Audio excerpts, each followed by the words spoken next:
And here it is. It is here. Roll up, ladies and gentlemen. One man went to more. Here it is. It is here. We're doing it again. That funky thing that we do is being done exactly right now. Gather, come join. Take a seat, take a pew, lean back and take it easy and surrender yourself to the session for however long it will last. You know it's going to be a bumper roller coaster ride. So fasten your seatbelt and just chill out. But before you do any chilling, click on the usual buttons, the like button and the subscribe button. So do the clickings, then lean back, kick back, take it easy, and let us take you on a wild ride for however long the session lasts. One man went to mow, the eagle has landed. Another Savior, holy, holy, holy, holy, Adimebujuku. Another Savior, holy, holy, holy, holy, Adimebujuku. Well, this is Mobien. This is dedicated to the gallant heroes of the Nigerian Biafra War and IPO families all over the world.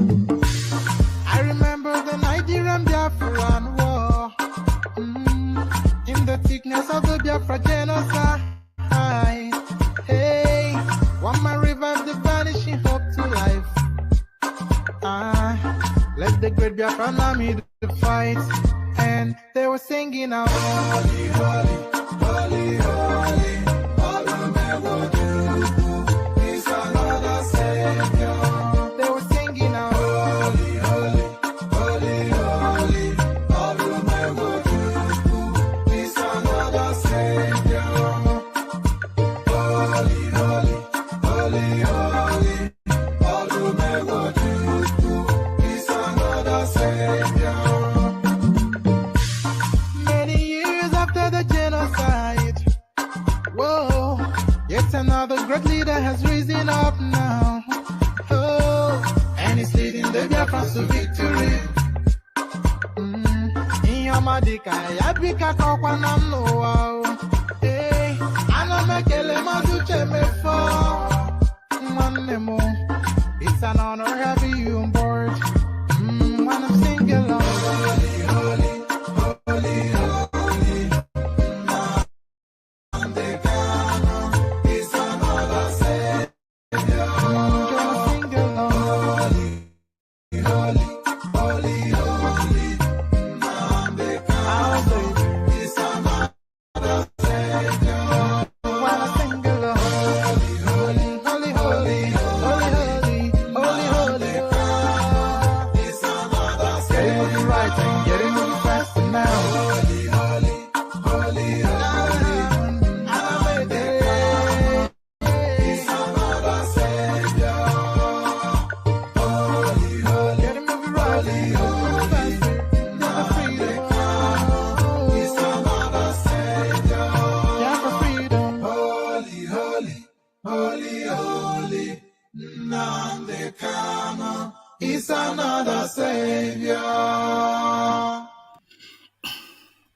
And there you heard it. Holy, holy, holy, holy, Nnamdi Kanu is another savior, the Igbotics from the east. So holy, holy, holy, holy, Nnamdi Kanu is another savior. As guys, I bring you this.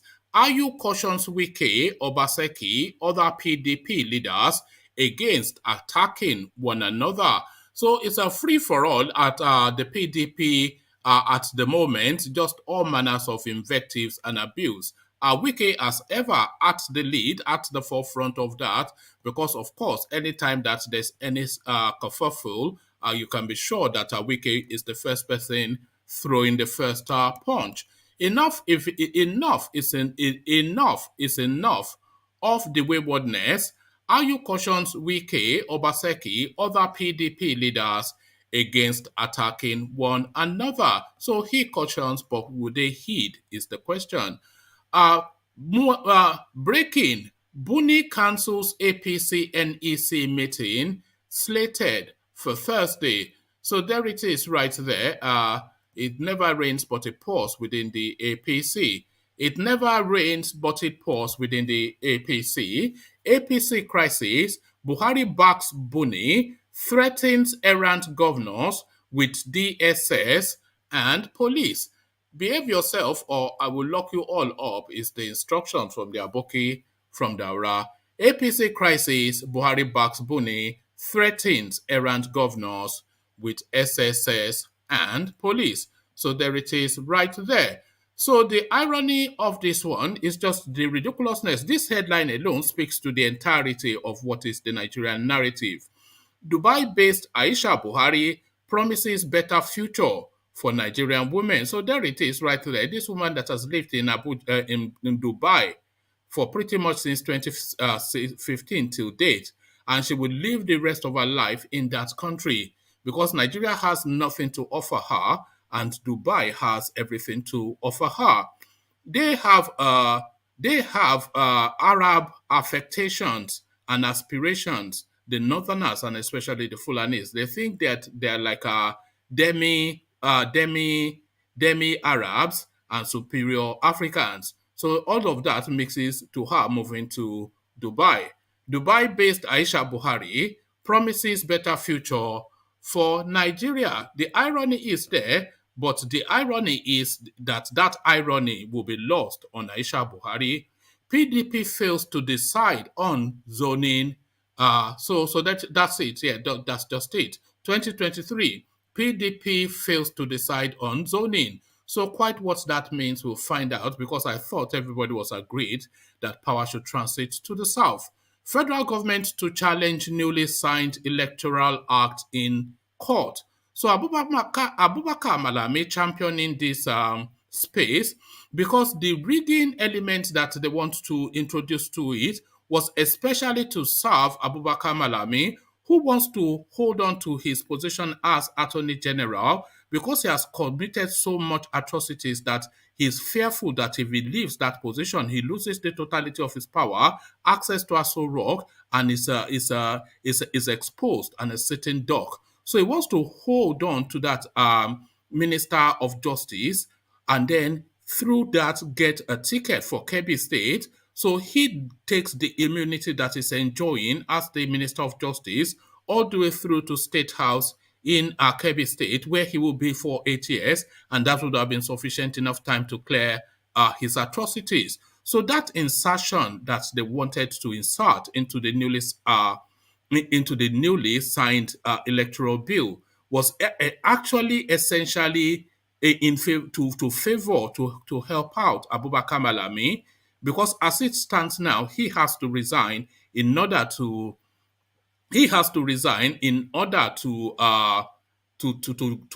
put himself forward for nomination for the Kebbi State governorship, which he needs for the immunity to cover all of his atrocities as the Minister of Finance. So he is essentially championing that space. Federal government to challenge newly signed electoral act in court, a headline attributed to Abubakar Malami. So there it is. And lastly, on this, 2023, Ohaneze threatens ballot revolution against Southeast governors. So quite that why that threat is being made, we'll find out soon enough. But first, the headline intrigues. 2023, Ohaneze threatens ballot revolution against Southeast governors. So quite what is in play there, we'll find out shortly. So plenty to find out. So lean back, surrender yourself to the session. Please make sure you have clicked on all of the usual buttons that you should be clicked on. The subscribe button, of course, and the like button especially. That propels the platform, as you said, and we're getting the impact. We are getting further and further a reach to all four corners of the world, all off the back of you just clicking on a like button. So that is the impact of that button. So click on it. And as you're doing the clicking, let's provide a little bit of a musical backdrop. Put on your dancing shoes and let's go strictly come dancing in the instant quarters to the beats of our Python dance.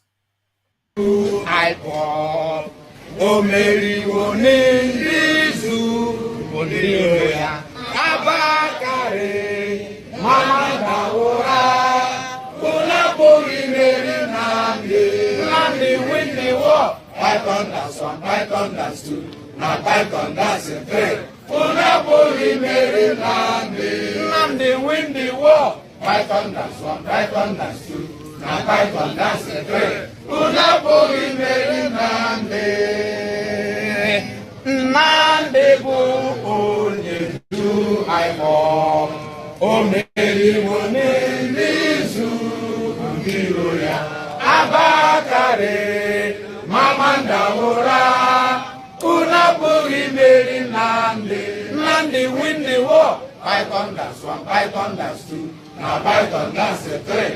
Una Buni Mary Nandi win the war. Python that's one, Python that's two, now Python that's a three. Una Buni Mary Nandi win the war. Python that's one, Python that's two, now Python that's a three.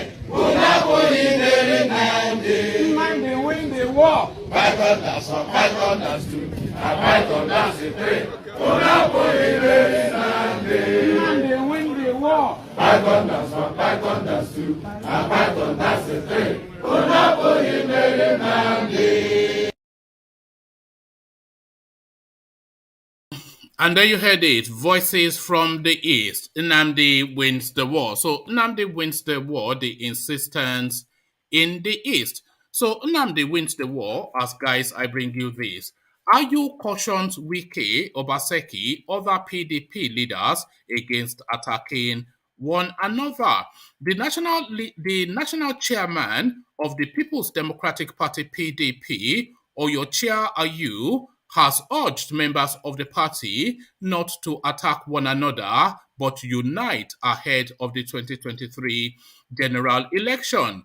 Ayu said this in his remarks at the National Executive Council NEC meeting of the party in Abuja on Wednesday. His caution comes amidst brickbats between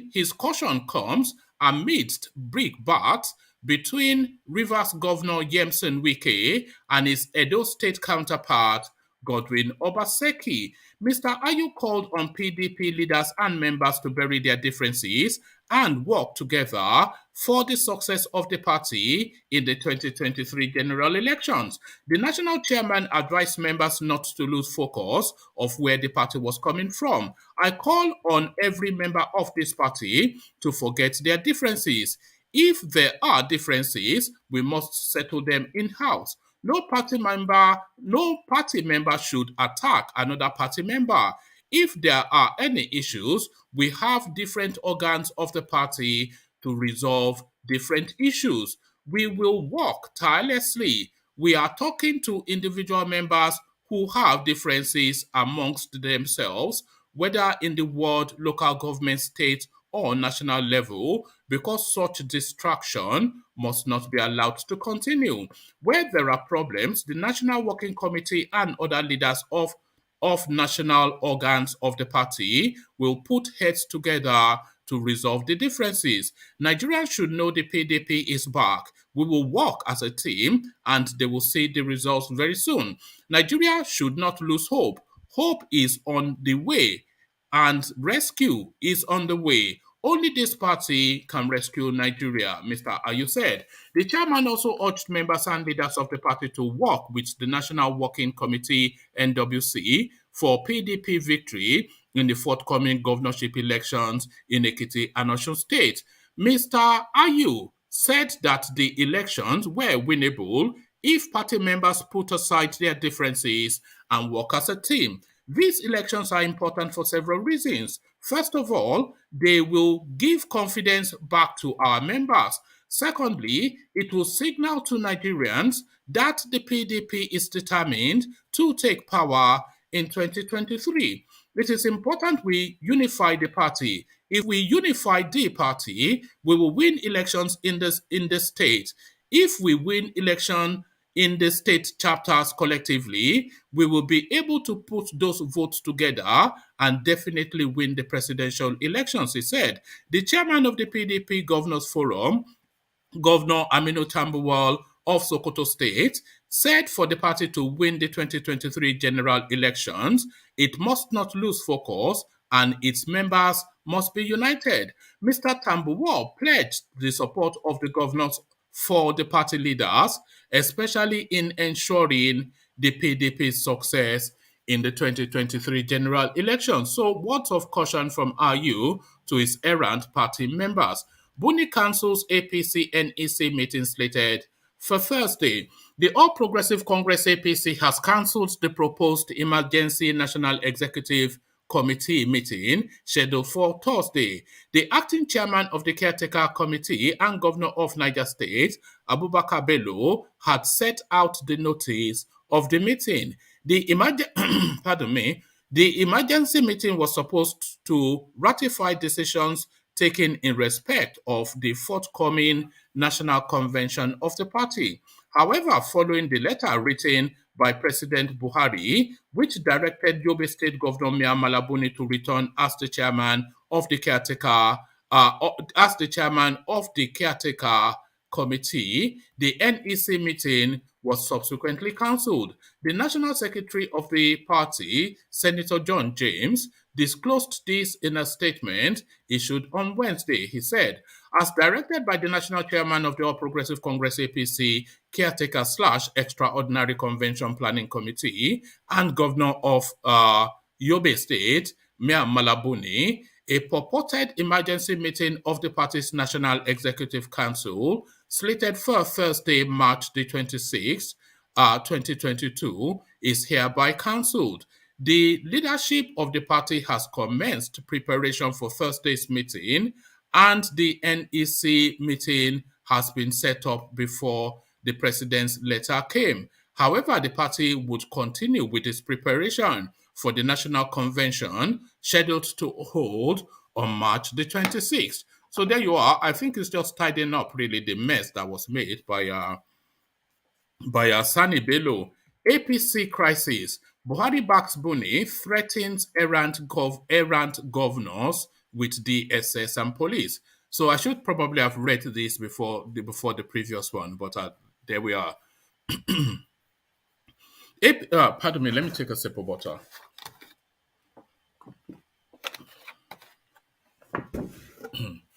APC crisis, Buhari backs Buni, threatens errant governors with SSS, police.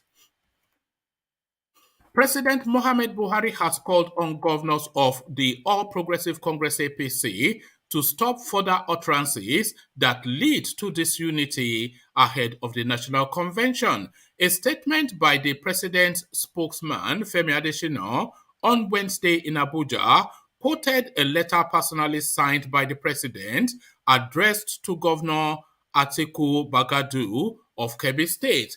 Mr. Bagadu is the chairman of the Progressive Governors Forum.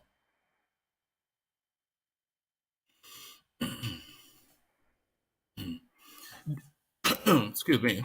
The letter was also copied to the chairman of the Caretaker Extraordinary Convention Planning Committee and the acting chairman of the NEC, Governor Sani Bello, the Director General of the SSS, as well as the Inspector General of Police. In the letter, the president said the multiplicity of cases currently rocking the party had the prospect of invalidating the activities and actions of the party by the Independent National Electoral Commission, INEC. The president said that since the party could not change the leadership of the CECPC without infringing on the time limit set by INEC, and the fact that the current uncertainties and controversies pose a real threat to the party, he has therefore directed as follows. The issue of the leadership of the Caretaker Extraordinary Convention Committee should immediately return to status quo ante.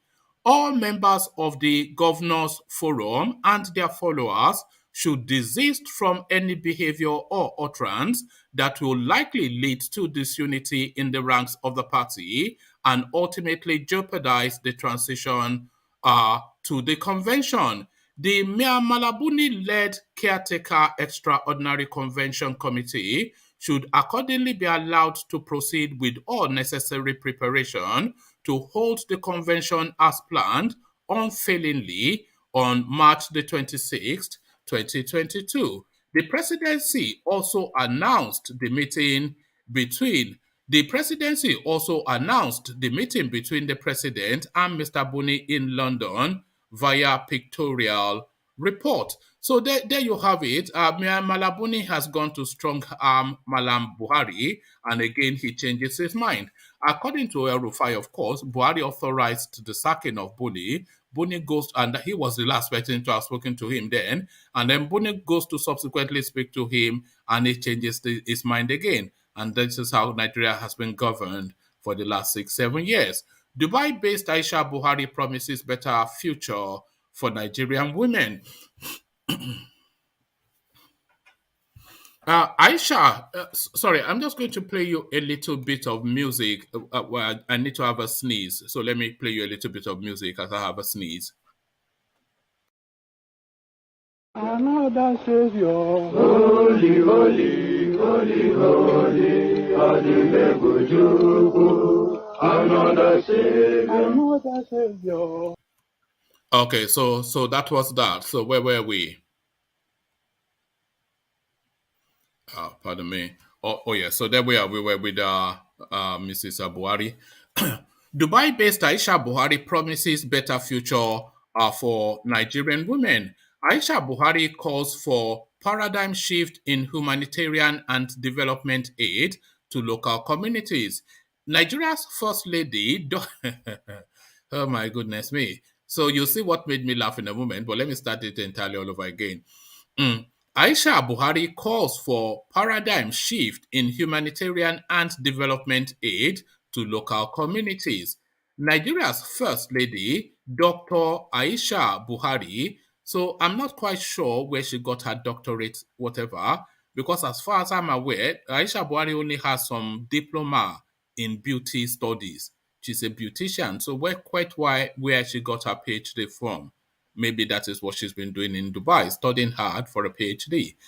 Nigeria's First Lady, Dr. Aisha Buhari, has appealed for a new approach from donor dictated humanitarian and development aid to a needs driven and community centered model for the benefit of vulnerable populations. Mrs. Buhari made the call on Tuesday in a keynote address at the 18th Dubai International Humanitarian and Development Aid Conference and Exhibition, which entered its third day today.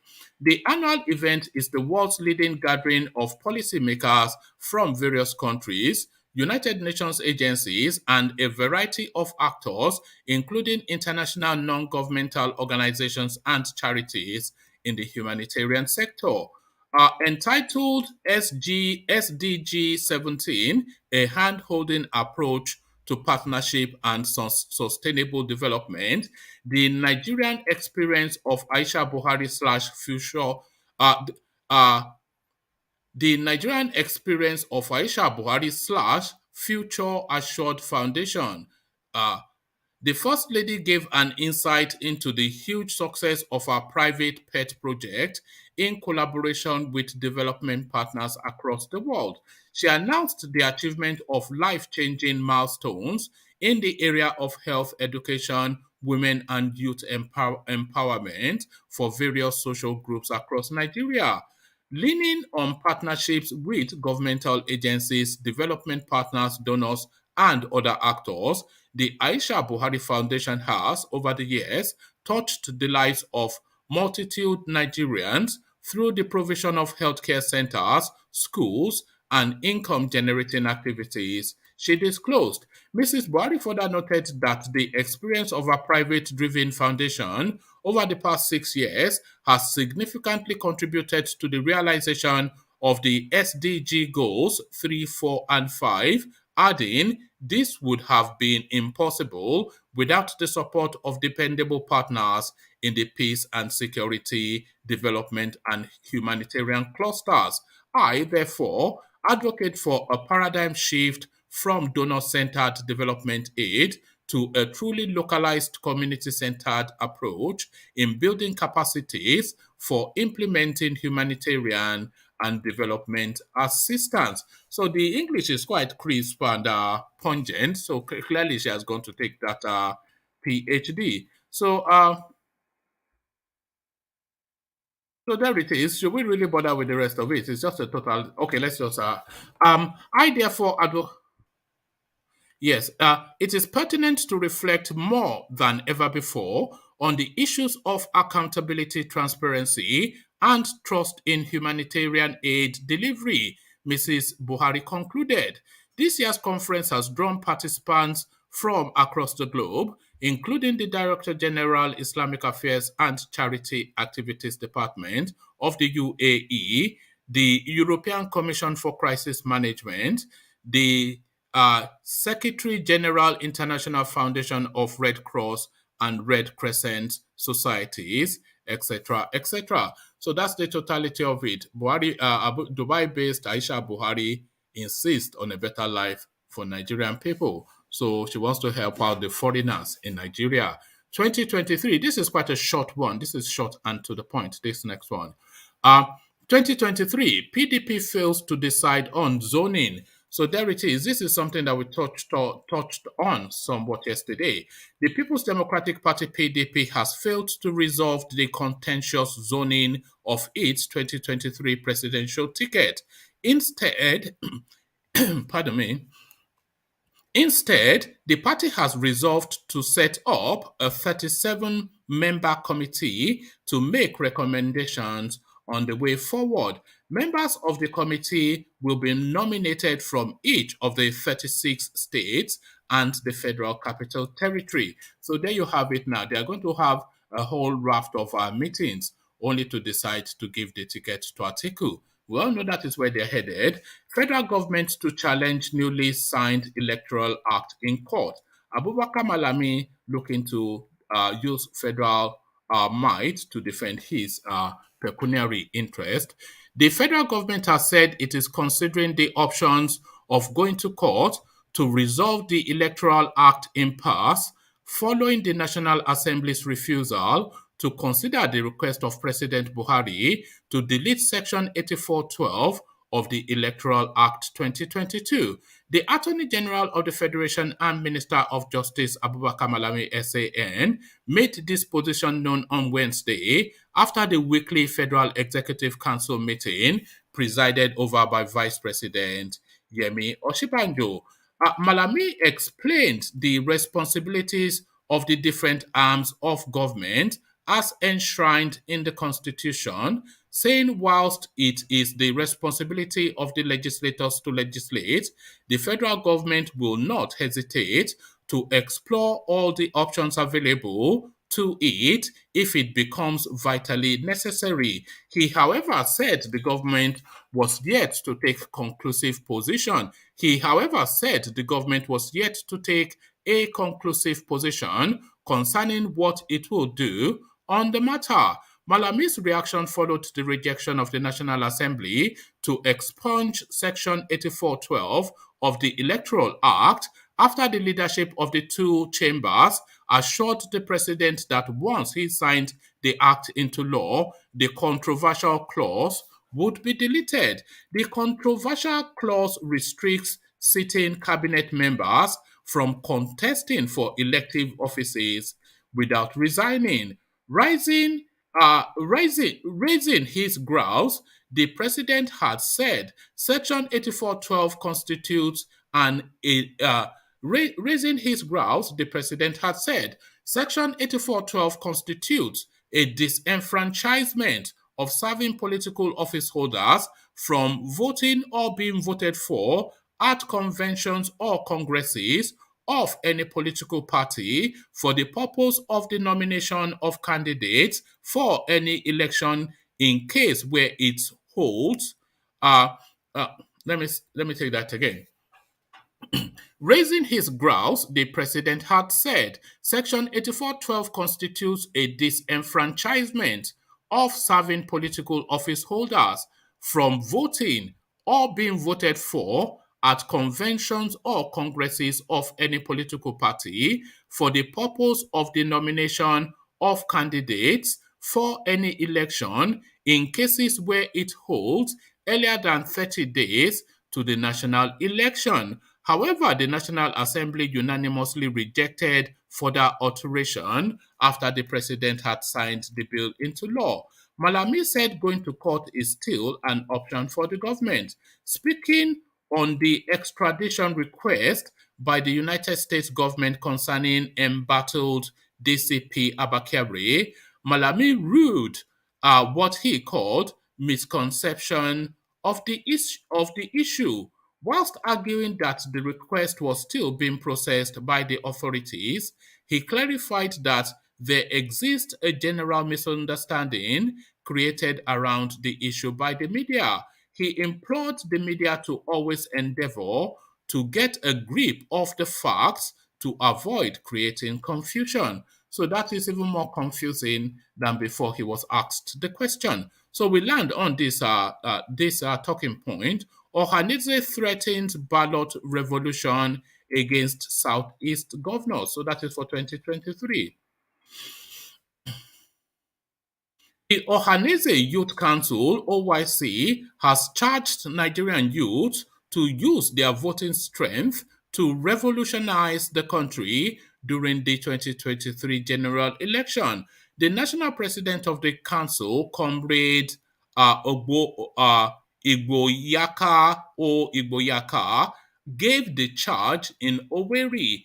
The only available option for Nigerian youths is to make use of the ongoing voter registration to register en masse in order to secure their future, he said. He further took a swipe on what he called political profiteers of the Igbo extraction. The profiteers would be sacked at the forthcoming general elections. There will be a political tsunami in the entire Igbo land. Every eligible voter should embrace the opportunity created by the ongoing voter registration to obtain their PVC. I detest the lackadaisical approach of the new generation of Igbo extraction over voter registration. There will be a total retirement of all politicians that have stolen our wealth from 1999 till date. Igbo youth should organize a send-off protest to all National Assembly bench warmers. None of the governors of Igbo extraction shall near the Senate. The youth shall beat a new drum for our governors who think that it is a political culture that after 8 years of looting, they will acquire senatorial seats. This culture of decorating looters with juicy positions must stop as we open a new political chapter from 2023. Parents and guardians should ensure that youth under their care are all registered to vote in the 2023 general elections. If Igbo youths translate their population into PVC, Southeast at least will record over 50 million votes. There is no community in Igbo land that is not up to 15,000 people, he said. Igboyaka urged Indigbo to beware of political profiteers who have launched charity foundations. The youth shall escape from every mental manipulation from politicians, shun electoral thuggery and violence, he added. So there it is, a clarion call to the Igbo youth. But then we can extend that call to the rest of the Nigerian youth because that sounds to me essentially what we are imploring them all to do. So there it is right there.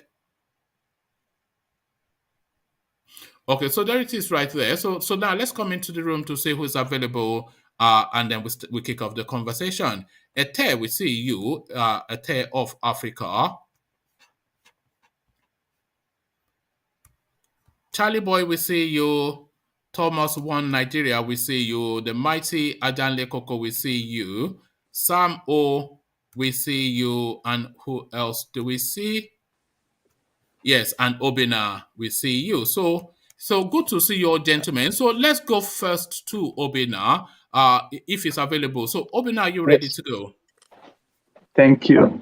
Oh, brilliant. So good Good to have evening. you. Yeah, good evening. Good to have you, Obina. So now let's take you first then to where we stopped. The clarion call by the Igbo youth for the total sacking of the political culture in Igbo land with a new paradigm. So the Ohanese youth wing are speaking to their constituencies, which is the youth, to go out en masse to get that PVC and sack these people from office once and for all. What says you? Well, it's a good idea but then what are you replacing them with, Because all of us are still part of the same system. So if you say we are sacking them, then who are we replacing them with? That's a problem. Because I'm assuming the youth, I think they want their turn. yes, but then most of us that have been given opportunity, we still have messed up like the guys there. So we keep on blaming them. But in order for them to do what they are doing to us, we are the ones that allow them to do it. We allow ourselves to be used. Is it in terms of ballot snatching? It's not them. They don't come and do it by themselves. If we tell them no, we will not do it. I think maybe the changes can start from there. And then also, I think they spoke to that space as well, that don't allow yourself be used. I think they are just essentially fed up with status quo politics.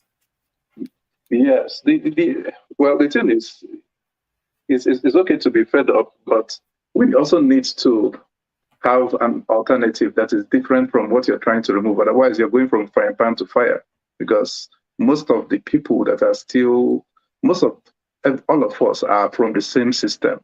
Is either we are paying the police on the road, or we're trying to shortchange somebody somewhere in our own little way. So I think we just need to change our mindset. To me, I think it's all about changing our mindset. But we also need a leader, quite all right, that would enforce certain rules, because I think all of us, we the way we are in Nigeria, we respect our leader. So it's very important we have a leader that is focused first, that has an agenda, and then because I think when Buhari came the first time, after this, 2015, you could see people were just looking and waiting to see his direction so that they will know what to do. So people respect leaders, and I think we just need one person that would lead and take us, and then give us the direction that they want to, and then allow us also to contribute. Because it's not about just sacking everybody, but I think the approach is about looking at the alternative. What alternative do we have to replace those ones that are there? But do you not sympathize with the frustration in the tonality?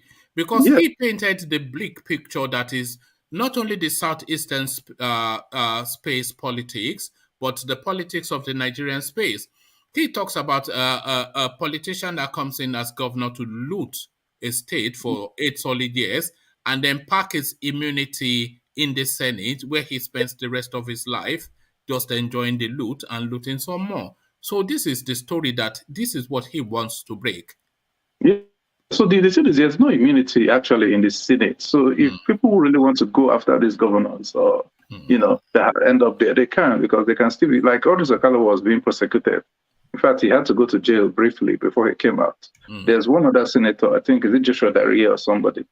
So the thing is, I think I would still say mindset, because you have people that know what they have to do, but they refuse to do it. So that's why I will call out people like maybe Fashola.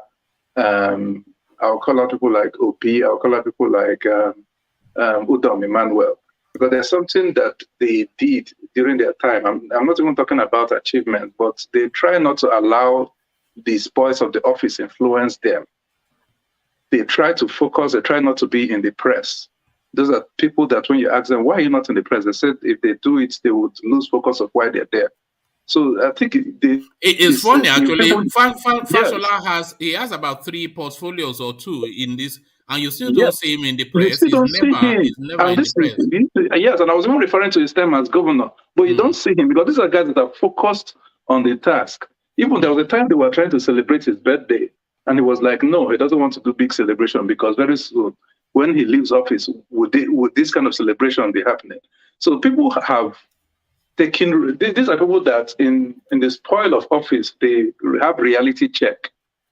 Reality has checked in on them and they're like, this is how life is, reality. And so they move to do what they were elected to do. But you see, most of our political class are being spoiled by the spoils of office. So they kind of lose focus. They concentrate on all the big entourage and all that. And that even, so Peter B even gave us an insight into how this was happening, how when he came, and it was like, well, why do I need this number of people to go here? And they're like, no, there's a way it has to happen. And he kept on asking, why do I need this number of people to go with me to Abuja? He kept on asking, but after some time, he started changing it. He got resistance to change it, but he did. In fact, I think it even cost him his office briefly because he came back after the illegal impeachment. So my point is, you need people who will come in with a focus, then still keep that focus even while they're in office. Don't allow the spoils of the office. Are you a proponent, a sympathizer of smash it all up first and then from the debris see what you can rebuild? Because I think that is what I'm hearing in the tone of this young Igbo man. Let's just smash it all up and then from the debris we'll see what we can rebuild. I don't think they want to have the patience to just smash it all up and then rebuild it, whatever is left. Well, the thing is, that's a costly move because you still need people with knowledge and experience to help you build something. So if you're going to start afresh, you will get there, but it's going to take time for you to get there. So even someone like Mogalo, they've been asking him, okay, how do you want to do it? How would you do this? How would you do that? He said he will still work with the current political class, but this is a man that already dismisses the political class. But he understands that he already needs this current political class in order to move ahead, to move policies, to move different departments of government ahead. So you still need these people. So the thing is to exploit their good side and to make sure too that you implement sanctions so that people know that if they do something bad, they are going to be paid for it. The problem with us is that we try and test the new leader and say, okay, if we do like this, I think he doesn't mind. Then we now do more. But if you see that something is going to happen to you if you did something bad, I think you start seeing changes in the way that we run government, public offices. All right, thank you. Why is that when evil party they go to the Senate but they don't do anything for the people? I know that evil politicians. You know that, Abona? Sorry? I didn't get it. It's saying, why is it that when Igbo politicians go to the Senate, they don't do anything from the people? That wasn't the conversation, but you can address that. I don't know if that is. I don't know if it's across the board, but I would say that it's still tied to the same focus. When they get there, because there was one man, I've forgotten his name. Is it Inuwa? I've forgotten, but it was during Jonathan's time. He was being appointed executive director of NCC, Nigerian Communications Commission. So if you see his biography and everything, very rich. Everything, they gave his profile and everything. But then somebody now wrote that the problem is that they hope when he gets to Abuja, he will not change. That's the problem. But when people get there, they get carried away by politics, by non-essential or non-important things, and then they lose focus of what they went there to do. You know what really gets them carried away in that Senate?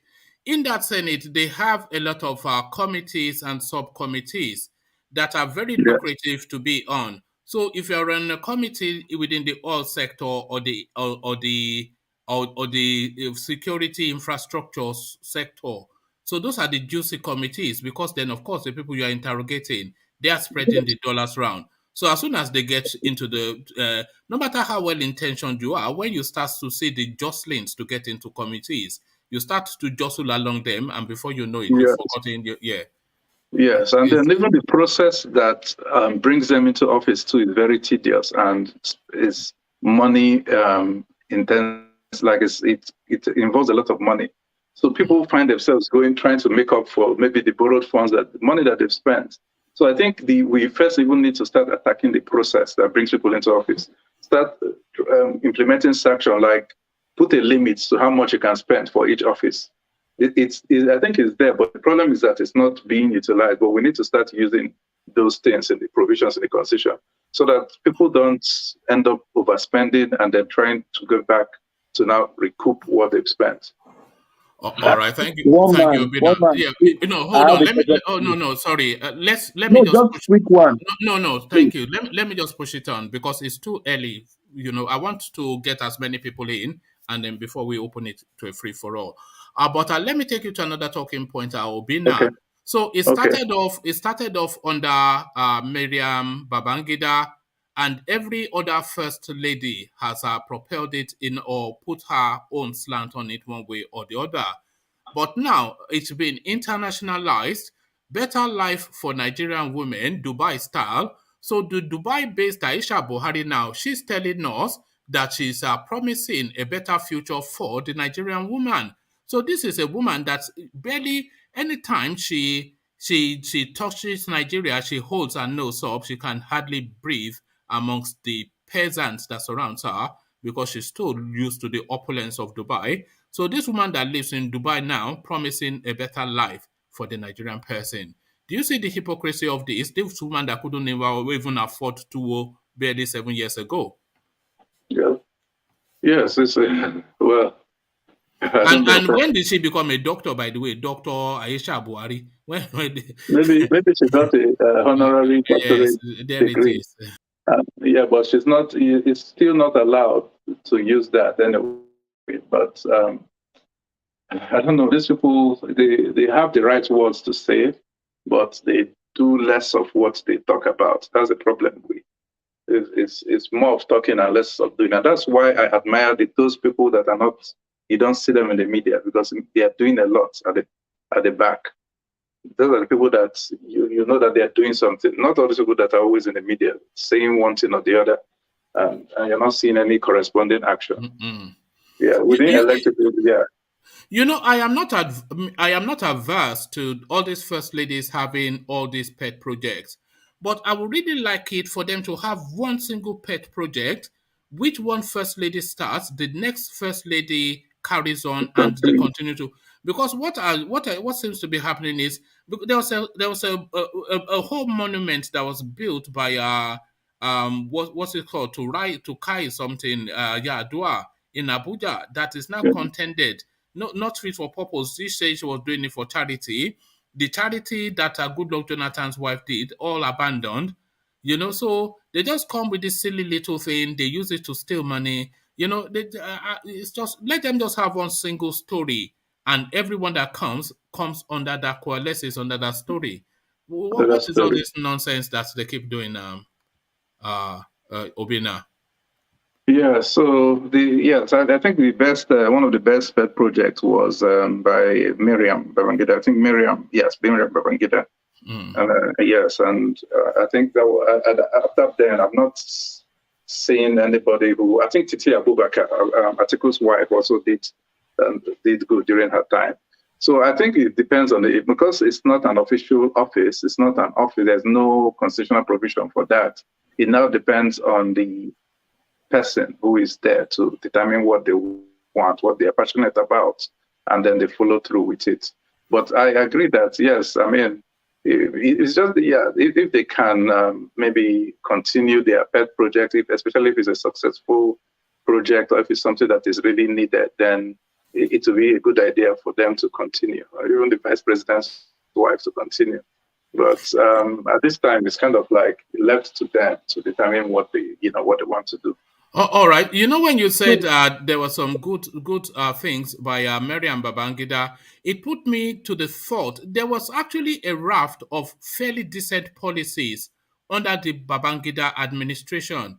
If he wasn't Yeah, that corrupt, and if he did not truncate the June 12th, he could have come out on the other side of history, not the yeah, side.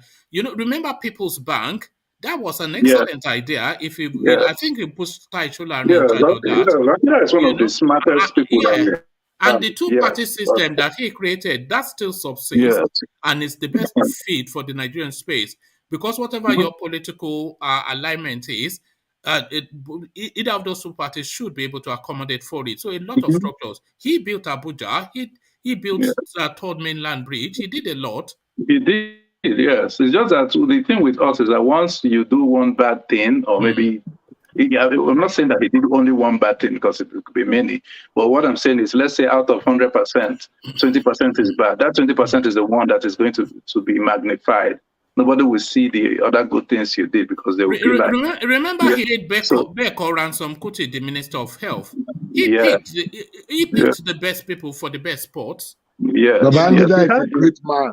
Yes, no, he's one of the destroyed smartest himself at the and last moment. greatest. He destroyed himself. Yeah, but the thing is that, then there were kind of power brokers. There was him, and then there was Abacha Group. So the Abacha Group has always been the backbone. That Abacha was the one that rescued the coup, one of the coups that would have brought him down. It was Abacha that surrendered them and handed him over to IBB.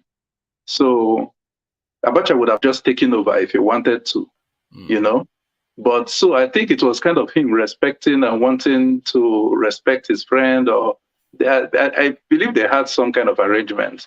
So if it was left to him, that decision to annul the election he wouldn't have done it. But I think it was the... he hinted at cabinet. that severally as well, that there were forces beyond his control. Yes, yes. And it was those forces that caused him to leave office too. He would have stayed if he had the power. Yes. He was commander-in-chief, but he had to leave. This is military generals, they don't just leave office. Yeah. They either hand over to civilian, or they will be removed by another coup.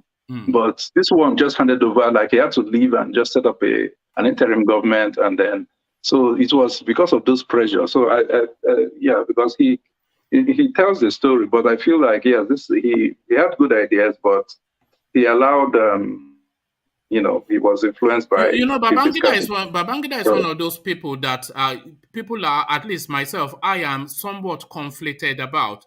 I don't know if I admire him somewhat or I detest him absolutely. Because if you unpick his history, is there more good than bad, or is it just totally bad? Is he completely damned by the fact that he was a coup plotter and a corrupt man? But then we are talking Third Mainland Bridge, you are talking People's Bank, Better Life for Nigerian Women. He built and moved Nigeria to Abuja.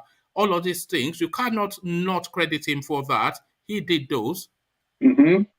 Yeah, so the thing is, even the current president also came in through coup, right? So you can't entirely wish IBB away because of coup. The thing is, things happened in Nigeria, unfortunately, that caused us to be where we are today. And the coup plotting started, unfortunately, so it got, I think people got attracted to it to the extent that at that time, people were wanting to be in the military so that they can be president, because that was the way to be president of Nigeria. So, yes, I know the plotting coup is treasonable. It's not a good thing for people who are elected to serve for a period of time to be removed forcefully, and most cases, even killed or jailed, because they were leaders of the country. So yes, so those are the things hanging on their neck. But the thing is, I think we've gone past it, because this is our second democratically elected. That's a second democratically elected executive president we are having that was a military leader. Obasanjo was the first who came back, and now Buhari is the second. So Nigeria has gotten past those period, right? So I think we've forgiven them for forcefully taking over, but now we're not moving to harness those other areas. Do you think that era should be expunged from history? That is to say, to remove all the emoluments and all the decorations and all the historical documenting of them as presidents, to delete them, because is this a treasonable act, coup? So that period that they occupied, they should not get the accolade of being a president or a head of state when they went against the will of the people to foist themselves via the barrel of a gun. Should they be expunged from the annals of history, the coup plotters? Well, so I feel maybe they should not be recognized honorably, but you have a council of state that involves former heads of state, and it's normally to the benefit of the current head of government or president, that you have other leaders at your disposal to give you advice based on their experience. So even though it was illegal, but these people served a number of years in that office, and they come with experience of having to deal with various issues that will become handy to whoever is there at this time. So it's kind of like a 50-50. Yes, it would be good to not honor them as head of state, so that it would not encourage others to say, oh, it doesn't matter how I get there, let me get there, and I'll still end up being honored and all that. So yes, I think maybe we need to draw a line and say, oh, we can't honor you, you can't get these benefits because it was taken wrongly, All right, thank you. So let's go back to politics and let's go to Abubakar Malami and let's go to self-interest. Federal government to challenge newly signed electoral act in court. So this is Abubakar Malami, and that space especially, I'm not quite sure why they are fixated on it, because it's just for a narrow little set of people, and I'm not sure that the greater good that it does is outweighed by how it may disadvantage the people that are disadvantaged by it, or even if it disadvantages anybody. Section 8412 of the Electoral Act is where the bone of contention is. And they are saying it disenfranchises serving political office holders from voting or being voted for in conventions. So essentially, if you're a political appointee and you want to get a nomination from a party, then you have to resign your appointment and throw yourself at the mercy of that party as a naked man, and you fight it out with all of the other naked men. But these people, they want to hold on to their offices, but still participate in the nomination process, which gives them an unfair advantage. This is the area that Abubakar Malami is especially pushing for reasons of wanting to be governor of Kebbi State for the immunity for all of his atrocities. So what are you then making then of Malami's fixation with Section 8412 of the Electoral Act? Yeah, so I think there are some issues. The thing is, I'm not even sure why, because already, normally before, like someone like for the current governor of Ekiti State, he had to resign before he ran for governor, So I think where the problem is when they say they cannot vote and be voted for, I think where the problem is if you remember, this man that talks too much, the governor of Cross River State, Ayade, he appointed 4,000 of assistants or something. I've forgotten how many. 7,000. 7,000. So you know that those are automatic members or delegates. You know that it's normally political appointees. So if they do that, so if they continue like this, all these executives will be appointing delegates. And that's so 7,000 alone, if you go by that that is controlling 7,000 delegates already. We've not even spoke about the rest of, maybe House of Assembly and all that. So I think it's becoming, so what they're trying, because there's a cold war going on between the governors and this House of Assembly members, not just Senate, but House of Reps and Senate. And you see where most of the time the governors are the ones that determine who gets there. You see someone like El-Rufai who said yes, that Shehu Sani did this, he did that, and I made sure he didn't get there, because you can see how shameless they brag about that. But so what happens is the current crop of members know that some of the governors are finishing and they're planning to come in, and some don't even want them back once they have their own. So they are trying to trim down the powers the governors have in deciding who wins election on the basis of like the primaries. That's why they also opted for direct primaries, so that governors will not be coming in with their ridiculous number of delegates based on how they appoint officers or something. They will now decide it on the floor, like everybody will now vote. So I think that is the reason. So it's this thing that is going on. It's a war between, a cold war between the House, National Assembly, and the governors. So Malami is Malami now maybe wanting to change that is because it will benefit him, because he is also running for governor. He wants to be governor. So that's what's going on. And you just signed a bill, electoral act, and you've not even used it, and you want to amend it. So how do you know it will not work when you've not even used it? You know, these people are just this is it. We take one step forward and 3 steps backwards. So that is why we never progress with it. So by the time they delete, they water it down so much, it's not fit for purpose anymore. It's just another nonsense. Yeah. Yes. So there it is. So Obina, let me take you to another talking point. Let me take you. We stay still within the APC, but now we're going to the party itself. So Buhari has now come out in this kerfuffle that is going on within that space, and is telling them directly now that he continues to back Mala Buni, even though he had signed off the sacking of him not that long ago. So he backs Buni, but in addition to that, he threatens the errant governors with DSS and the police. And you know, of course, they are all criminals, so they know the weight of those words. So what are you then making of Buhari, his backing of Buni and the threat, and Buni subsequently cancelling the NEC meeting scheduled for Thursday? So crisis galore, it continues within the APC, Obina. Yeah, so normally when you go to an old man that is a father, you would, anybody that goes to him for something, he will say yes, because he doesn't want to favor this person against this other person.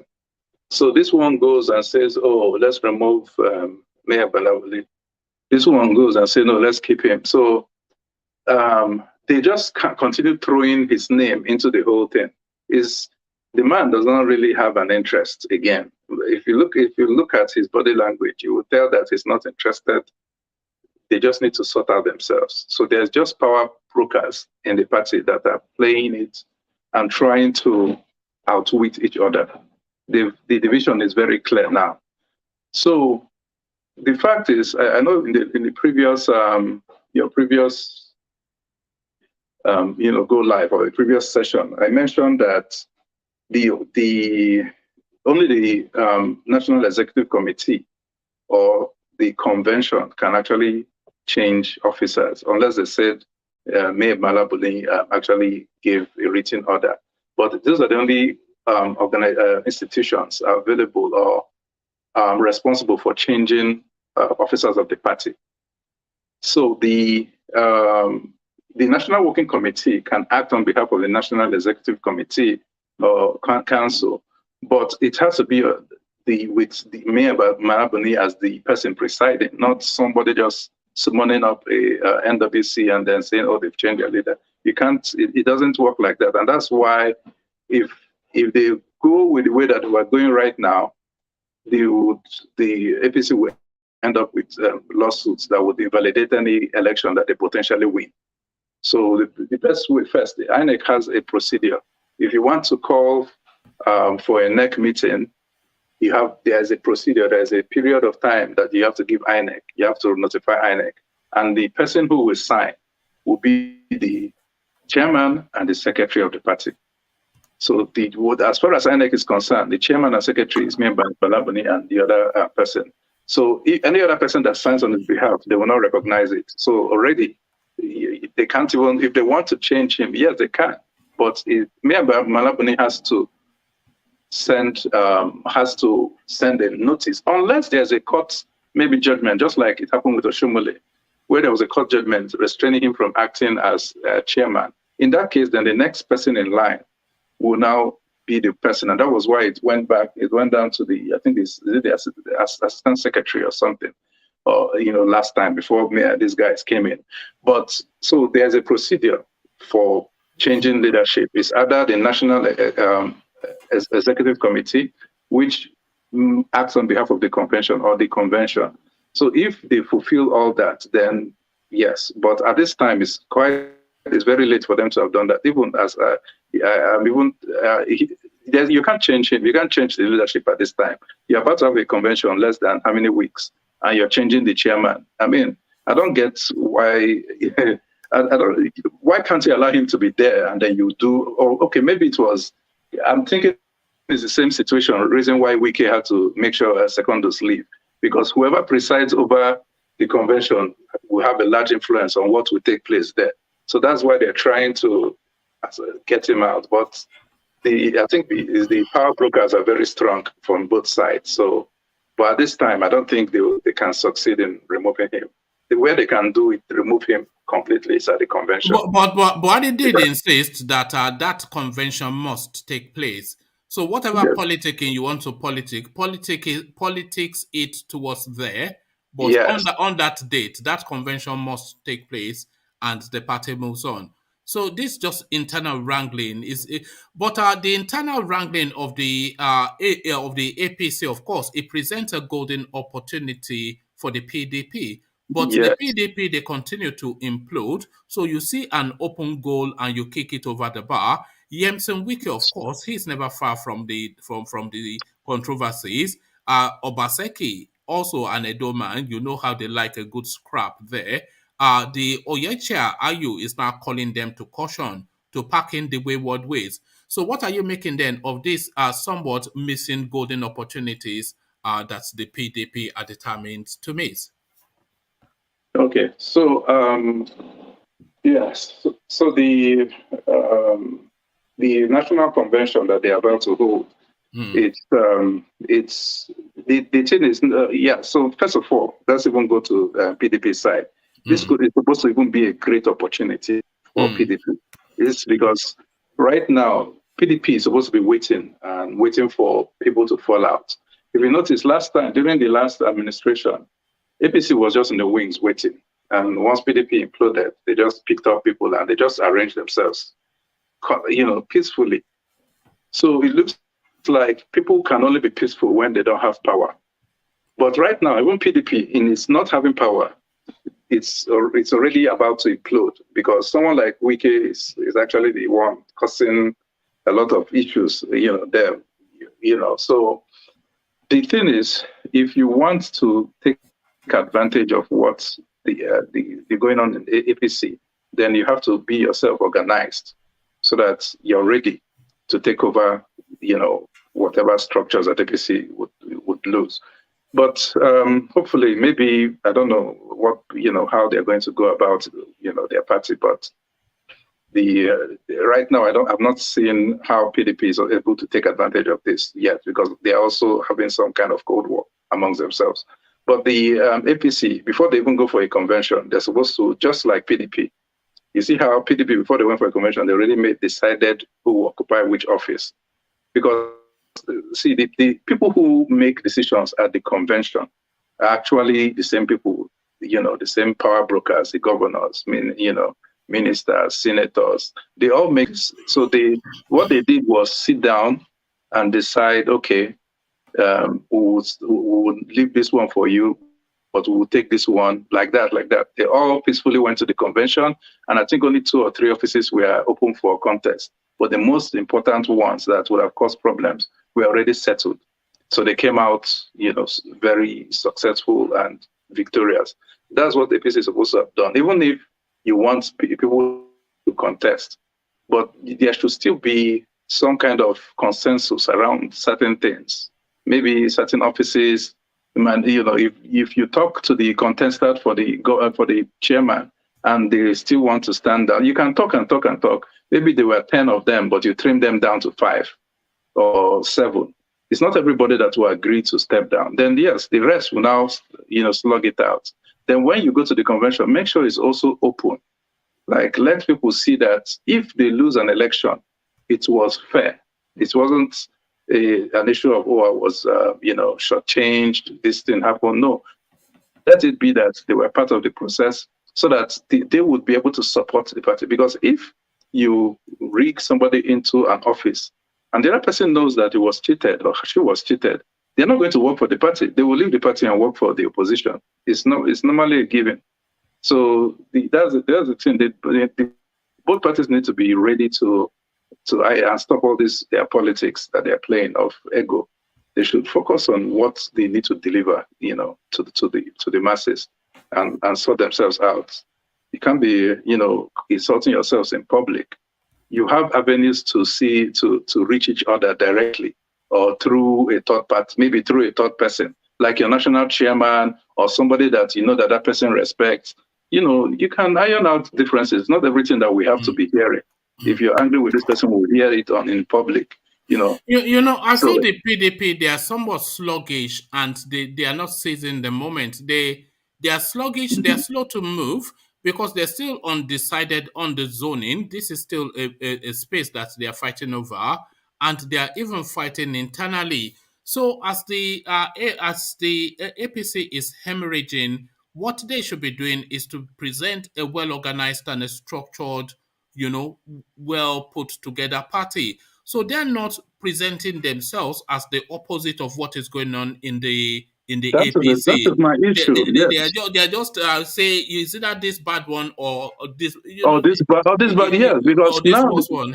Yes, because this guy, the governor of it was funny that a lawyer. I mean, so I don't understand when they become politicians, they change, because normally lawyers are very, very, will I say, formal people. They don't talk anyhow, But you see Akere Lodu calling somebody Yahoo governors, But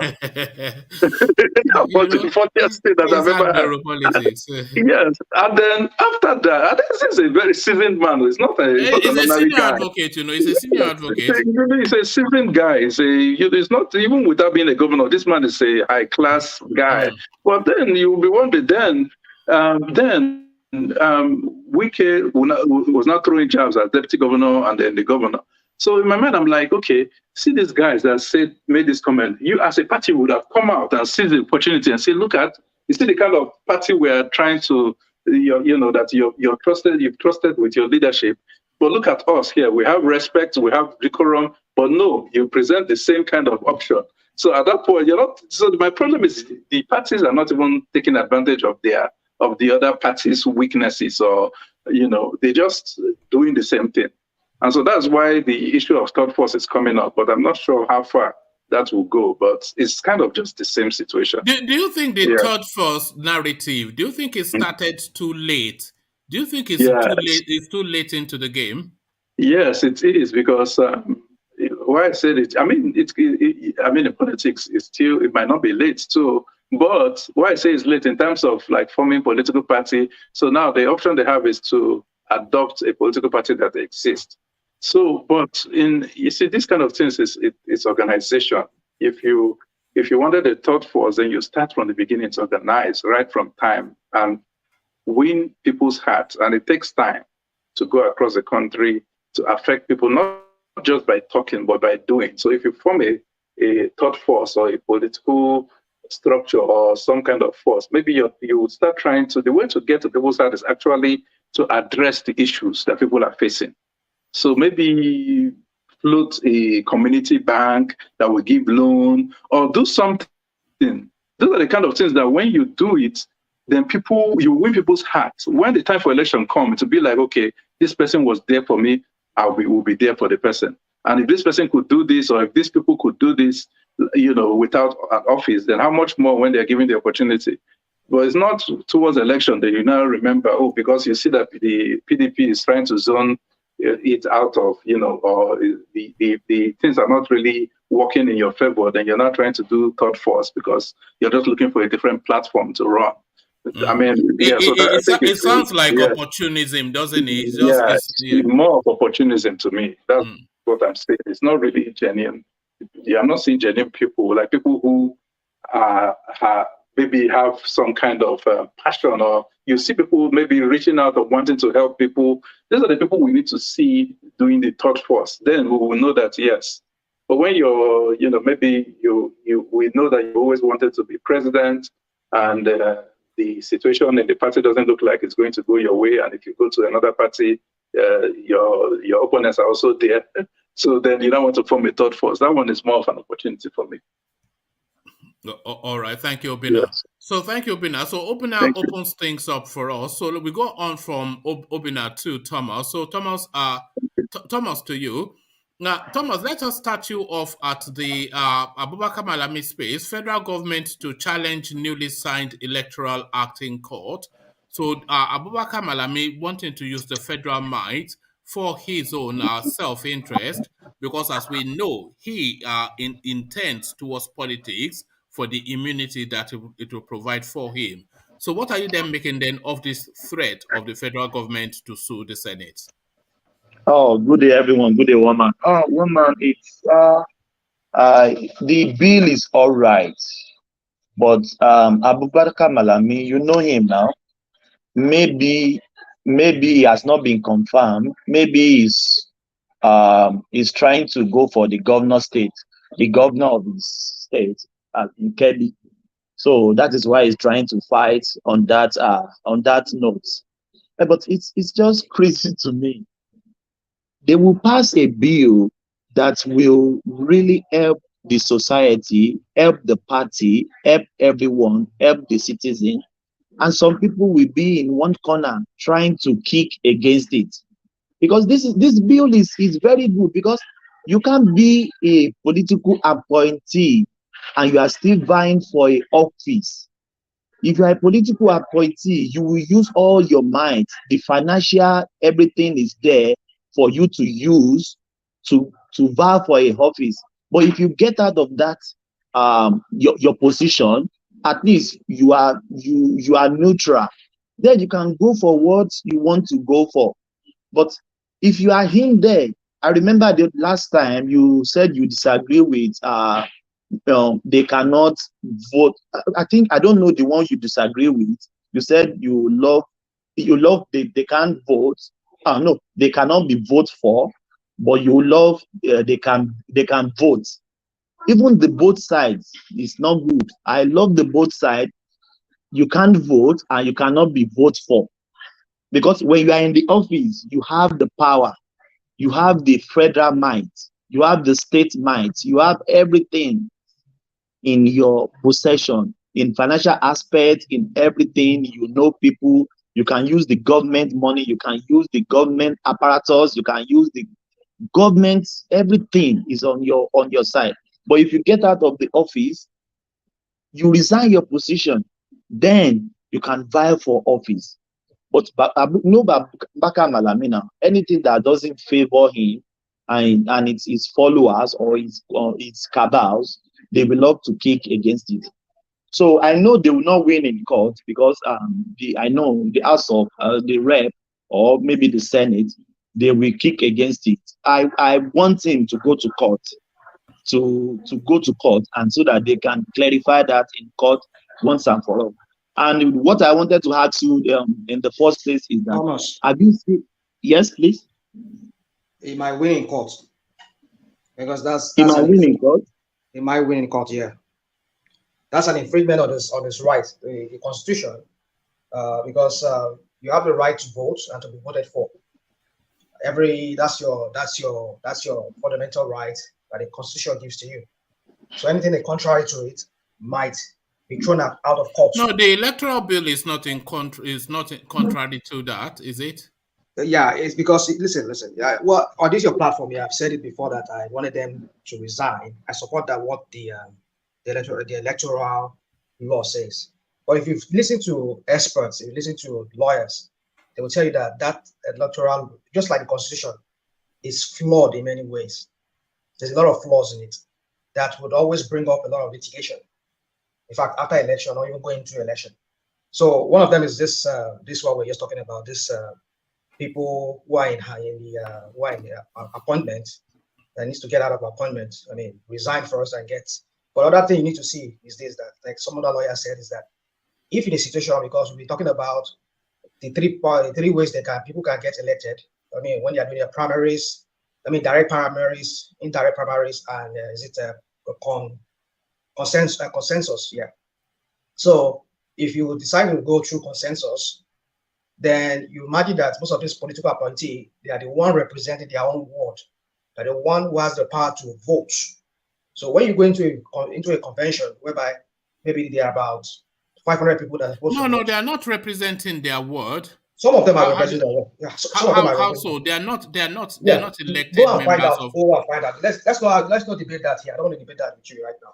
But the thing is, some of them do have the power to vote. There are people, there are political leaders that have the right to vote in conventions. Yeah, because they are party members, not because they represent. So what I'm saying now is that in a situation where you have about, let's say, 500 people, and then maybe around honorarily 100 is already out because they're political appointees. They can't vote in that convention. So what do you say? No, they can vote, but they have to resign their commission. Yeah, that's the condition. They can vote, but they don't have to resign. So if you are infringing on their, there should be no. No, because they're holding senior government positions and vying for a party ticket for an elective position. It gives them an unfair advantage. So that is what that's what you say. But does it not? If Abubakar Malami wants to go for the nomination of Kebbi State, he being the Minister of Justice, does he not have an unfair advantage? Oh, it does. It does. But the thing is this: what they will base it on is what the Constitution says. You have the right to vote and be voted for. you do. But so it doesn't conflict with it. It conflicts. Listen, it doesn't preclude them. It's just removing an unfair clause. It's removing an unfair advantage. We know. Remember, one man, I get you. I was in support of this too before. But when I saw the whole thing again, I looked at it and said, yeah, people should not be placed on condition to be voted for. Everybody is placed on condition. Now, there's a conditionality to being president. You have to have a minimum of a school cert to be president. And that condition, it precludes people who don't have one. So there's always preconditions to everything. But like I said to you, I don't want to argue with that with you. The Constitution says people have the right to vote. Which they do. That right has not been removed. Well, we shall see how that plays out in court. Now, quickly, one thing before I let Thomas continue is, like I said, there's a lot of, we're talking about, what's it called? They're selling their forms now. What's it called? APC. Yes. And on this platform, I remember I debated that with you, one man, that why should they talk about consensus candidates. So consensus candidates, and then already you have a candidate you are going to give the position to, and then you are throwing it open and asking people to buy forms. What does it make any sense? So they've not said they are having a consensus candidate, have they? That's what they were going to do at the end of the day. Yeah, but they've not said it. So then the field is open. In a situation whereby you are saying the Constitution, the electoral law says that by consensus, by direct primary, indirect primary. Now, you have already decided that this is who are going to make the party chairman or the the president, and then you ask other people to come and buy those tickets. Who has decided that somebody is going to? What are you talking about? I'm giving you is a supposition I'm giving you here on a political situation which can happen because we'll be hearing them. That was why this man rejected the electoral law, because when they said no. Take us to these suppositions. What you're saying, take us there. Now, in a situation whereby you have an position, and you're asking people to buy the forms, nomination forms. Yes. People buy the nomination forms. You people have already said you're going to have a consensus. But have they said that? If it happens, that's what I'm saying. No. Have they said that? Have they said that? Who said that? Have they said they are going to have a consensus? Has any party said they are going to have a consensus candidate? PDP did it now. Did PDP not do it? Do what? They said they are going to have a consensus candidate. Hold on. Their chairman argued that it's there. It's not a consensus. It's not by consensus. Consensus. They had him there. Another political. Yes. Okay. So what point? I don't know what point you are making, man. The point I'm making is that the electoral law has a lot of flaws. There's a lot of flaws. What flaws? No. That's not no. You've not pointed out a single flaw. No, the electoral law. It's not a flaw though. The electoral law avails you all the options: direct, indirect, and consensus. So it avails you all the options. I get So So what I'm saying is, in the situation, that was why I say hypothetically, if they go by consensus, yes, that would be a problem. Why? That law, I mean that word. Why? Because you're asking people to, except maybe if they don't sell any form. It's okay, everybody. No, they can sell form and subsequently. They cannot sell form. They cannot sell form. What are you talking about? That would be robbery. You are robbing me. Because if I go to law, I can check. I can sue you for that. Because already you decided within yourself. That's somewhat. I don't know what that means. Well, you might not know. You might not understand. But I'm giving you. It doesn't cohere. It doesn't cohere. Is what I'm saying. Rational minds. I'm only being polite. For what, please? Selling form for. No, he's saying that if they sell form for the presidential. Hold on. Okay, go on. APC has started selling their form, right? Yes. Now, and then we're talking about they want to give it to this former governor of what's his name, Nasarawa State, right? So which form are they selling? They say they're selling their form now. APC are selling their forms now. For the presidential nominations, yes. No, for I think chairmanship and everything. I'm not aware that they are, but what if they are? We'll find out that you see. So if they are selling forms and then a lot of people want to buy that form, because a lot of people, the form is, I think they said the form is about 60 million naira for chairmanship. No, that's not true. The form for the presidential thing is 20 million. So how can the man be 60 million? It's what? The form for the presidential nominations for the APC is 20 million, for the PDP 40 million. So how can the chairmanship of the party be 60 million? But that's what the chairman is 20 million. 20 million, okay. Good. So it's 20 million. Let me dig it up. I saw this just earlier on. No, 20 million. The chairman is 20 million. Presidential seat is 20 million. That's what they said now. I mean, what are we talking about here? The chairman is 20 million. The secretary, one man is 20 million. 20 is 10 million. The secretary of the party, 10 million. The chairman, 20 million. So when you have people buying all these forms for huge amount of money, at the end of the day, you are going by consensus.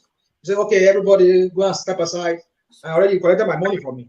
I mean, it's 419 now. It doesn't make sense. It doesn't make sense. So that's the point I'm making.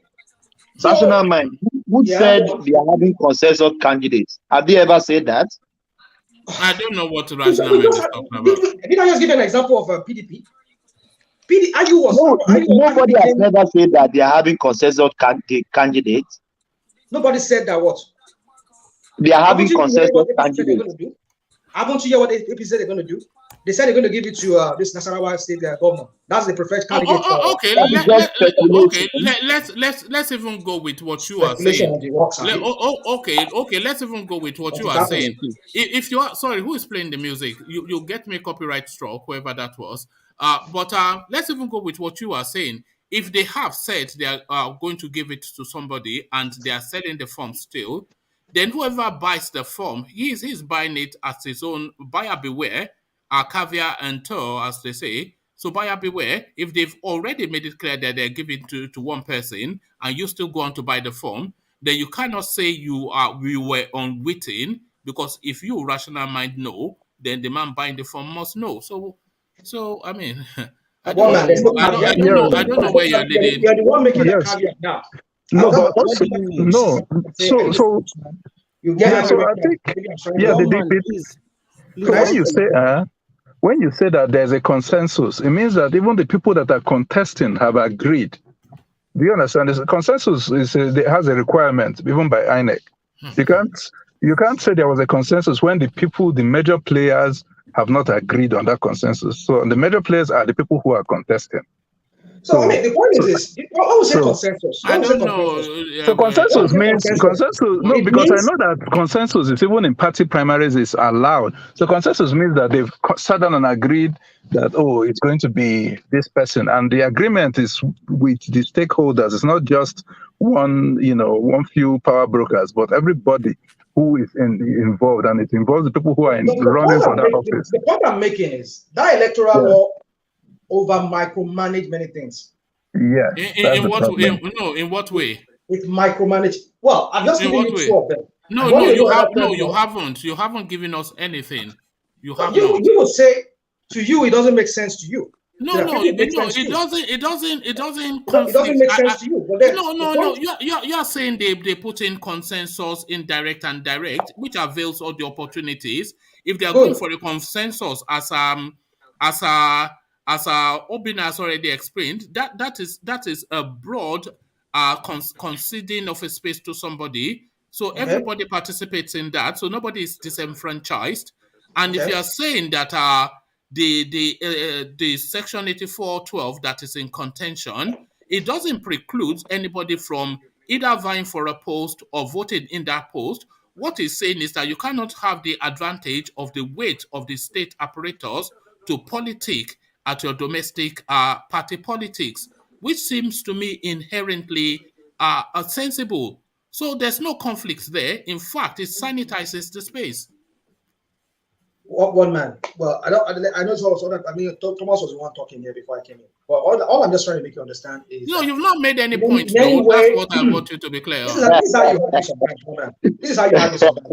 I've had so many arguments with you, only for us to find out later that this is what happened. This is what happened. Such as I can go on telling you so many here, but I just want to. But he won't. I'm telling you that on this platform here, I remember I've argued with you on this same electoral law. And to some extent, I've said to you that this electoral law, there's even though you are fixated on the concession bit because this is the one that you seem to. I would say consensus. Consensus means we all agree. Hold on, we all agreed that this is our own man. Like, are you the? No, it's not consensus. It's concession. So that's different. Consensus is agreement. Is that what? Do I not understand English? No. Consensus is a universal goal. Is a universal agreement. Concession is ceding to, so it's giving in top to. I understand. So what are we? What's English here? What are we talking about? What does the electoral law say? I don't know. You are saying consensus, which is a different thing. The electoral law says direct concession or concession. Where are we in this conversation? Because you are confusing me now. What does the electoral law says? It says direct primary, indirect primary, or concession. Concession, is that what it says? That's what I suspect it says. Don't quote me verbatim, though. No, it's consensus. All right. Consensus candidate. Because it means agreement. We all agree that this is our candidate. That's what it means. All right. So what's the greater point that you are making? Because the point I'm making is that if you say this is our man that we want to have this position, then why are you asking our people to buy the forms? It makes no sense. Either they agree or not, it makes no sense. That's business. It makes no sense. But it's business. So what I'm not trying to say in a nutshell is, and by the way, there's not a consensus. It's a preferred choice, which is different from because they're saying Buhari has indicated that he prefers. Rational mind. Can I interject? It's not as if people can't buy this form. People can buy this form. You say it's like it's obvious nobody is going to buy it. People can't. No, he's saying they're going to buy it, but he's saying it's somewhat like a fraud if you've already. It's a fraud. It's a fraud. So, that's what it is. Okay, then people I don't know what point you are making. One man platform is a party. They said you, me, Adele Koko, we should obtain form. But one man already, and in his caucus here, they've already determined that Adele Koko will be the one that will take that position. What's the point of you and I buying that form? No. It does make sense because you're allowed to favor somebody within the party. If they favor somebody within the, why not? What do people not favor? Do people not favor? Even in your America, I don't know what you're talking about. Language. Listen, democracy. What is the meaning of democracy to you? You know, that should not be in a democracy. That is not normal. What is not normal? What is not normal? No, it's not. It's not normal. One man. You might say it's democracy. In the United Kingdom. Come on. No, what is not normal now? What is not normal? What is normal? You're saying it's not normal. Look at these people. Are we on the same planet with these people? No. One man. But solely, you just said a while ago, solely, that is a business. How come you are doing a turnaround? That's why I'm laughing. This guy just say, oh, it's a business. And he quickly change again and say, oh, it's not normal. No, one man. No. I disagree on what one man said. Drama. you can favor somebody and is allowed. No, in Europe, you can even fight for your right that somebody was favored for a toilet over you. You can fight for toilet rights. So let's not act like that is normal. In a democracy, in a democracy, you don't agree with favorism. That you see, Nigerian kind of politics is so bastardizing that it has bastardized. Don't keep saying that, because you are not saying it on anything substantive that you have said. There's nothing. I should not keep saying what? No, you are building on shaky ground. You made some shaky points, and then you are saying Nigerian politics is so bastardized. You've not landed on anything. You've not landed on anything. You have not landed anything to you. No, you have not. No, you have not. I'm just giving you example. You've not given a single. Argue there, and then at the end of the day, we find out that later this is what it is. I don't argue about that. I'm just throwing it out there. No, when I say things like that, but rational mind. Don't let us fight. If you know that they are having consensus candidates, so why do you go and buy form? It makes no sense. Let me just say that. Yeah, so why do you go and buy form? If not, the thing is this. Hold on, it is insidious. That's the word I will use. Look at that. The insidious there is this. The word like that is that you will not tell people that we have a consensus candidate. You might be hearing it, but they have not said. What do you mean? When have they said they have a consensus candidate? But haven't you been hearing that what's his name? They want to make a one maybe we should get the dictionary out, because what they have is a preferred candidate. Oh my goodness! What is Mama saying? Preferred? Why do we need dictionary? Why do we need dictionary? No, I don't know. Well, I don't know what the rational mind is talking about. So maybe we should start looking at the definition of you use English word to no, you're saying I studied language. There you are. So I studied language. So I studied semantics, I studied all of that. So I know when I use certain words. And if I'm not too sure of what, I won't argue with you on that.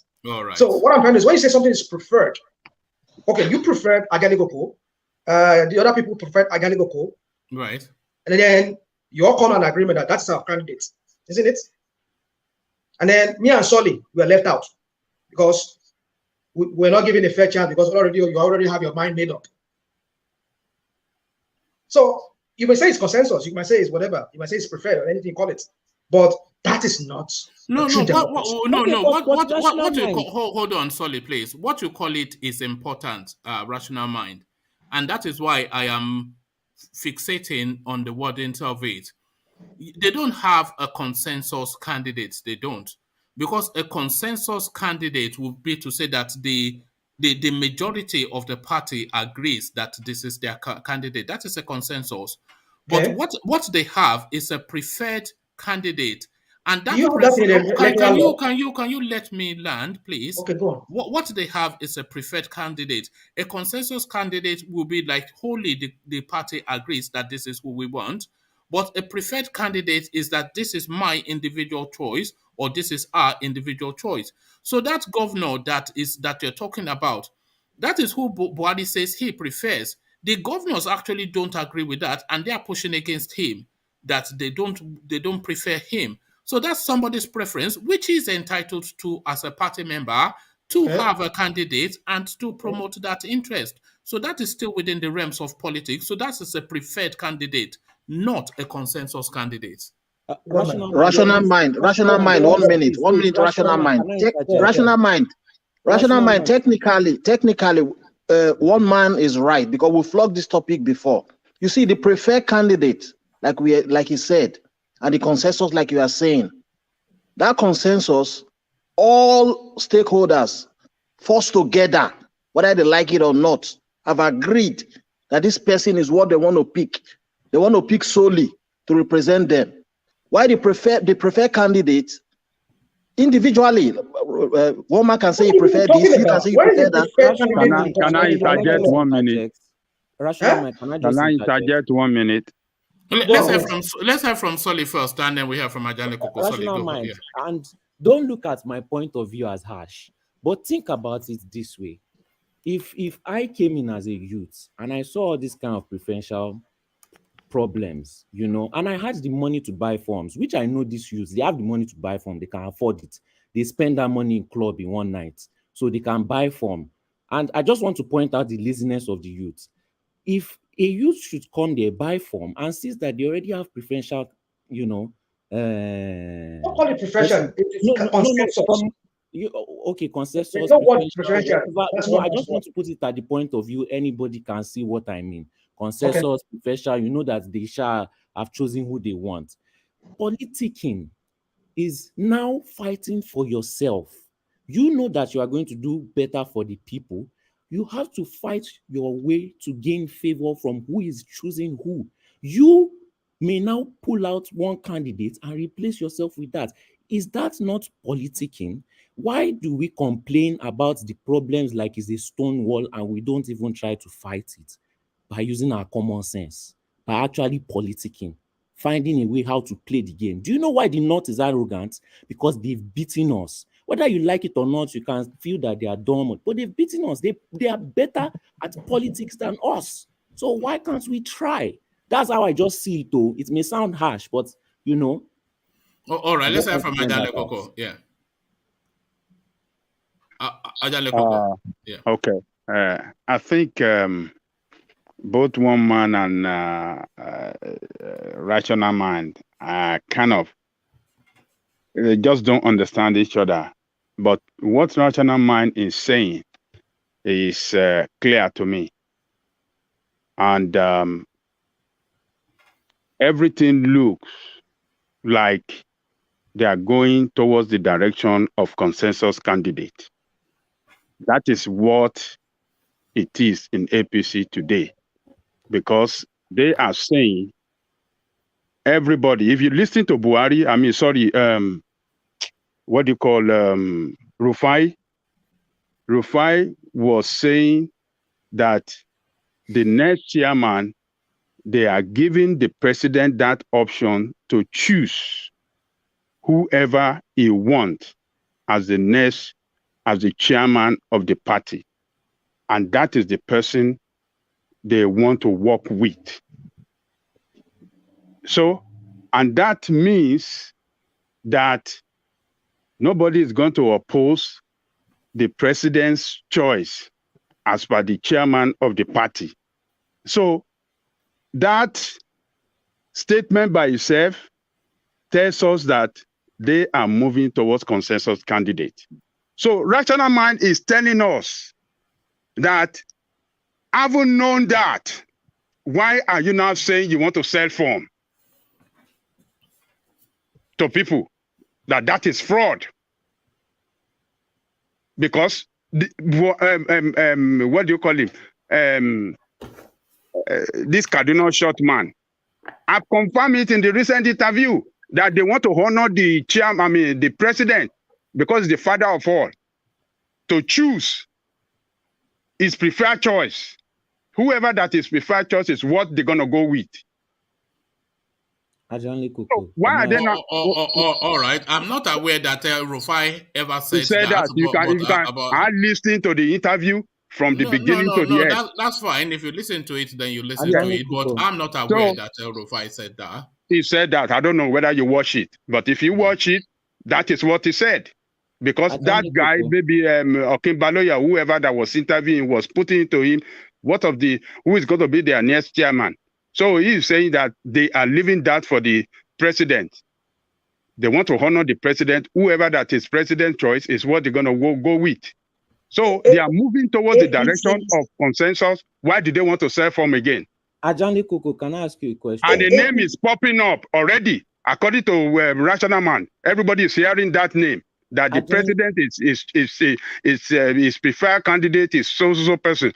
Why are they saying they want to sell form again when already they already know somebody that they want to go for as a consensus candidate?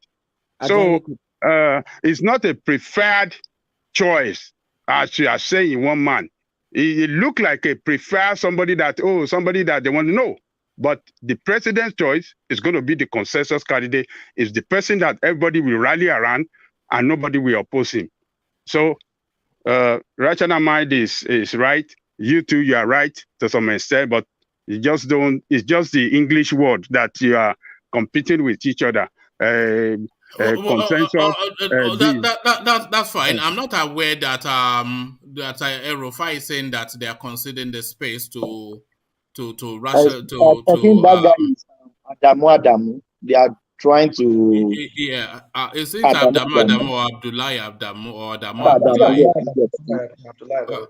Right. So I'm not aware of that, but that doesn't even still remove anything if that is known that they are going to consider. Huh? I've given you an example of a consensus. Are you?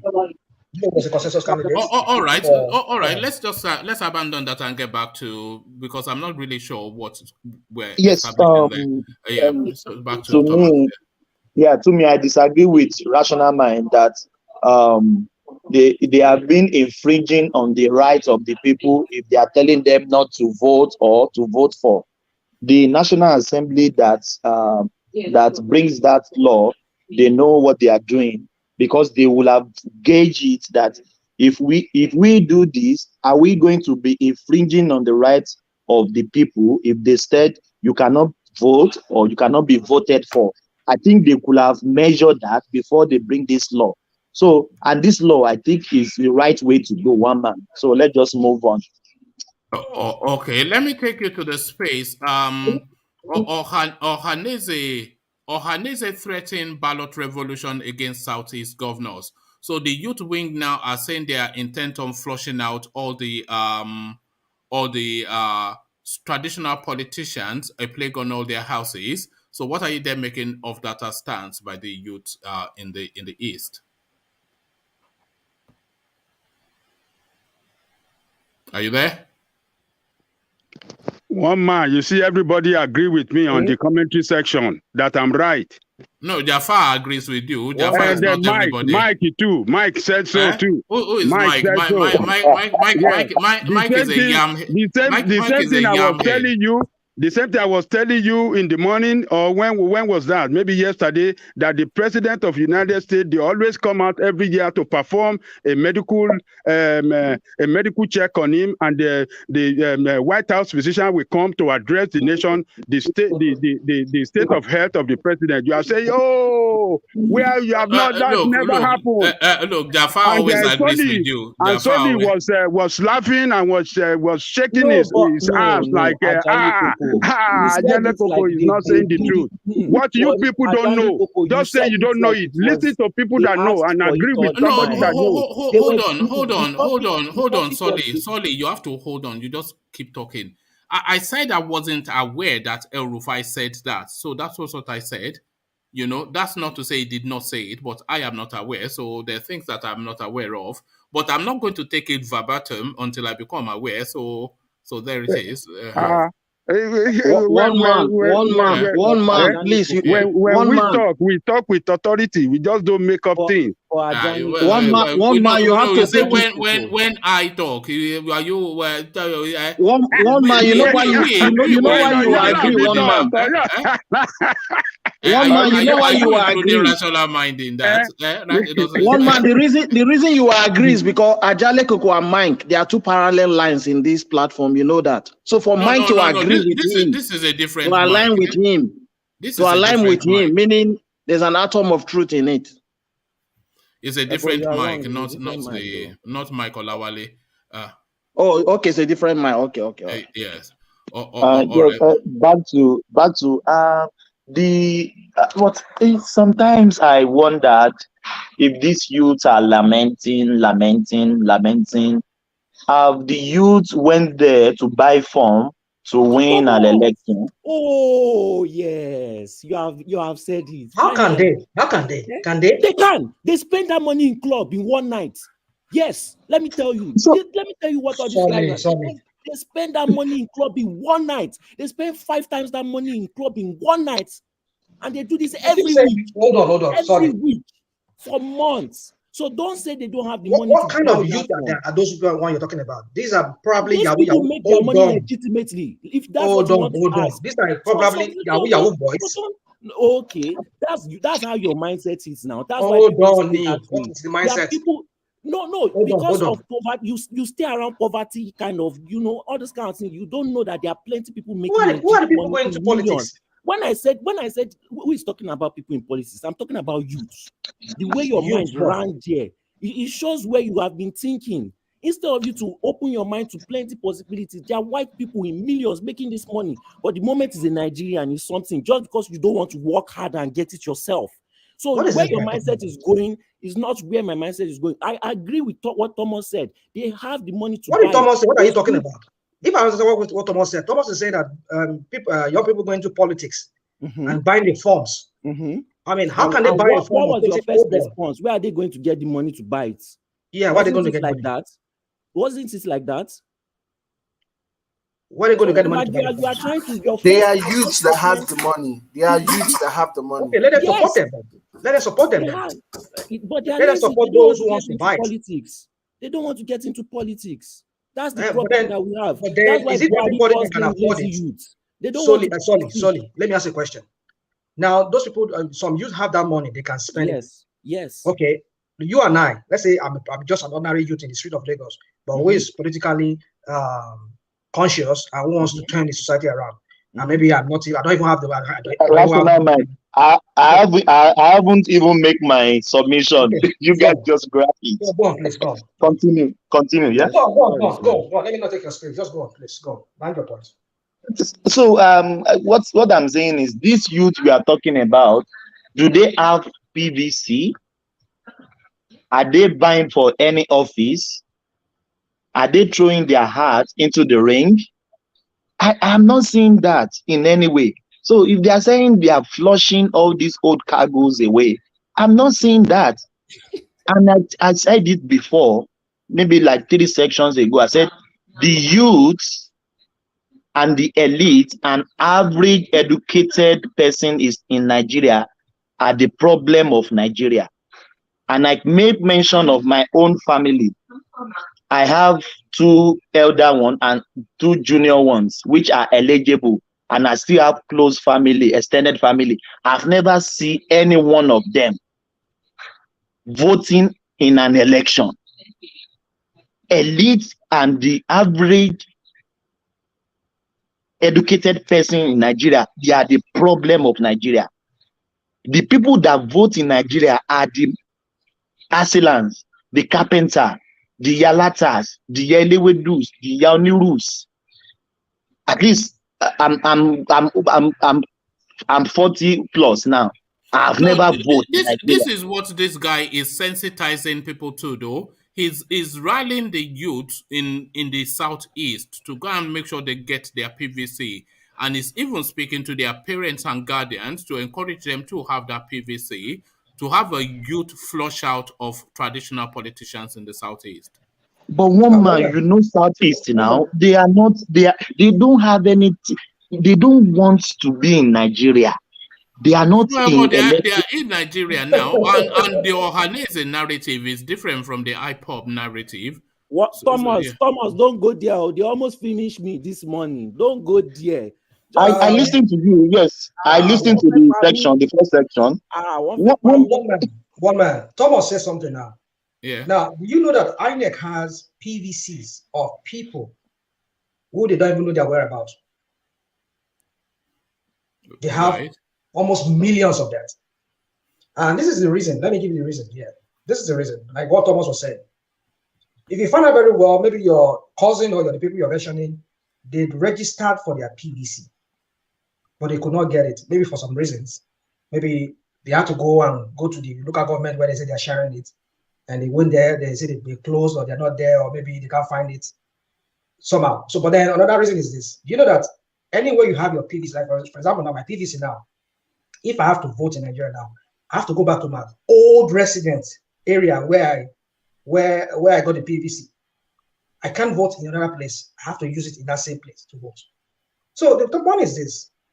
People move a lot. This youth you're talking about, Yalewedu, Yalatas, they are always in one place, perhaps. They don't move because maybe they are old people, or maybe they're artisans, they have their shop in one place, the same place they've been 20 years ago, the same place they are still down. But some youths who maybe they go to school, they are in school, they are in their university, when they're having an election, maybe they can't come back home, or maybe they move to another place. Oh, okay. So take us to the point, right? Hold on. Sorry now. How do you expect them to vote when their PVC cannot be used in their new residence, their new place? Can I answer? So that's the point you need to understand. So they need to think about how to allow people to be able to vote wherever they are. Rational mind. As long as it's a PVC issued by INEC. That's the point I'm trying to make. All right. But rational mind, can I answer that question? Go on, Solly. See, rational mind, maybe I've been too westernized. I've seen too many Western things. But it seems like you just have excuse for the youth in every turn, every nook and cranny. You have excuse for them. Let me tell you what these white people will do. See, forget about complaining. They're always going to try to outsmart you. No matter what, you can keep complaining all you want. The point is to try and outsmart them too. If you really, really, truly want change in your heart, you know how we are in the West when we want change. We work hard. We want that change because we know that once you get it, it's permanent and you keep on getting better. If we truly want it, these white people in Europe, if it's to trek from one end of their country to the other end to make sure that their vote counts, the two of us know they will do it.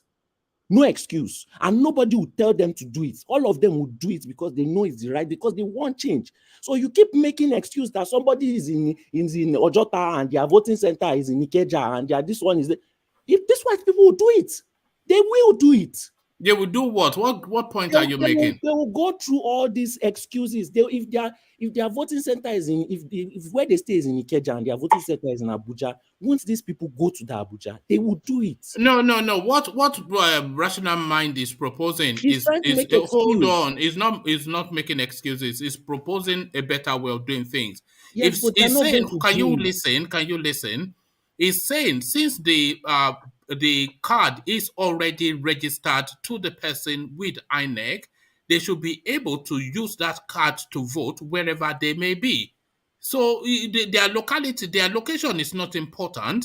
It's their vote that counts. And if it's already a registered card to that person, then they should be able to use it wherever they are. And it cites the example of students who will be in hostels during elections.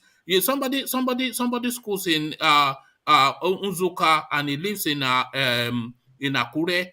Is he going to go from Unzuka to Akure just to cast a vote? So why can he not just go to the polling booth in Unzuka with his already registered card and cast that vote? So that is what our rational mind is suggesting, which seems to me makes perfect sense. Yes, I totally agree with you.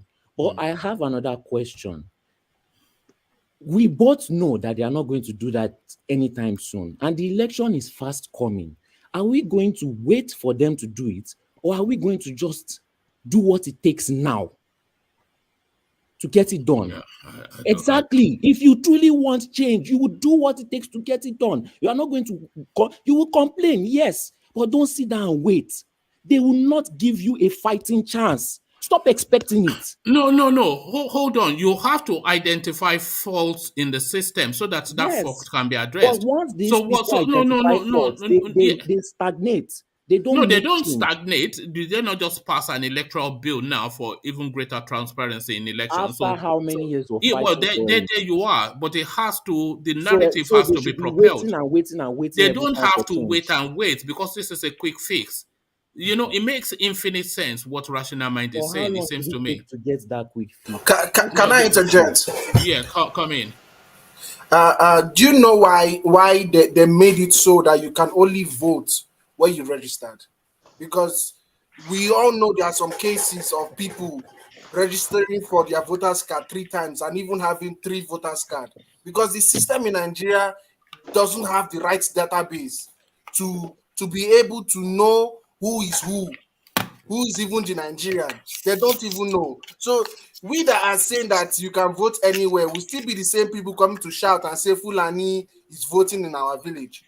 So we need to be careful for some things we say. We know that the system doesn't have the capacity. It's a biometric capture, isn't it? I don't have a PVC, but I imagine it's a biometric capture. Okay, who is saying Fulani is coming to their village?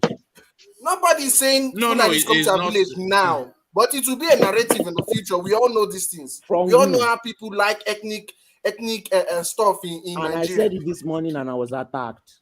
Okay. You have to get over it, you know. No, I will This not. guy. I will not. Ajale I was Koko, bullied. this your boy, One man, they bullied me this Who morning. bullied you? Nah, this guy no go gree. Just because their voice is louder than my voice. Solely like be no go gree. I will not agree.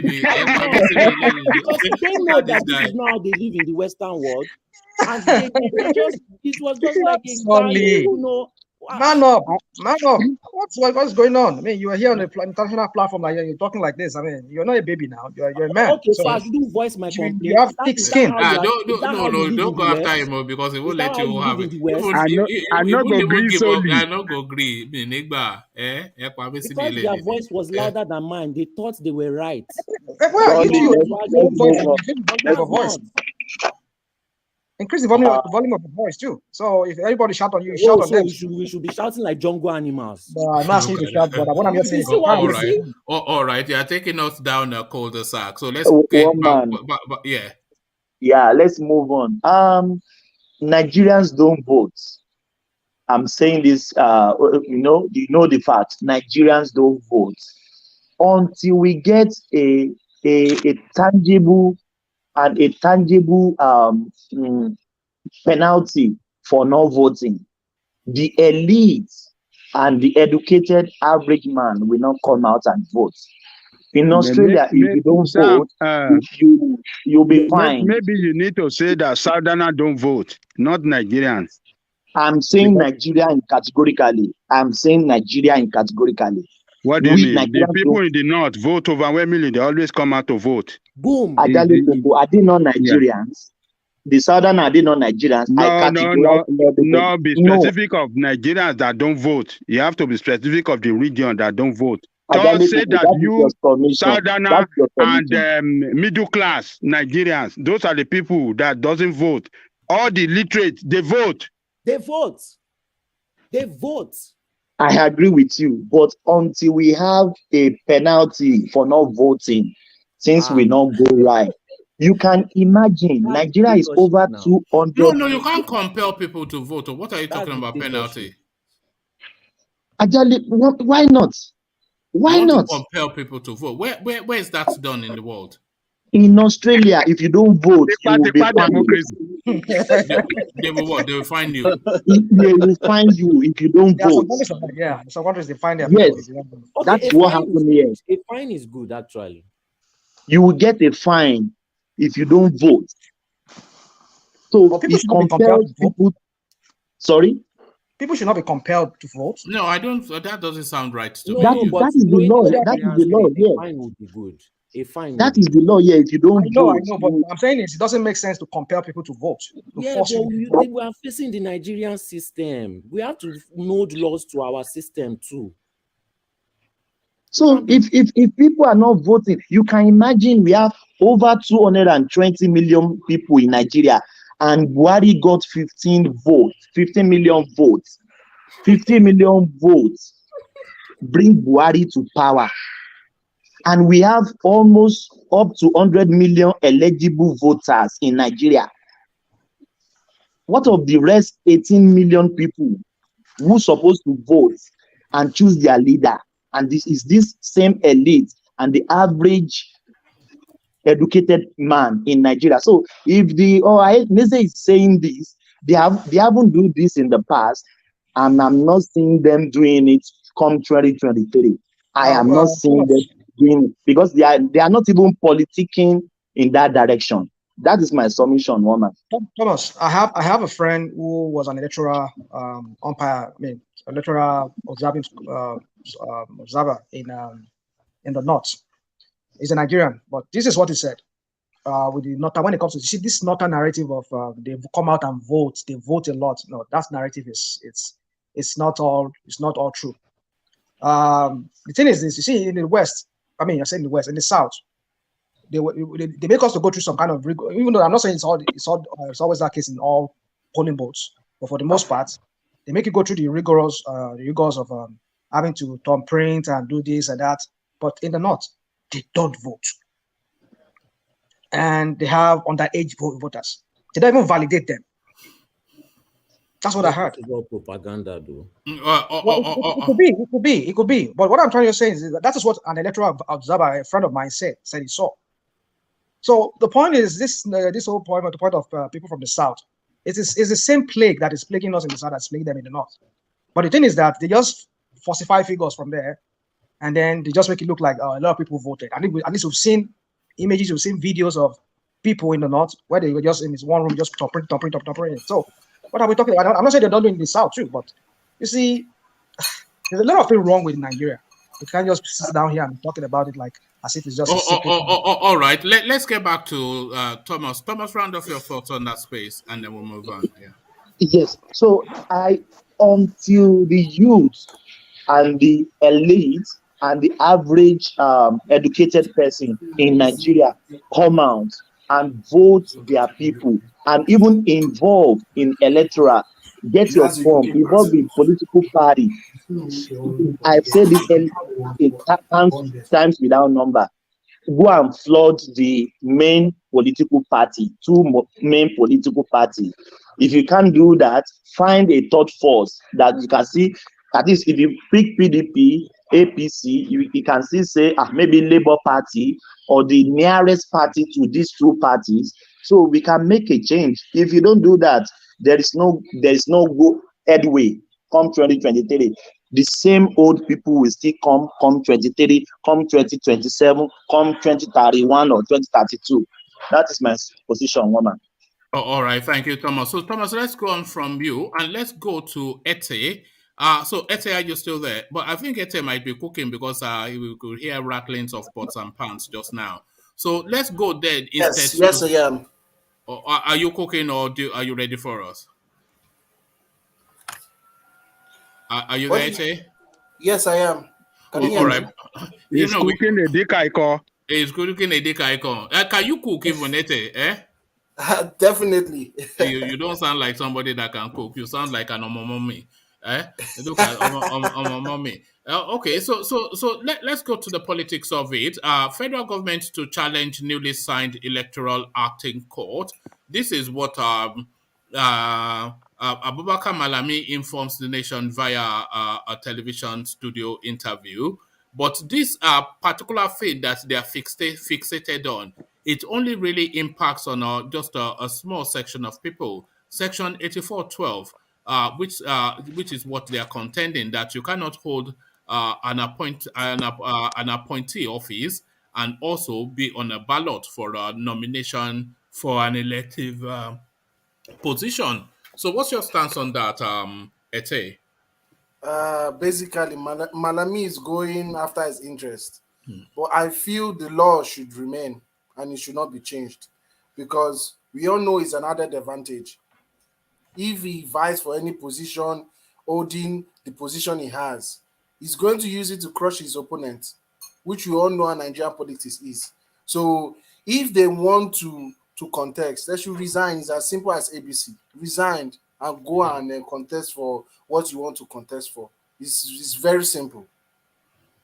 It gives them an unfair advantage, doesn't it? Can you imagine? You are the Attorney General of the Federation and Minister of something or the other, and then you go to APC to pick up a nomination form to be the governor of Kebbi State, and some ex-senator also goes and picks up the ticket that he wants to be governor too.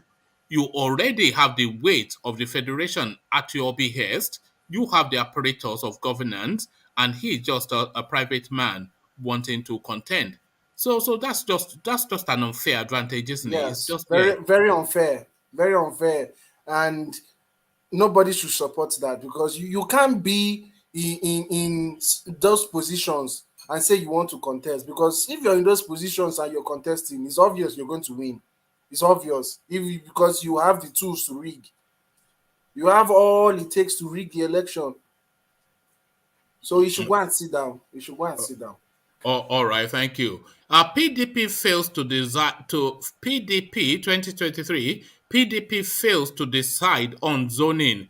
So it seems to me that the appetite of the country is for power to transit to the south.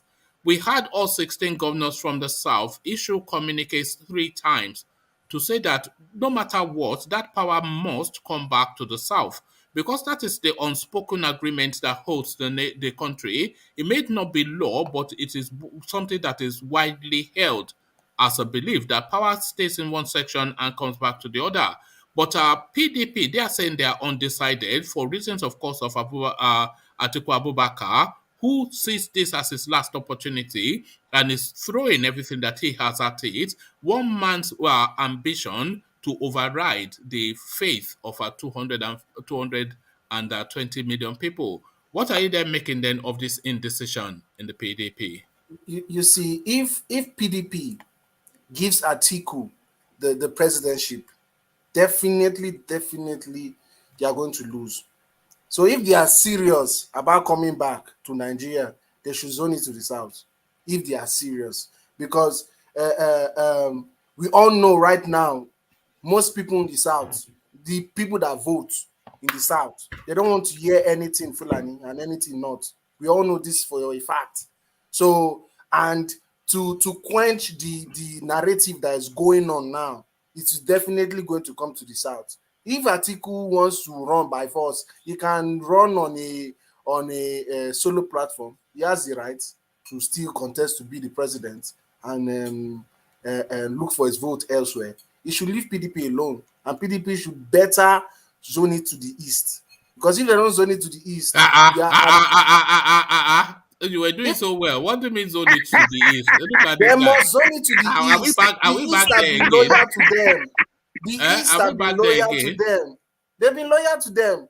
The East have been loyal to them since 1999. But they don't like the East, though. So the thing is, if they don't zone it to the East, and APC is wise enough to give somebody like Okorocha, you see, if they zone it to the East, then that's guaranteed that they're not going to be in government, because the East, they don't command votes in Nigeria now. Come on now. That is not guaranteed. Huh? That is not guaranteed. They feel it's guaranteed.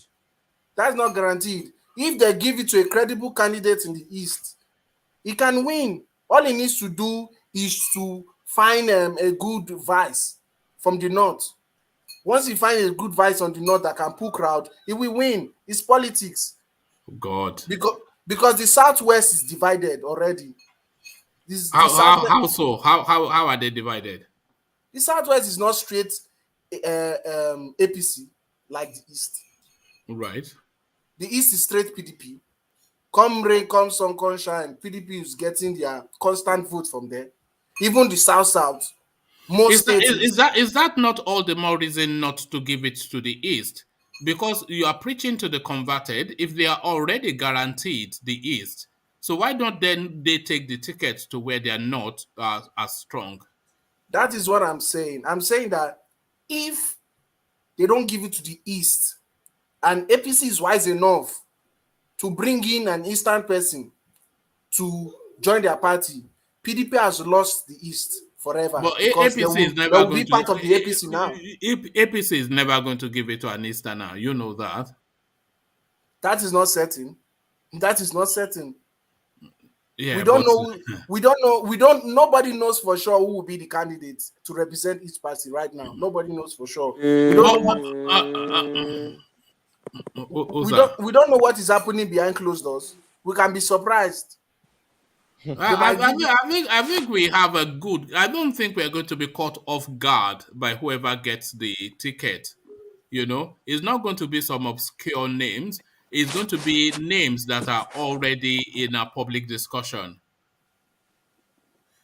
See, if he doesn't go to Tinubu, who does he go to?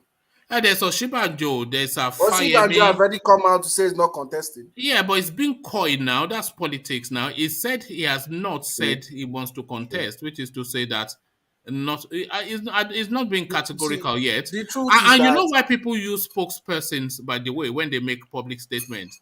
They use it because it gives them the window to take a different turn and say that guy misdelivered the message. The truth is that Oshibanjo can only contest if Tinubu gives him the go ahead. Well, there you are.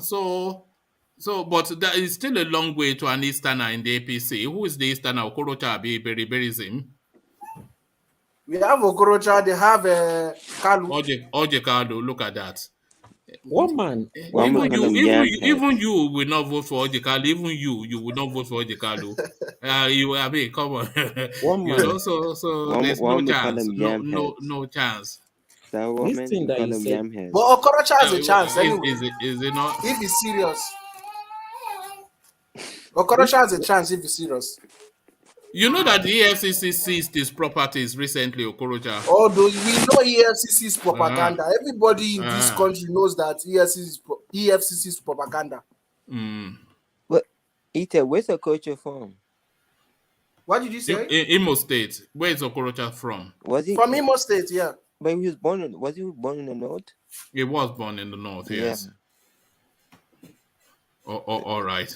Where are you going with that, Chance? Where are you going with that? No. It's saying that it covers both the north and the east is where it's going. It covers both the north and the east. Yeah. Oh, is that not where you were going, Charles? No, because I know one man. Let's move away from this afternoon, so that the first section is too rowdy about the east. Yes. All these Easterners, they want to be president. Yeah, but somebody popped it up now. Ete pop it up, so that's why we are talking about it. I'm not Easterner, by the way. I'm not. Yeah, you are still within the course, but you're not south. You are south now, so that is not east.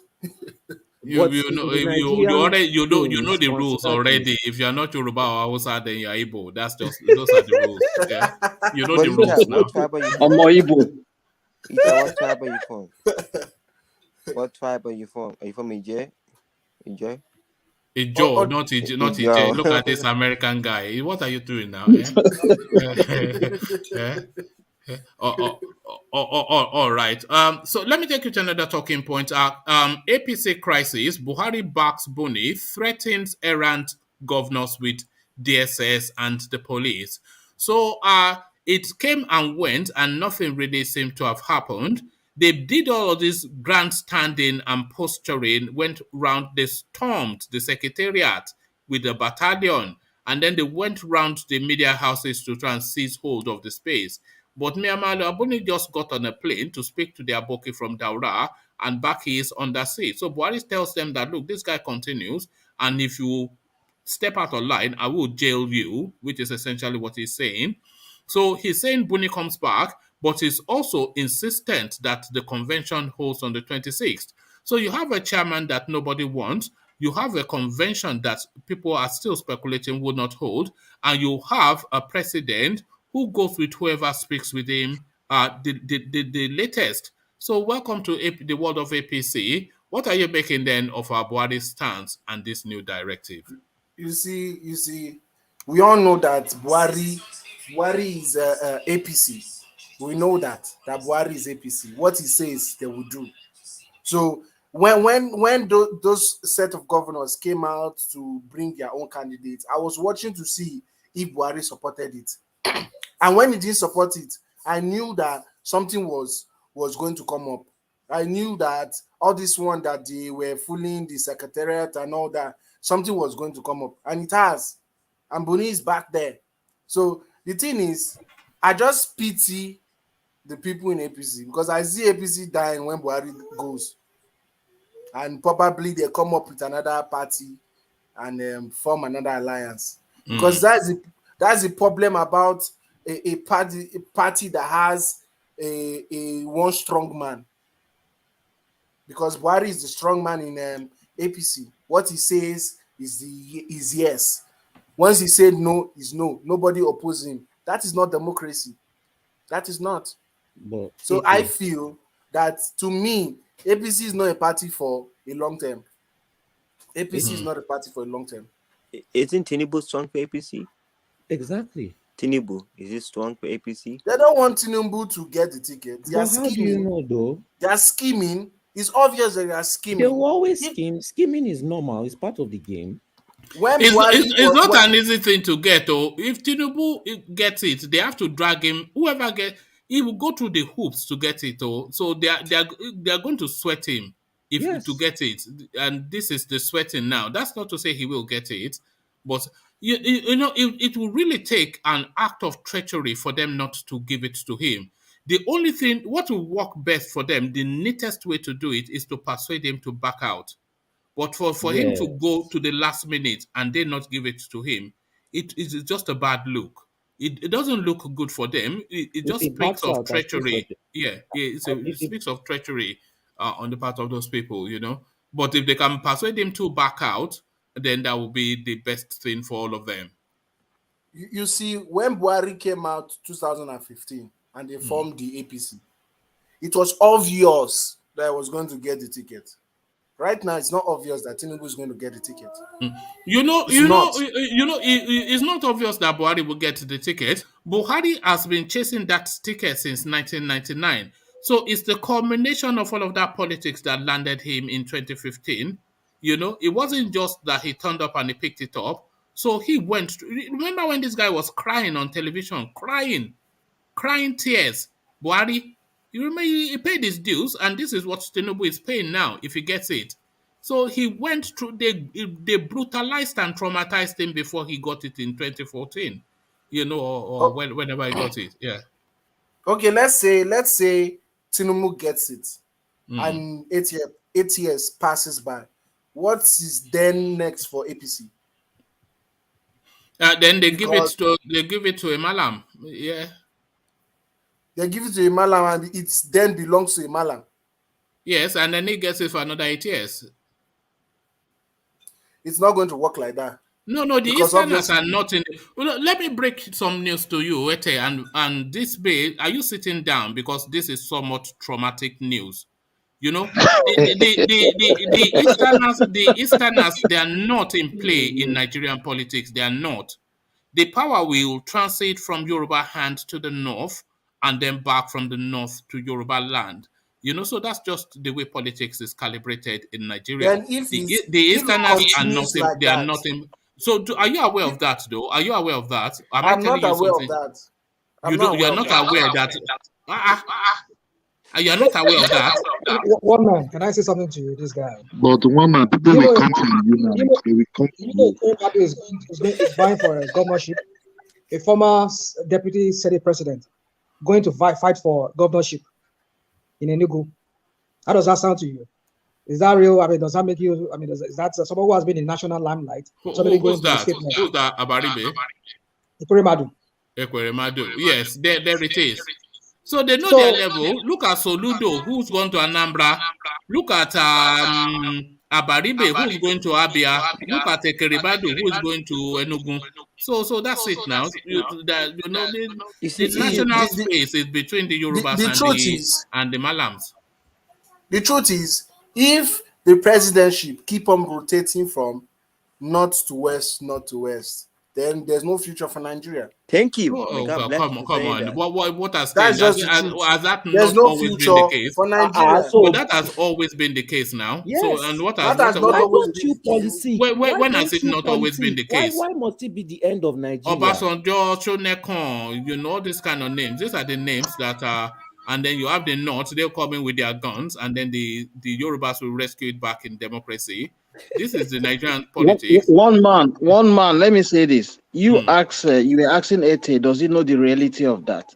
If he does know the reality of that, he wouldn't ask you that question. Obviously, he does know. You know, he's hoping against hope. This is it. He's speaking to. It's more in hope than in expectation. He's hoping against hope. It's just wishful thinking. You know, wishful thinking. He did make a good point. God bless you for saying he did make a good point that you want to hit the two align yourself. If that keeps happening, then they must split. Thank God for Ita saying that. Now you're not really going to go anywhere. No, he has spoken white. If president keep going to Europe every time, they must split. That's the fact. What's the point? Pointless. You know, Jake, if you want to split, it's most likely going to be a civil It's gonna happen. North is not going to allow it happen. One man just said that the North all speak Yoruba as the president. So Nigeria must split. Jake, I think you misunderstand how strong the Nigerian government is. We finish eating, I want to shut off this night.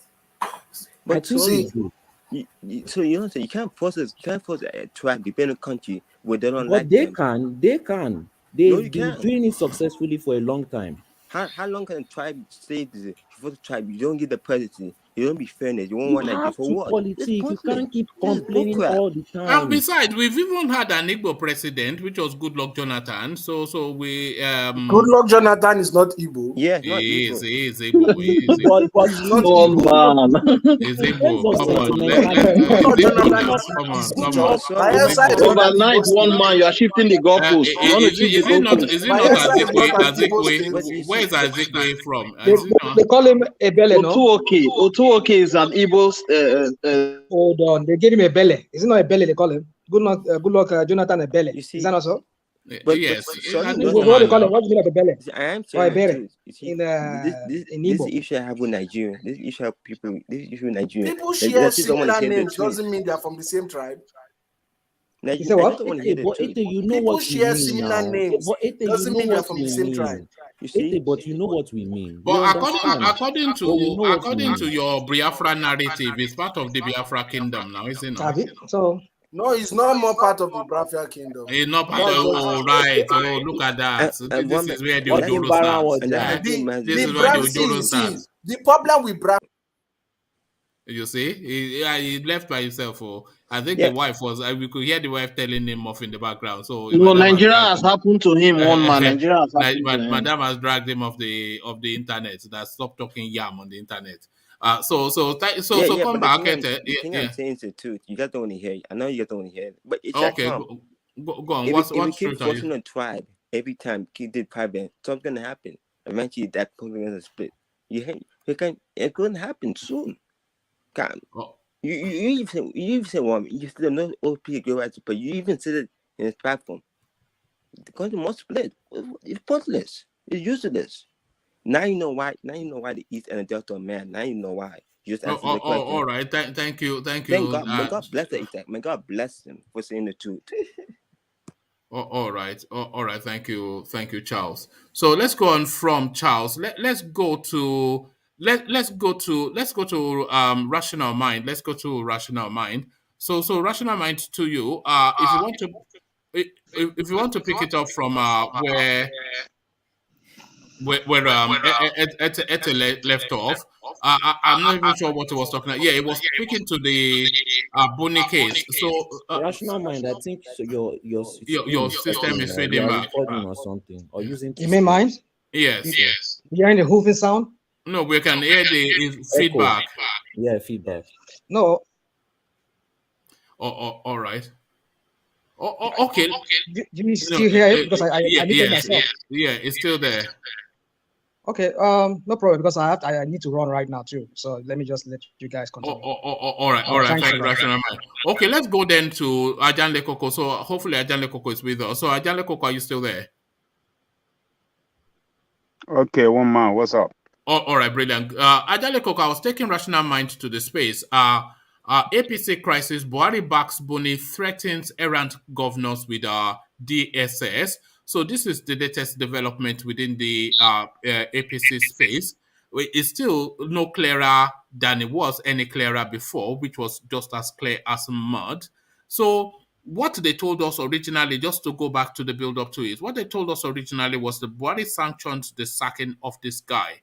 And then they subsequently sacked him and stormed the secretariat. We saw it play out in Technicolor. So we saw that. And then they then wrote to INEC, who backed back at them. And then Buni then went to London. They released photographs of Buni meeting Buhari in London. And off the back of that meeting of Buhari in London, Buhari now issues this new letter telling everybody to maintain status quo and threatening that any more dissenting voices will be jailed by the DSS. So this is the latest development, politics APC style. One man. All that play out when Buhari was out of the country and Buni was out of the country was just a politics of interest and power. Why I said that, why did they have to wait until Buni travel out? Why did they have to wait until Buhari's travel out before they started that kind of dangerous political game. They played it. They played it wrongly. It backfired against them. They saw that legal issue will definitely come up. That we heard them. That is why they backtrack. So the way they use Buhari name, that Buhari gave them the authority to remove him, nobody is sure. We are not sure of it because Buhari was the one that put Buni there in the first place. Buhari was the one that gave him that mandate to organize a Congress for a National Executive Committee for giving a mandate of 6 months to do it. Buhari was the one that renewed his 6 months and extended it up to the time that coup against Buni happened. How would Buhari now turn against him and said, okay, go and remove him without even talking to him when Buhari was the one that appointed him for that position? So that game that they played then, that Rufai and that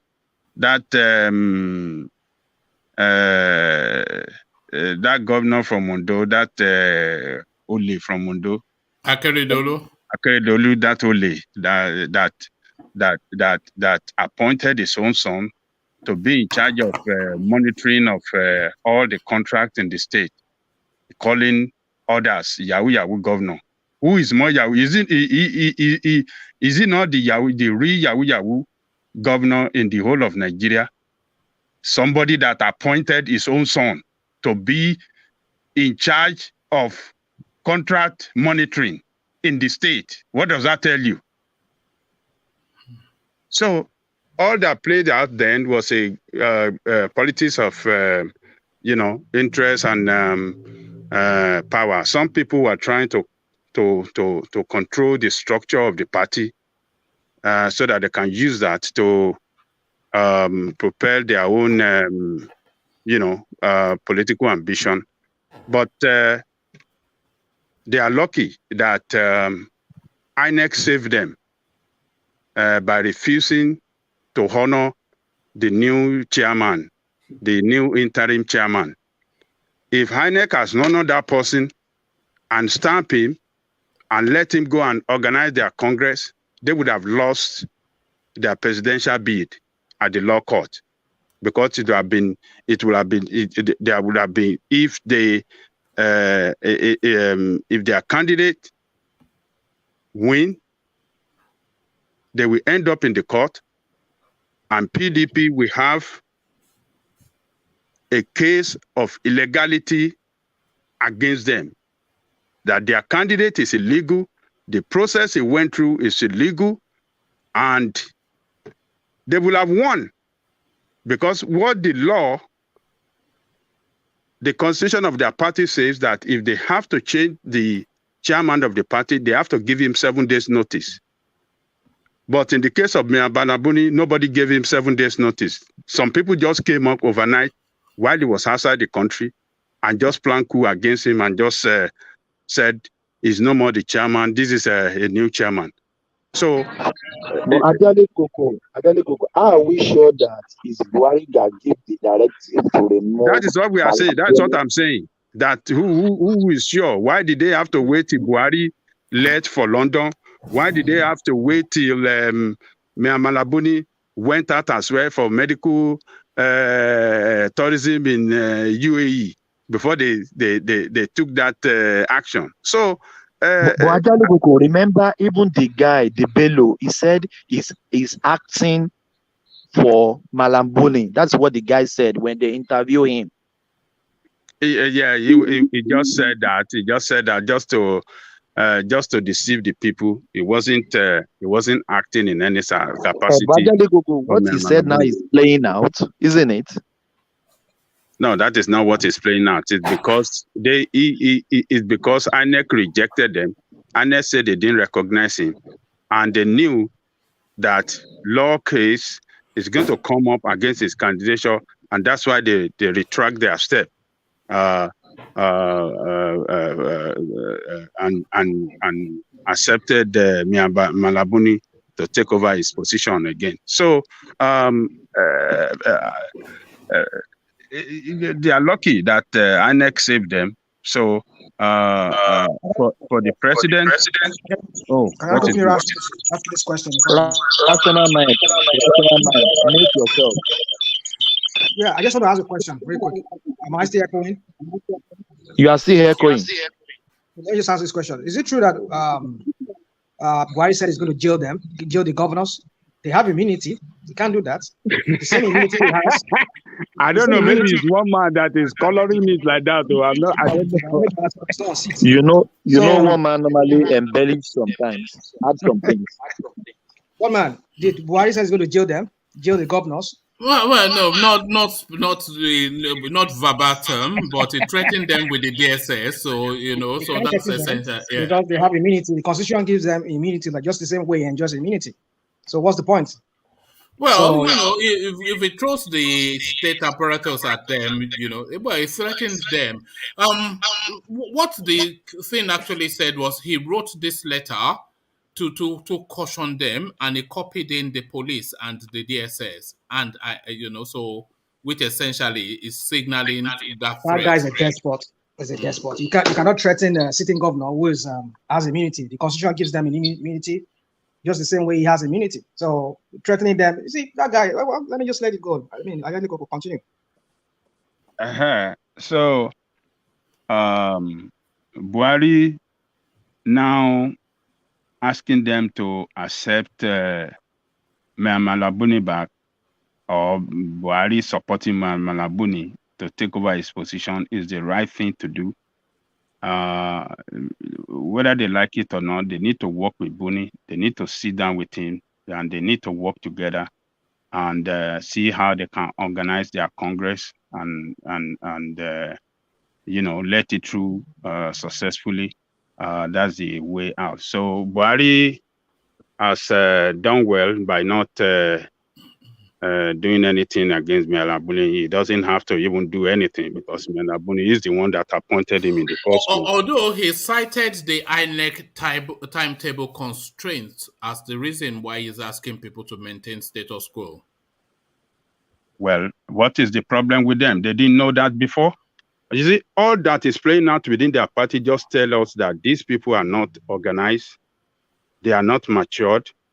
They are just after their own interests, But actually, PDP normally have crises, isn't it? All parties have crises, and they resolve at the end. Where are you at? Well, we are not talking about PDP now. We are just talking about APC. So when you get to the turn of PDP, I will talk about PDP. So, but they are the ruling party.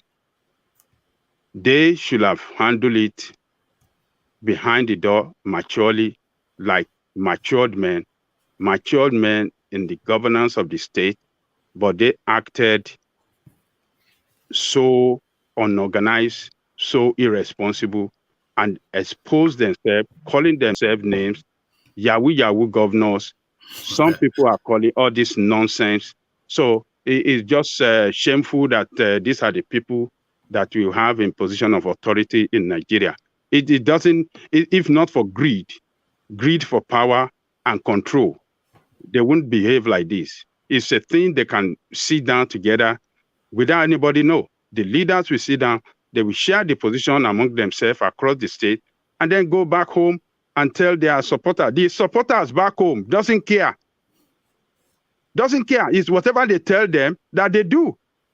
But the leaders, because of one thing or the other, that they want to outplay each other, you see them disgracing, washing their dirty linen in the public. So it's just shameful that these are the people that are in charge. And these are senior people, by the way, because and they are not illiterates. Akeredolu, a senior advocate. Oshibanjo, a law professor.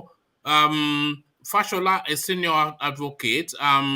Fayemi, PhD, war studies. These are not idiots. They are not idiots. you know. But they acted like idiot now. Yeah. They're like a bunch of idiots. So it's just shameful that they fit for no purpose. I mean, how can they govern the country successfully when they cannot govern, they cannot organize their party and do everything?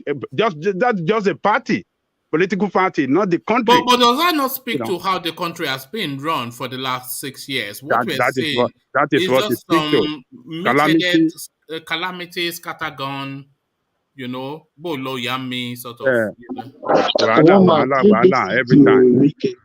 That man is crazy. Oh my goodness. Wike is not APC, Thomas, but yeah. So they have saved their head by supporting Buni now to take over his position, and maybe they can get themselves together. I believe at the end of the day, they will organize a successful convention, and they will move ahead, you know. All right. I think a lot of them cannot wait until that convention takes place just to close this whole mess, you know, because it's been going on for too long. But still towards that convention and towards the party nominations and then tickets, etc., federal government to challenge newly signed electoral act in court. So this is Abubakar Malami, this fixation with section 8412, which says that you cannot hold a public office and also buy a nomination ticket for your party. So what are you then making of the threat to take this to court, the federal government to sue the Senate? Well, let them test it out. Let them test it out and let us see what the court decision is going to say, who is on the right side and who is on the wrong side of the law. So let us. I don't mind Abubakar Malami what is challenging it, but to us as outsider, we believe that since it has been signed into law, the law is law, and nobody should go behind the scene and change the law for their own personal interests. That is what we believe. But maybe under the law, maybe there are still some provision that allows that we, outsider, doesn't know. We carpenters, as law, we call other profession that doesn't know anything about law. Maybe we carpenters, what we doesn't know. But, you know, Abubakar Malami, let him take them to court and let us see what the court we decide and have for us, you know, constitutionally. So I don't see anything wrong. He's just trying to do his job. He's trying to, you know, work for the interest of the president, or maybe for the interest of the country. We don't know what he's working for. So, but I don't mind him taking them to court. Let them take him to, let us go and trash it out there. All right, thank you. So to the east, the available option for Nigerian youths is to make use of the ongoing voters' registration to register en masse in order to secure their future. This is the Ohanese youth wing saying. He further took a swipe at the political profiteers of Igbo extraction. The profiteers will be sacked at the forthcoming 2023 general elections. There will be a political tsunami in the entire Igbo land. Every eligible voter should embrace the opportunity created by the ongoing voter registration to obtain their PVC. I detest the lackadaisical approach of the new generation of Igbo extraction over voter registration. There will be total retirement of all politicians that have stolen our wealth since 1999 till date. Igbo youth shall organize a send-off protest to all National Assembly bench warmers. None of the governors of Igbo extraction shall near the Senate. The youth shall beat a new drum for our governors who think that it's political culture that after 8 years of looting, you acquire a senatorial seat. This culture of decorating looters with juicy positions must stop as we open a new political chapter for 2023. Parents and guardians should ensure that youths under their care are all registered to vote in the 2023 elections. If Igbo youths translate their population into PVC, Southeast at least will record over 50 million votes. There is no community in Igbo land that is not up to 15,000 people, he said. It says, beware of political profiteers who have launched charity foundations. The youth shall escape from every mental manipulation from politicians, shun electoral thuggery and violence. So this is the new song now that we're hearing from the East, the Ohanese Youth Wing mobilizing the Southern youth to sack the entirety of the political class in the East. So what are you then making then of this new language that we're hearing from the East, Ajande Koko? Those Ohanese youth should be commended for issuing out this strong statement, this revolutionary statement, and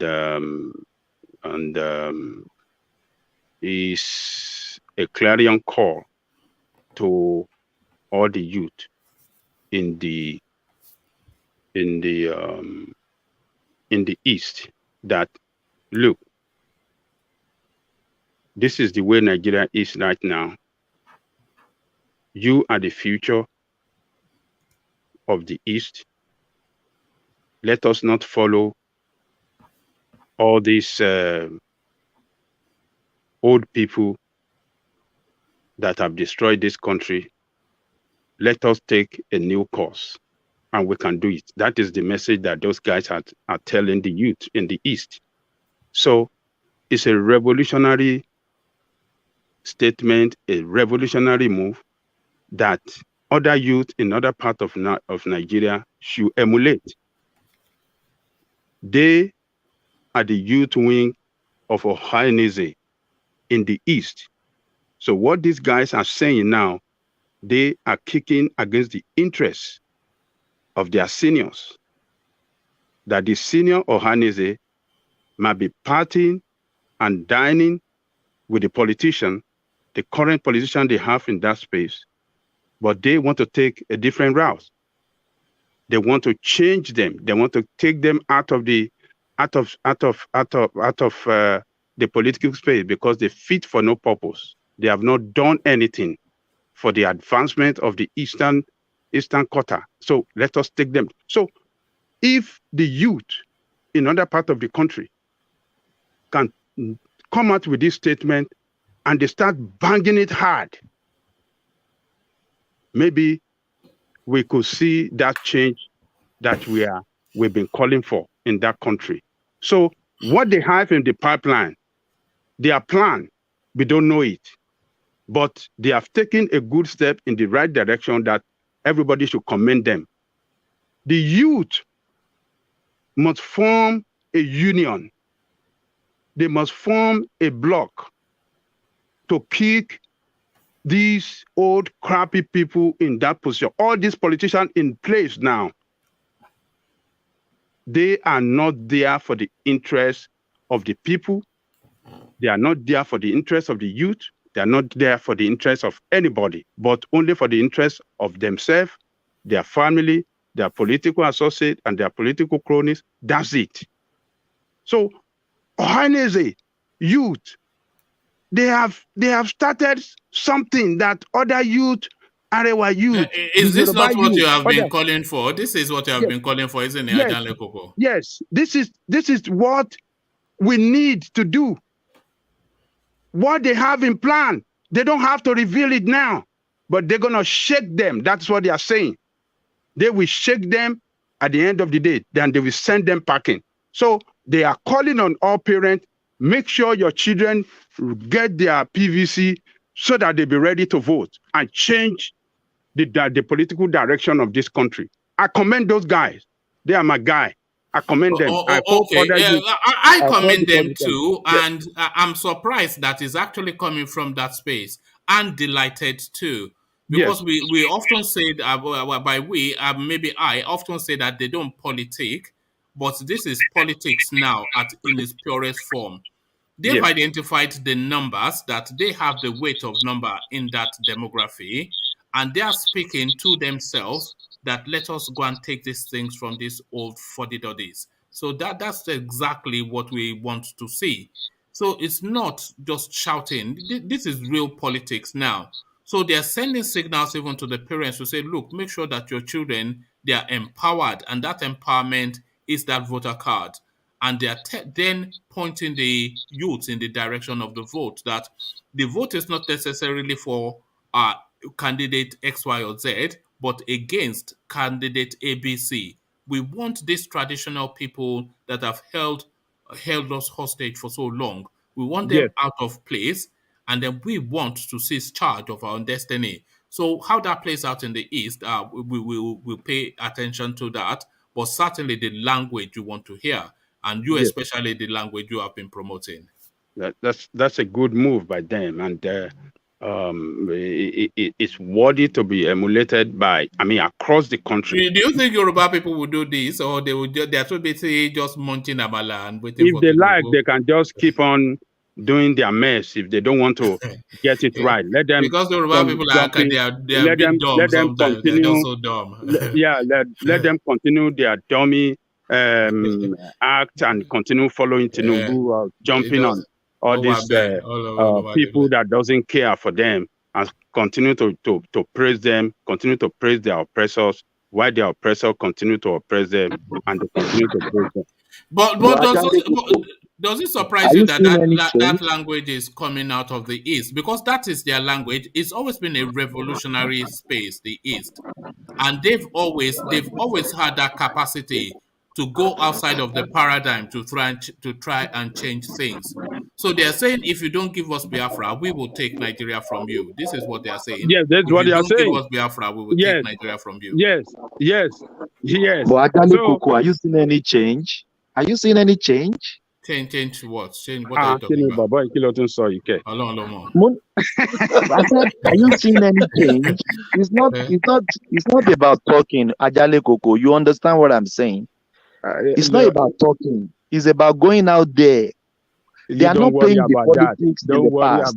Don't worry about that. They said they are mobilizing. Is that not mobilizing? Is that not change? Is that? Do you know? Thomas, they are jumping the gun. They just made a statement. You can't start seeing change as they're making statements. I don't know. You have to wait. Thomas makes this statement sometimes. You know what? Are you saying anything? They are saying they are mobilizing. They are saying go and get your PVC. Is that not a move? Even Ajale Koko could not answer that question because the question sounds funny. They're standing up against their elders. They are not Ohaneze elders. They are not following their direction. They said, even the statement alone is a leap of change. It's a leap of change. Because everybody, they call them lazy youths. We come here and we mock them, both as youth and as off-east, that they have no political relevance. And they are now saying that we will show you what our political relevance is, and we will show you if we're lazy or not. Go get your PVC cards, and when we'll meet you at the ballot box. So that is the language that that's defiance. If we want the language of defiance from the youths, you want them to shake you up and kick you. That is their job, you know. So that is what they are doing, you know. They should continue their campaign, and I believe when they continue like this, a lot of youth from that quarter will join them, and the revolution will start from there. Yes. I commend them. And this move, by the way, a more potent move than NSAS, because this is real something, not empty noise and just smoking Igbo all over the place. You know, this is real. You know what these people are doing. What they are, if they can follow it through. Are you listening to one? No. But Woma is such a gas tonight. Do you not agree though that this? I agree with you, Woma. Is more potent than absolutely, now. Absolutely. This is not placard carrying, Luther chanting. This is politics. If that was the statement, we will outnumber you. We will outnumber you. We outnumber you. We will kick you out. Yes. Yes. If that was the statement they were making for the past 7 years, I guarantee you, Tinubu won't stand a chance against any Igbo candidate Tinubu next will year. not even come You out understand? if they had been Yes. playing this But sort they of spent the something. 7 years talking something else. Yes. This is what the youth across the country should be saying now. Arewa So youth to stand up to, Yoruba start youth to mirror stand it. up, Yeah. Benin youth to stand up, all of them youth to stand up and say, this is the time we are going to vote against you, these people. And start the mobilization from there. We have to take these people out. And this news needs to be amplified. You know, Amplified. It needs more people to hear that this is what they are saying, both to get the message to their constituency and to threaten the status quo and to shame the other demography, to say that this is what they are doing in the East, whilst you are sitting there with mommy wanting to take the last meat from the, you know. And the Igbo youth, when they are standing for something, you know, they are standing for it.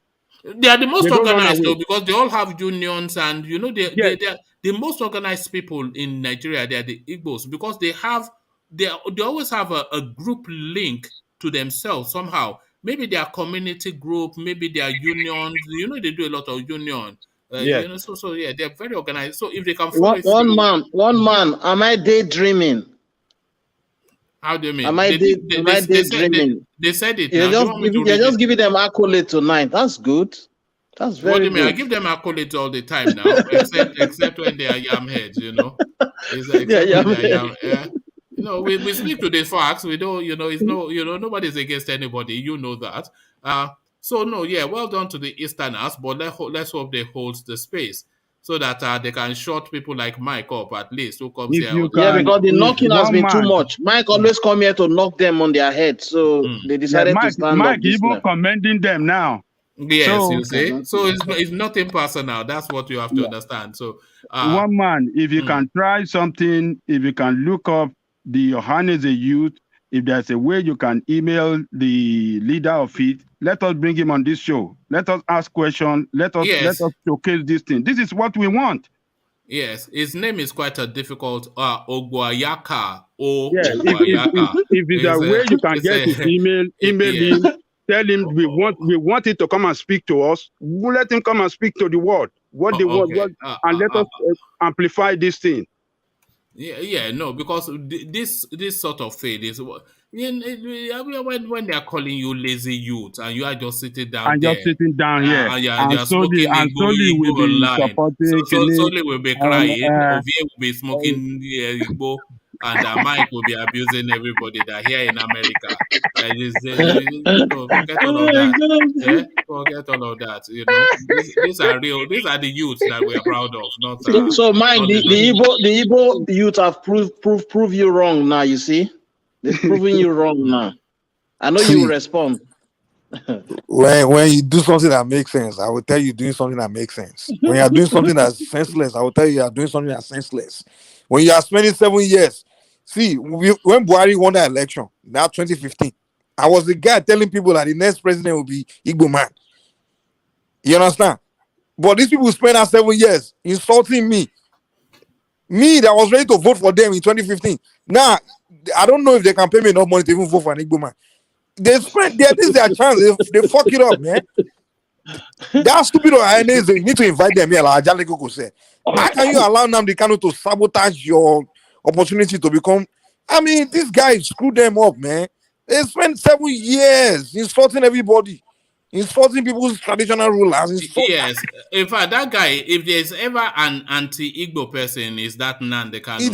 The guys that was telling me, he fucked them up. He knew he didn't have chance to give them Biafra, but he just calmed them. He put his ego over their best interest. He scammed them big time. At the end of the day, they're not going to get Biafra. Now, their best chance to be president to take over Nigeria, they have lost it because they spent too much time. They've insulted us to the point where we are just like, fuck you too, Someone like me is like, okay, fuck these guys, man. I mean, I was the number one guy that was like, okay, the next president, no matter even they bring the worst Igbo man, I'll vote for him in 2015. Because I'm like, this is their chance to be president. And they spend that whole time just insulting me. Okay, that's okay. Or maybe they praise those young guys. Maybe not. Yes. Okay. I've captured his name. I'll see if it's on Yeah, I think it's actually on. Maybe this is not him, but we'll see if we can get hold of him. Yes, Ogbuayaka. Ogbuayaka. That name alone, that's a name and a half. So Ogbuayaka. Ogbuayaka. Look at that. They only them will have that sort of like yellow Gary name. But let's go from the yellow Gary name back to the. Let's go back to reality. So Ayu cautions Wike Obaseki, other PDP leaders against attacking one another. So marry that, Ajanle Koko, with 2023, PDP fails to decide on zoning. So there's an open goal, and then you point the ball in the direction of your own half, and you start to play it back towards your own goal. So this is PDP. There's an open goal for them just to shoot the ball into the net, but they are facing the other direction. What are you then taking then of this lack of capacity to seize an opportunity that the PDP is demonstrating? Well, we have to acknowledge the fact that the chairman of PDP spoke quickly to caution Wike and Obaseki, because if he doesn't do that and this thing escalate, it could get out of hand. So for him to come out this time to tell them, hey, enough is enough. And I believe we will have spoken to them as well. That is the right thing to do. So he acted well as the chairman of the party, and he wants peace to reign within the party. So on the issue of zoning, it looked to me that it's going to be difficult for PDP to zone the presidency to the east this time, because they know that the politics that is playing out now in Nigeria, they have to be very, very careful. It is one thing to satisfy a particular tribe by giving them the nomination for president. It's another thing to win the election.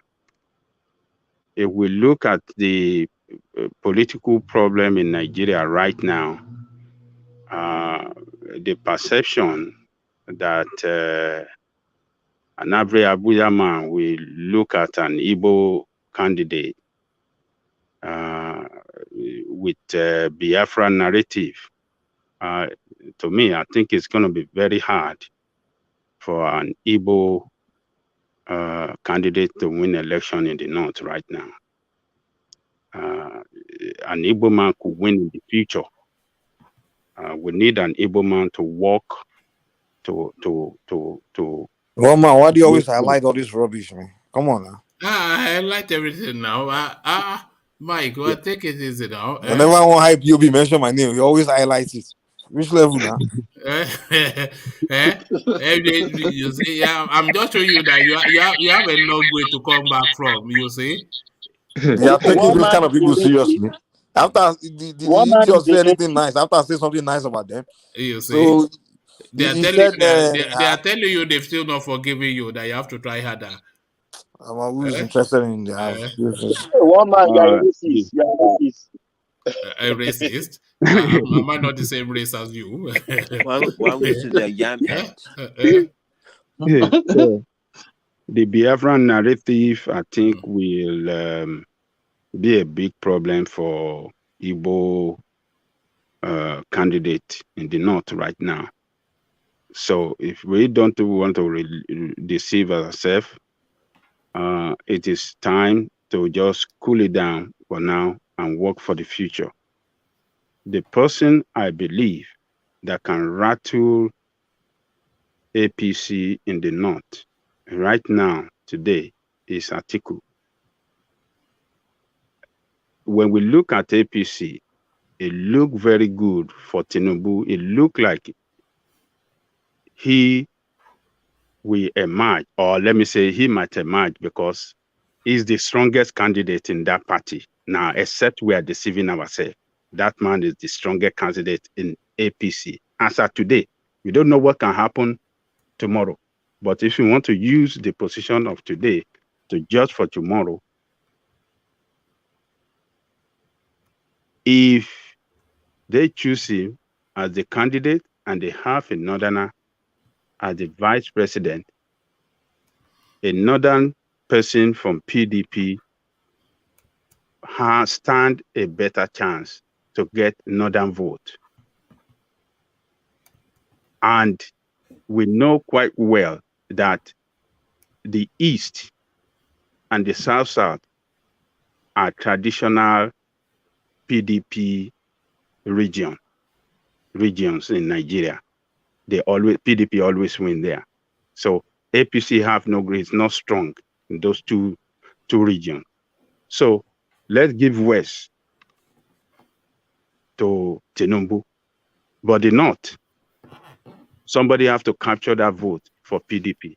I don't see an Igbo man getting that vote now, except we want to deceive ourselves. Do you think Atiku is popular in the North? I wish we had a northerner actually that could, because I'm not quite sure how because the last time we had Jafar here, he was telling us that they have no regard for Atiku because they see him as somebody that is too westernized and converts with women and all this kind of stuff. So if he's saying that, then that should subsist as the perception of Atiku. So are you going to tell me that Tinubu will be more popular than him in the North? It depends on who backs him, though. Who takes him to the North to raise up his hand? Atiku is well known in the North. Atiku is well known in the North. We play tribal politics in Nigeria, whether we like it or not. No, we don't play tribal politics, though. We saw that on June 12, and then we saw that in 2011 as well. Yeah.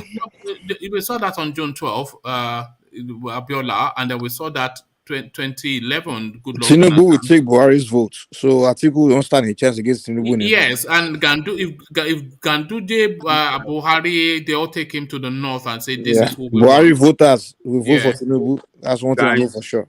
You guys are taking Northerners as if they are stupid people. No, it's not. No. It's not. What we are actually saying is that they are not stupid people. Let me break it down for you. Let me break it down. The hardship that this administration has brought to the whole of this country, the Northerners suffer that hardship most when it comes to insecurity. The failure of this administration to secure the North, killings every day. Do you know how many people they kill in Kebbi yesterday or today? So let me tell you. So you think the Northerners are stupid that they believe Atiku is one that will come and solve that problem? Eh? Okay, so look, you have to, a lot of things got to be put into play here. So APC failed completely. Sorry, excuse me. Carry on. I want to get something, but carry on the conversation. Yeah. Okay, APC failed. PDP didn't fail, Abi. When PDP was there, it was Boko Haram issue. There wasn't banditry. Banditry is worse than Boko Haram. They kill more people all over the North than Boko Haram was. Boko Haram was just in Borno State. Banditry was all over the place during this time of Buhari, and they killed thousands of people. So, but they still voted for Buhari. That's why they banished on the second time election, didn't they? Who told you, sir? Who told you that they Who told you they voted for Buhari? Why did they win? So do you call that one win, Mike? You call that Buhari vote win? You think Northern people, you think they're stupid? You think they voted for Buhari? So what did they do? How did they win? That wasn't true voting. Like you don't know. How do they win? Election. He knows. Leave him alone. Mike knows. Make they do hide and seek here. Well, the same way they won is the way Buhari Tinubu will win. Then okay, let's leave it like that. Okay, because Tinubu is your tribal man, so you just want him No, to win. it has nothing to do with my tribal man. That's not what That I'm is saying. I'm just telling you what's real. So, but what I'm saying here is that, look, to a lot of people, as you are supporting Tinubu, and some people in Yoruba land I'm supporting Tinubu. One man, stop it now. I mean, Ajale stop putting word in my mouth. Hold on. I know you are Tinubu. You are Tinubu guy now. How did you know that? You have expressed it here several times. So what are you? When? I've never expressed it. Stop making a strong accusation, man. Stop it. Okay. All right. So a lot of people in the north will feel comfortable that their man, as some of the Yoruba, we as well feel comfortable.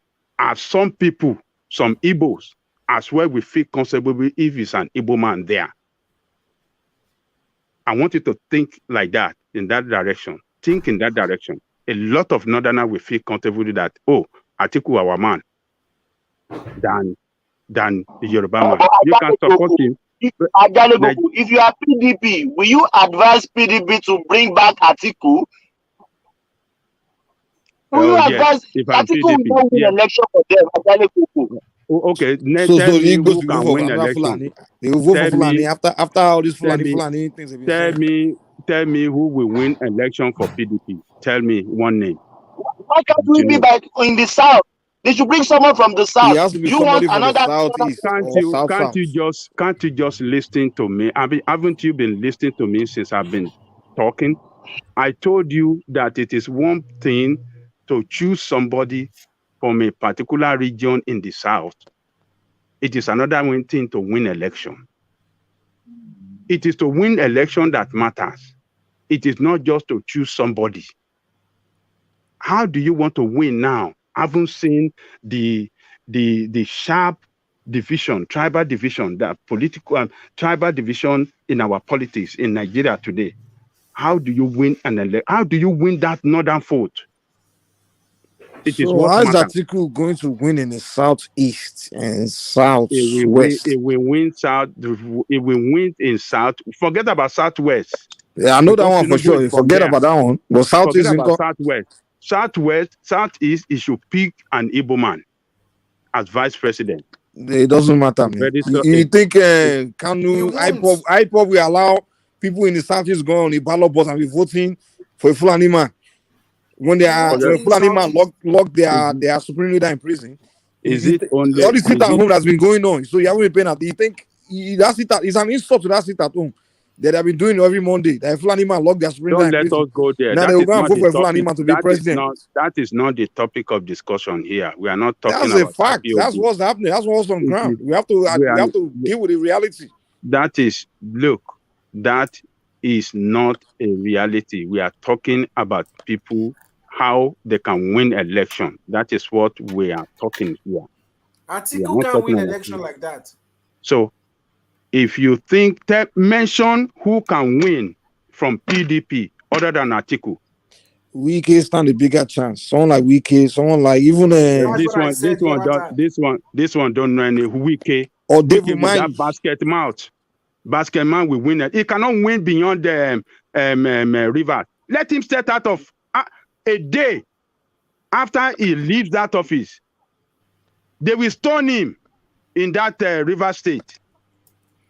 People will stone him because he's in power now. He's bragging around. He's causing traditional chief. He's gallivanting around because he's in power. The moment he step out of power, you will see the real color. You know he's a strong man in River State. Do you know that? Huh? Do you know that he's a strong man in River State? Because he never stepped out of power. It's not because he never stepped out of power. He was a strong man before he even got power. Which strong man? What is strong man? Somebody that is calling all the Tajima and talking nonsense to them. And look, I will vote for Wike before I vote for Tinubu. Before I vote for Atiku, because Tinubu has proven himself. This guy has performed. He has proven to be a leader, a real leader. A man has represented people.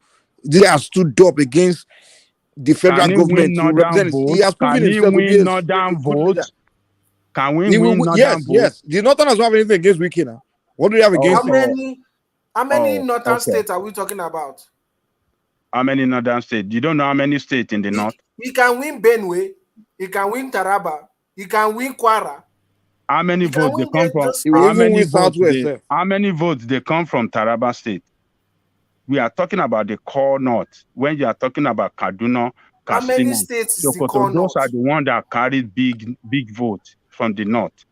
And you are talking of Taraba. You are talking of Many West. Northerners like You Wiki. That's guys what you have to understand. you guys should just go and study Nigerian politics, study it well, region to region, and you will understand the way it plays out. So if they don't even mention Wike cannot win election, he cannot win presidency. Mention another name that you know. Mention another name that you know in PDP there that can muzzle that. Look, we are talking. I want you to understand. If David Umahi didn't cross carpet, forget about honestly, the guy would Umahi. have He can't do been anything. He's a paperweight. The guy performed very well in his states for one, and when we are talking. Look, do you know what wins election when it comes to national election? It's a person that have structure around the country. Around the country, the person that have the resources that they can muzzle against the power that around be. the country. The person that is connected to the power that be in the country. Those are the ones that will win election. Atiku can win in the southwest, and Atiku can win in the southeast. And Atiku's voters in the north, Buhari's voters are going for Tinubu. They're not going for Atiku. So Atiku doesn't stand a chance. You think. You don't know. You think you are calling. You think Northerner. You think they're stupid. They will just blindly vote APC again. Haven't gone through what they've been through. You think let them get out of power. When it comes to that election time, that is when you will see color. When it is clear that when the campaign starts between the two parties and it's clear that Buhari is leaving, saw what happened. That is when you will see. That is when you will see the real color where people are going. Government that never saw position. Government that never saw APC that never solved their insecurity problem. AP that have brought more hardship to them. You think they will vote for them again? We have to be very smart. Do you know that some of them are already on Twitter? They are already on Twitter supporting Tinubu, basically because he's a Muslim. Do you know? Who's that? The Northerners, you mean? Yes. Okay. Is Atiku is not a Muslim? They know it's time of the South. The Northerners are even saying it's time of the South. Look at. Okay, let's even hear from the North. This is Jafar. He says, this is a period of identity politics. No way will the Southerner win an election in most states of the North against a Northern candidate. So that is your own subjective view, Jafar, but that is not vested in history or fact. I'll cite you June 12. I'll cite you Abiola's Forget about June 12. June 12 is gone. But that did not happen. We are not as divided as we are divided today. What about Goodluck Jonathan? Did he not defeat in the North? They are did he not what? Jonathan. Did he not? Yes. Jonathan won the North. Did you see the way they defeated Jonathan second time? Why did they defeat him? That was second time now. No, that's the second time. But what we are saying is the voting pattern in the North is a lot more sophisticated than this attribution of tribe and religion that we just throw at them all the time. The Northerners are not the way you guys think they are. You guys just think they vote on tribal lines. What I'm telling you is that Southerner, this time, anybody from the East to win the election, presidential election this time around, is a fallacy. You should get that right. Tinubu would defeat Atiku in the North. That's guaranteed. Look, that's guaranteed. I want to bet if you are ready to bet with $10,000. Let's bet. I have money right now. Okay, you bet with $10,000. Yes. No, not 10,000. That's a friendly bet. $10. I want the one that go Finland where. Go Finland so they will come back here. Atiku will beat a hell out of him in the North. Go and mark it down. I don't see Atiku. Atiku is not a popular man. I don't think so. Okay. The only people that love Atiku are the Yorubas. I don't think anybody else loves You him say in Nigeria Atiku is not apart from the Yorubas. you say Atiku is not popular. In the last election, it was a slim vote that Buhari because defeated him in Yoruba. Hold on, one man. They did not vote for Atiku. They voted against Buhari. That was what he got. They didn't vote for Atiku. They voted against Buhari. Why can you say they didn't vote for Atiku? No, they did not vote for Atiku now. It's a bit like Biden. It's a bit like Biden now. They did not vote for Atiku. They voted against Buhari. They did not vote for Biden. They voted against Trump. Okay, so, but you are saying that if the last time election was not rigged, let me tell you the standard which you can use to measure. If Jafar from the north is just telling you now Jafar doesn't know anything now. He doesn't know. He's a practical politician. He's a politician. He doesn't know anything. He's no better than you. He's no better than everybody. He's a practical politician. Yeah, but Jafar is just a Jabota guy. Don't worry about Jafar. You know, he's also a mommy. What does a mommy know about politics? I guess he will be laughing right there. But the measure would have been to put Buhari up against Atiku in 2015, when Buhari still had that mystique, and people did not know he was going to be the monumental failure that he is. Atiku would not have gotten one vote against Buhari in 2015, but in 2019 he could have, because Buhari had then been demythified. So people hated him and they wanted him out. Now you think people have not hated Buhari more? Yes, we not vote for APC in the north. Buhari would not be on the ticket. It's the strength of APC in the north. No. It's the strength of APC. People will not vote for APC in the north. Go and mark it down. It's going to be a shocker. You think that Northerners are just people you just push, go and vote. They are not going to vote for APC. They have been ravaged with this insecurity and insecurity problem that this government never attended to, never done anything. Thousands of people killed. But why did Buhari come back 2019? The insecurity has been there. Now they rigged the election. It was clear now. Come on. He's not the one that now. They rigged the election. So let us look.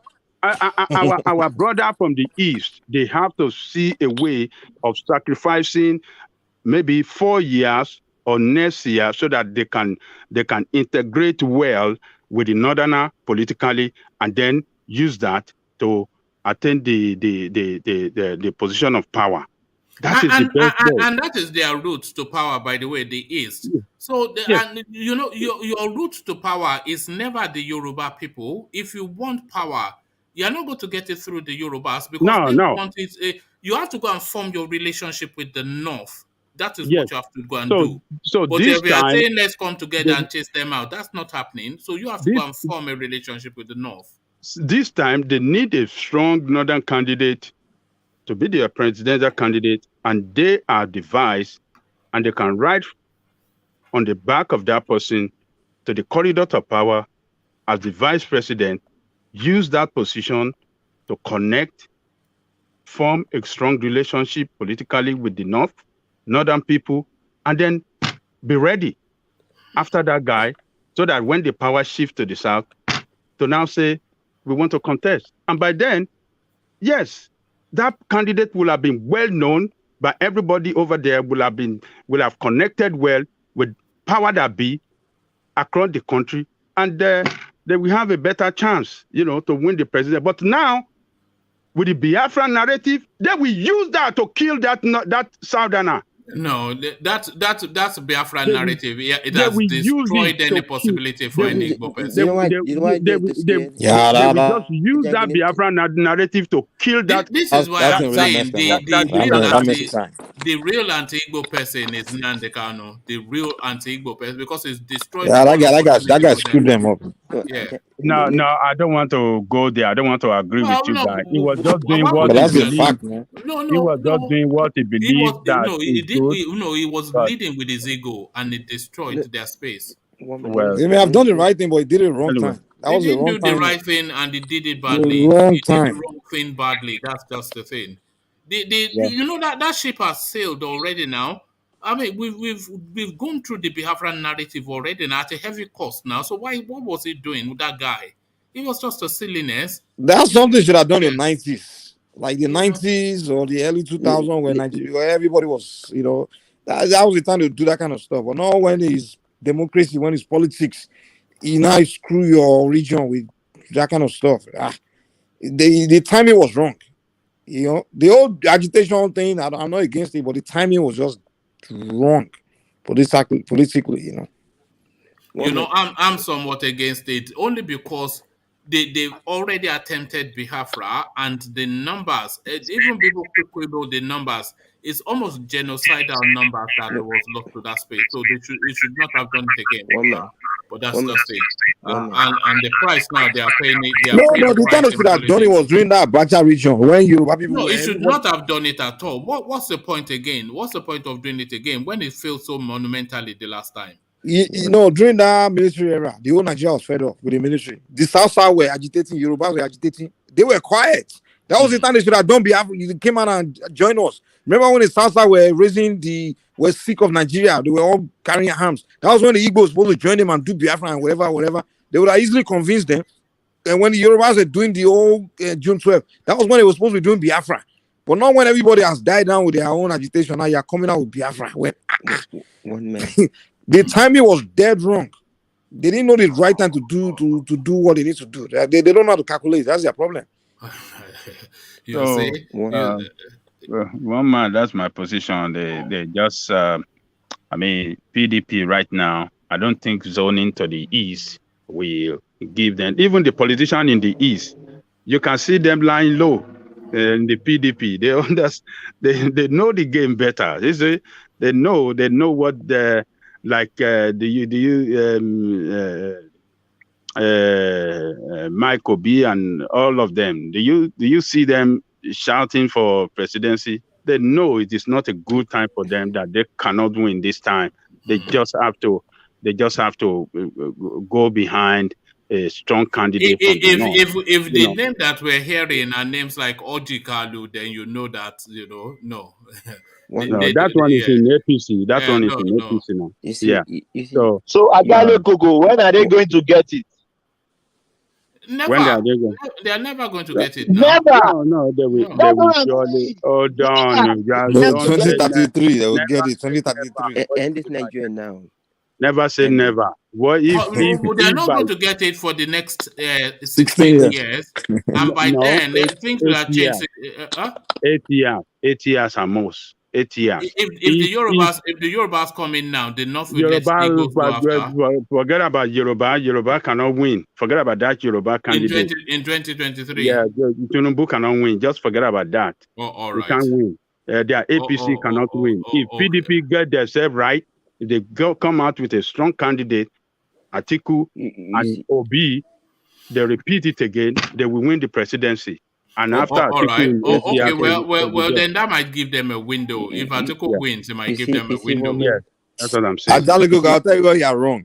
Even if Northern win this next one, and they do their time, you think they will now not let Yoruba person come in when it's our turn that next time? Once Yoruba say they want to leave Nigeria, they know that's their biggest threat.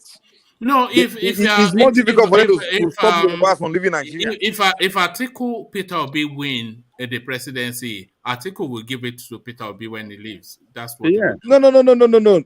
If a Yoruba don't win this next one, the next one is for us, guarantee. The Northerners know that. What are you talking about? The bottom line is this. The bottom line is this. Yorubas are not going to wait 16 years. You know that the biggest argument for the fact that we have never had a president of our own in the first place, because Obasanjo was not our candidate. You have to understand that, and that's the only Yoruba man that's ever ruled. Is he a Yoruba man? Is he a Yoruba man? He's a Yoruba man, but he wasn't a Yoruba candidate. Who's talking? Is that solely? Wonder. No. If you know history it's very well, Thomas. you will know that. If you know history very well, you know that they've always been denying Yorubas of being president of Nigeria. They deny Awu, they deny Abiola. Now they imposed Obasanjo on us when he wasn't a guy who put forth. So we don't feel like we've had our man. So now you're telling me now I have to wait another 16 years, and then after that, and Igbo and no. Someone like me, once we step out, we start agitating. You see this Yoruba agitation you're talking about right now. That's nothing, because the Yorubas are agitating right now. Those one are soft Yorubas. Because when Yoruba people like me start agitating, trust me, they will listen. What do you mean Yoruba people like you? What is a Yoruba person like you? What does that mean? One man, the real Yorubas, the real You are a ones. real Yoruba. We saw you just the other day wearing sunshade in the night. Don't let the outfit fool you. Don't let don't be stuck in the real Yoruba people are people like myself and Ajanle. There are some of us that know ways to. There are some of us that have they will stamp a finger on Nigeria today. People like us will exist. We are just looking. When people are ready, when they push us, trust me, we know how to end Nigeria. We know how to turn Nigeria worse than Ukraine. You understand? We exist.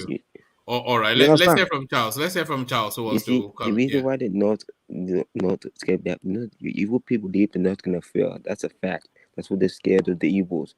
You people live in Nigeria, they're gonna fail willfully. That's what people.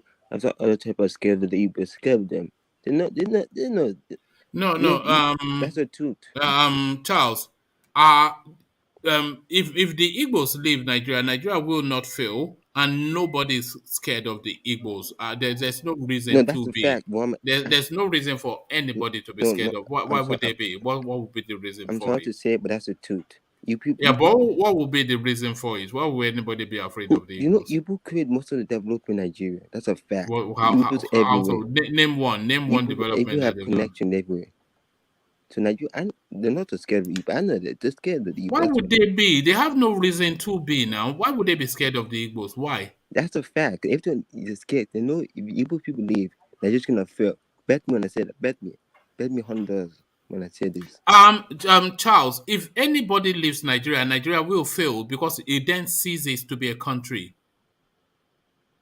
If the Yorubas pull out of Nigeria, it ceases to be a country. If the Igbos pull out of Nigeria, it ceases to be a country. The Edos, the Ijos, the everybody in between, it ceases to be a country. So if the Igbos pull out, yes, Nigeria will fail. But then if anybody pulls out, Nigeria fails. Because then it stops being a country. Charles is just talking to Biafra. Where they tell him Igbos are developing all the whole country, and they keep lying. If they don't dare, everybody will die. Nigeria. Everybody will starve to death without Igbos. Keep lying to yourself. All right. Support this one Nigeria. Charles, man, stop Radio Biafra. Keep supporting Nigeria. People die. You don't want to hear the truth. Don't worry. It's about you. Don't worry. So Radio Biafra is the truth, Abi. No, don't worry. Everybody is entitled to their own, truth. Because truth also is relative. So thank you, Charles. So thank you, Ajanle Koko as well. Let's go on from Ajanle Koko too, or unless you want to round off on that space, Ajanle Koko, and then we go on to Sam O, who I suspect may not be with us anymore. Well, my position is clear. The Easterners should be patient. They should look for a stronger northern candidate, and they be vice president, and they can ride from there to the corridor of power. Half bread is better than none for now, and they can prepare for the future. Next 4 years or next 8 years, Igbo will be in the position of president. That's the way I see it. All right, thank you, Ajanle Koko. So let's go on to Sam. Sam, are you there? Yeah, good evening, everyone. Brilliant. I can hear the sleep in your voice. But thank you for staying with us, Sam. Sam, let me take you quickly to the space. We're still with the APC, and we're still with the crisis there. New development. Buhari breaks cover to speak to the space, and he backs Buni. APC crisis. Buhari backs Buni, threatens errant governors with SSS and the police. So Buhari is predicating his position on the letter that they got from the INEC that they cannot vary their timetable for their party. So he's saying that maintain status quo until the convention. So what are you then making of the stance of the president and his threat to his governors? Basically, he's not threatening anyone because he's not coming back, and I don't see a reason why the governors or whoever is threatening should be afraid of that. He cannot use DSS on anyone because they've got immunity as well. So he's just making that thought because, of course, when he came in, then it was about his body language, and because as well he's been respected a lot in the party. So that's why he's like unilaterally he's taking the decisions for the party, and which it should not be, but unfortunately it is what it is at the moment. So the reason why they're shifting the goalpost now is because of the court cases that will come after all of the shenanigans they are pulling off. The PDP are gonna take advantage of that. They're gonna be Zamfarad if there's anything like that. Whatever happened in Rivers State, where the court declared that there was no candidate for the APC, where the PDP has been going to the court to get shall I call it judgment or justice? Because we don't even know what it is in Nigeria now, when Wiki has already come out the other day to say they have their judges at the court. So I don't know if I should call it a justice or judgment. So APC, they will be their own undoing, because like I've always said at this platform I've been privileged to appear on, Buhari has been the major problem of this political party. He has not been a very good politician. He has not been at all. He was there in his very eyes. Oshiomhole was booted out because of some people's interest, and he was looking at that, things that will never happen under PDP. PDP will just come out to tell you it's a family affair, and they will bury it. You won't even hear anything. They booted out secondos in the PDP. No, I'm talking about the PDP. In the same brutal manner and same Wiki. Yeah. I'm talking about the PDP under the Jonathan era and the previous ones. Yeah. I'm not talking about these strange bedfellows that have come together. The Agbero version. Yeah. And so Buhari has been the problem, and he hasn't really taken charge of that party as he should, as a party leader. He's not the only party leader there, but it looks like he's the only one people listen to, and the governors have made him like a demigod onto the party as well. And so I'm not surprised. He's definitely thinking about the aftermath. He will have spoken to the vice president as well, being a lawyer, to sample his opinion what might come to them after he might have left the office, because believe it or not, he's not coming back. Definitely, we know it. And then because he's not coming back, he shouldn't put the whole house down. APC needs to stand. APC still needs to stay. PDP are just, they're looking to take over from them from any slip. If they make any silly mistakes, see, in the very present eye, while the administration is still going on, can you imagine what Wike is saying? That they have their own judges in the court? An opposition party saying that?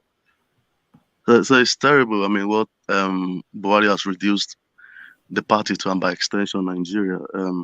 I was one of those who supported him when he was coming in, because everybody wanted anyone but Jonathan then. So we didn't know he was going to be like that. And I want to agree with Ajali Koko a little bit about the insecurity in the north. He might play against the APC, because I'm waiting to see how he's going to go over there and then convince them, a whole military general, I was really disappointed. I'm still being disappointed about the whole insecurity in Nigeria, because we didn't bargain for this. They killed Northerners a lot. They've died in thousands. We don't even know the numbers. If we knew the numbers, people will be crying every day. They're just slaughtering over there. They won't tell us the right numbers. If you listen, I can't remember the last time I listened to NTA. NTA will tell you it's only 5 people that died. AIT will tell you it's 44 people, because they are working with the opposition, and you just keep getting conflicting figures, and you don't know what to believe. So he has really not handled the country very well, to be honest, and by extension the party as well. So him coming out to align with Buni again, do you know what I actually feel is, because in APC, the CPC or whatever they call themselves, they have 3 governors heading it. It's been headed by Buni. Then the next in line is the Niger State governor, then the Osun State governor, Oyetola. So while Buni was away for medicals, they didn't know how long he's going to stay over there, whether he's going to be back before the March 26th. He has professed himself, or the RFI has already spoken for as a new party secretary. You see, so they thought in their own head. I'm not sure Buhari actually told them what RFI came on air to be saying the other day, because RFI is a very good friend of Buhari, and Buhari will not just flip on him like that. So maybe there were divisions, maybe there were. He said there wasn't divisions, it was just a disagreement within the party. But from what we are all seeing now, it looks like there's a division within the party. And it's high time they mended their ways and they patched all these rough edges, because the PDP is going to take advantage of it, trust me.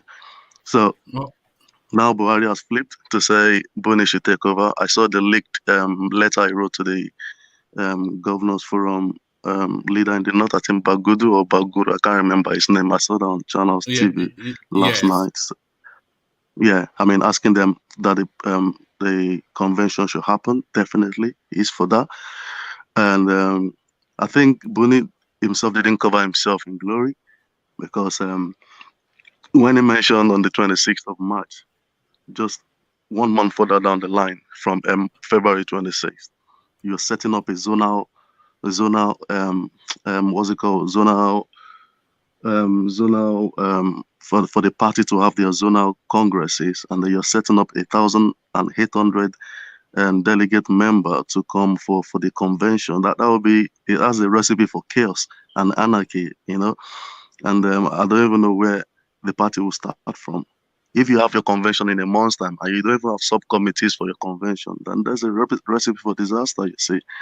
So that was how, or that is the prism the APC governors were viewing it like. They're not sure this guy is serious. You want to have a convention, yet you are not in the country. You're over there. You didn't hand over to your deputy. I believe the Niger State governor just took over himself. Like, since he's not around, I can act on his behalf.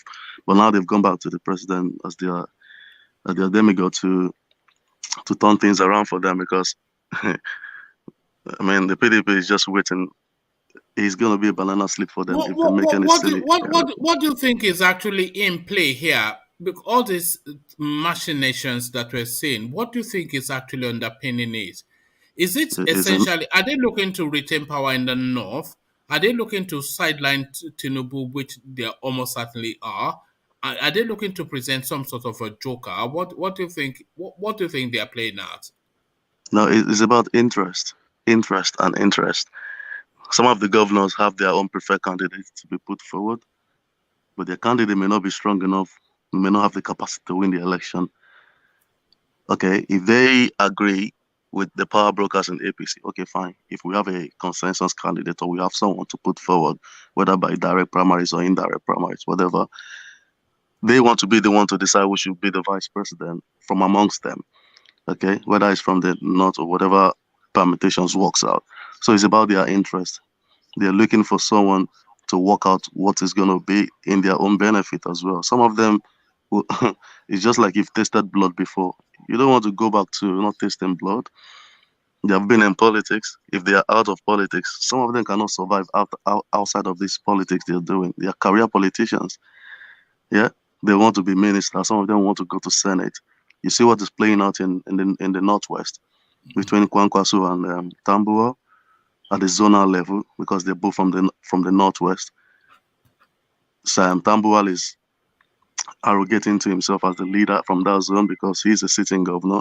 Kwankwaso is a former governor, so Kwankwaso should listen to him.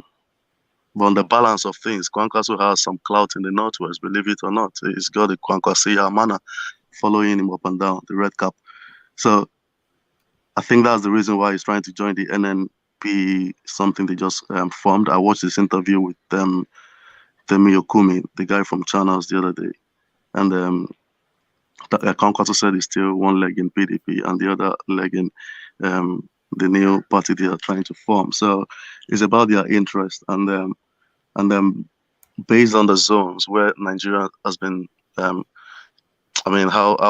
dichotomized Nigeria is, where you have different zones, northeast, northwest. You have many power brokers from wherever. The same thing playing out in Sokoto between Atahiru Bafarawa and the other guy, the guy representing Sokoto South in the Senate. So you have many interests playing out. So everybody wants to be in the game. They don't want to be left out. They don't want to be irrelevant after the whole thing.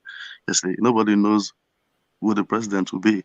If it becomes Tinubu, as it's been projected to be, nobody knows what they stand to gain or lose, because Tinubu is not talking too much. But I know he has a plan in his mind, which as a politician... You know, he was at the Senate just recently. Now, as we were talking, I was just flicking through photographs on his Instagram page. It's just a red carpet treatment all the way through, both at the House of Representatives by Femi Gbajabiamila and at the Senate by what is his name? Lawan. Yeah. So this guy is not showing any signs of either slowing down or changing his mind. He's politicking hard, you know, because he's now gone there to play this case. He's been round the north to play this case. He's been round Yoruba land to play this case, and he's just abandoned the Igbos to his faith, to their faith. Why do you think this guy is not politicking in Igbo land, Tinubu? No, he's still gonna get some inroads into the east. He's just trying to cover his base first of all. He knows he's liked in the north to some extent. He's liked maybe not 100% in the southwest, because I know some people have some indifference about him, but on the balance of things, he's still gonna make the southwest of Nigeria. I saw him at the House of Reps today, which was a very smart move for him. Did you see how Dogua spoke highly of him? The House of Reps majority leader, the guy that has 30 children already, and he said he's not going to stop. That guy really spoke. He spoke very highly. Is he the one that brought his wife and children to the thing and made a fool of himself? But Sam, that's a good question. Woman act. Why can't people know in the Ebola in the Niger Delta? Why is that? He just care? Because he doesn't care about you guys. That's why. Actually, boy. Then why should we be in this country? What's the point? Why should we be in this country? You keep asking this question, Charles. It's pointless. You just answer why. You just say why Nigeria to leave Nigeria is pointless. They stole oil. They took out resources from our land for their own good. What's the point? Useless. All right, Charles. Okay. So yeah. So back to you. Back to you, Sam. Like I was saying, so Bola Tinubu is actually very strategic, and is making things very difficult for APC now, because I'm not sure anyone in their right sense will be thinking outside of this guy to run for the party. If you listen to what Ahmed Lawan said as well, he said this guy has covered almost the length and breadth of Nigeria. Like Abiamila, of course, what do you expect him to say to his benefactor? Like, this guy is the only one we see from the length and breadth of Nigeria. If Buhari stabs this guy in the back at the last minute, it's going to be difficult for him to do that. It's going to be a real messy thing, and they may get the power, but people, even the country, because even people who don't like Tinubu, they acknowledge what he has done. You know, they acknowledge what he has done. You know, all the pushing that he has been pushing for this guy, only for him, and everybody is of the thought that they have a gentleman's agreement that I'll help you get it, but then you hand it to me. But then the body language now, you know, when Buhari wanted to rerun in 2019, he said, Tinubu, you have to do it again. No, that's what he said. I can go and bring out the videos. He said it because he knew he had the capacity. And Tinubu is not doing it for any love of Buhari other than for the understanding that he gets to have a go as well.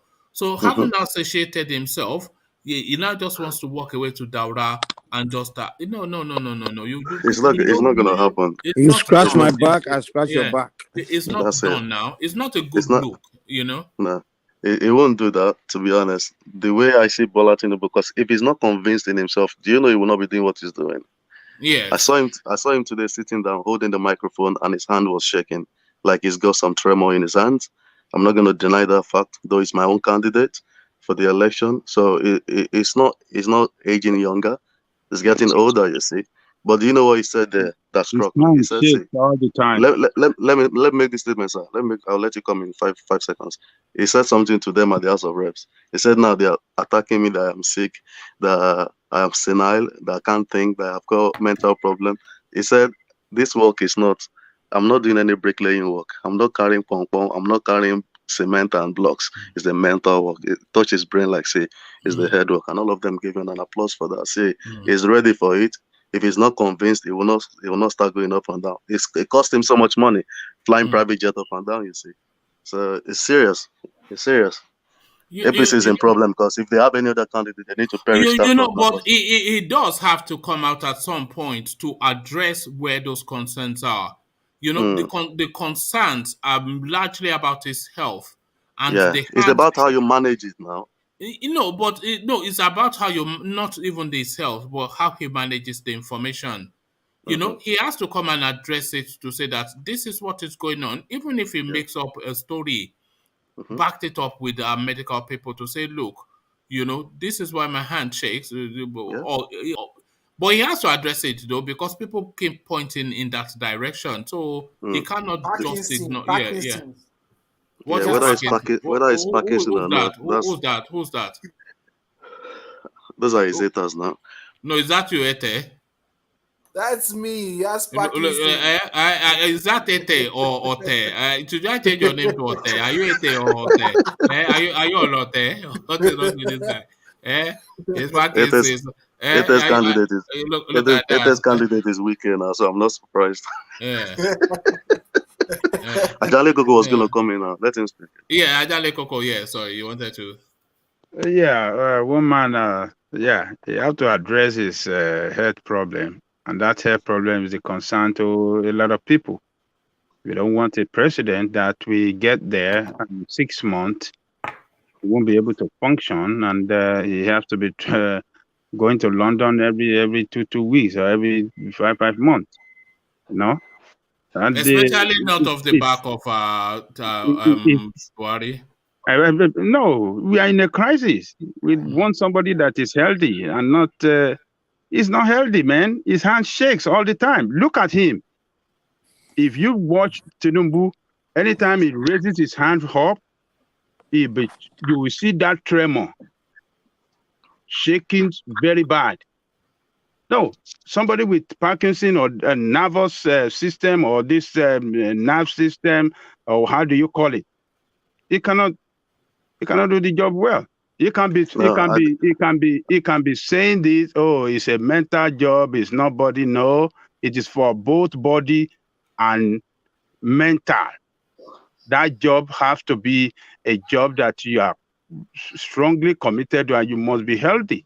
Yeah, I agree with you 100%. But unfortunately, on this platform and elsewhere, people are holding this guy to a very high standard compared to every other person. Yesterday, I slept off on the platform, and then I was listening to the program all through today.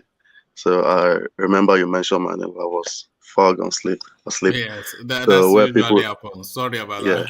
No, it's all right. Where people were mentioning about he didn't speak when Igboho was shouting when people were being killed. And fine, maybe he should have spoken or not. Why didn't the vice president speak? Why didn't Saraki, that is jostling for presidency, speak? Why didn't Atiku speak? Why are people not speaking? Why are you holding this guy alone that he should be the one speaking? There's a president in the country. What is it about that guy that people they are holding him to too much high standard than every other person? Is he not a political leader from Yoruba land? When there is a president in the country. Land, he cannot speak to it. Let me tell you the truth. Let me tell you the truth, sir. These are political seasons. It's not everything you come out to say in the public. Do you know if he's going behind to speak to Buhari? Hold on. What he did in the public, he can take money over there to the north to give them when their market was raised by fire. He can go and donate 50 million. But when the similar thing happened in Ibadan, he couldn't go and donate million. You said this political season. It's not from Ibadan. Okay, Ajale Koko and Sam, let's have a feel of Tinubu today. Let's actually see him as in his latest form, in his most recent form. Hopefully, I don't get kicked off by this thing again. Asiwaju Bola Tinubu is meeting with the APC caucus in the Senate in Abuja, the upper chamber, and in response. I came for your counsel, partnership, and support. Nigeria has come to that stage where we need to take a battle. Mr. President is about to start his second term in full. The election is coming up in February. We have various programs that I know how to restate here. Moving goal, determination, consistency, and perseverance. We pull you through. I will pull us through in this month. 2023, Your Excellency, by the grace of God, will be a year for APC in Nigeria again.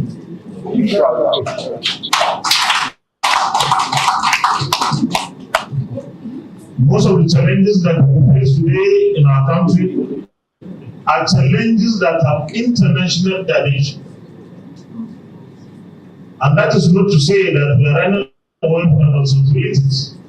We took our responsibilities head on in 2015 when President Muhammad Buhari declared.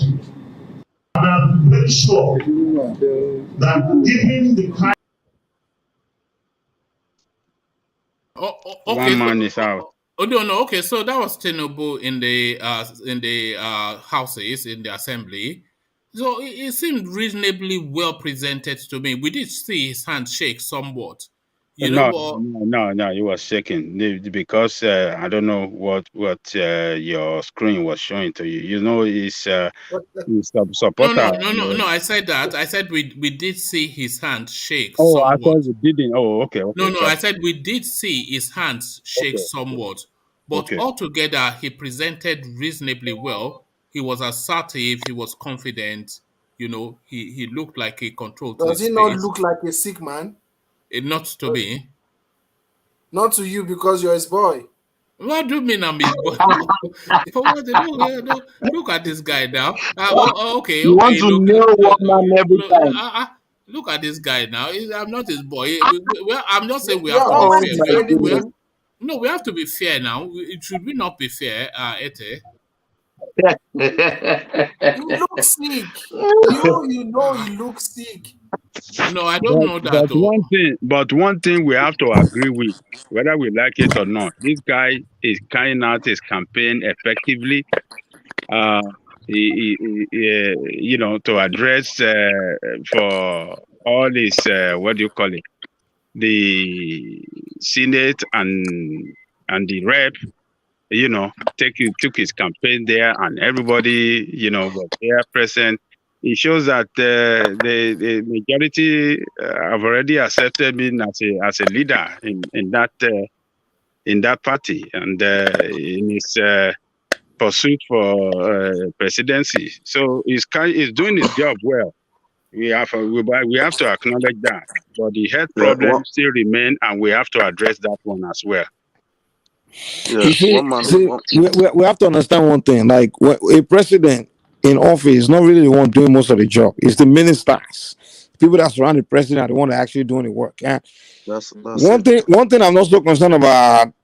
I don't think Tinubu is the best competent guy, but one thing I know is that he does one thing. He always put the right guys in his cabinet. So if he becomes president and falls sick, I know very well that the people that will be in his cabinet are likely going to be competent people that will do good job, you know, because he will make someone like Fashola a very, you know, in an important role. Osibanjo, you know, important people. He knows how to select the right people in his cabinet. I don't know what the expectation is. He's a 69-year-old man, and they want him to have big muscles like Anthony Joshua.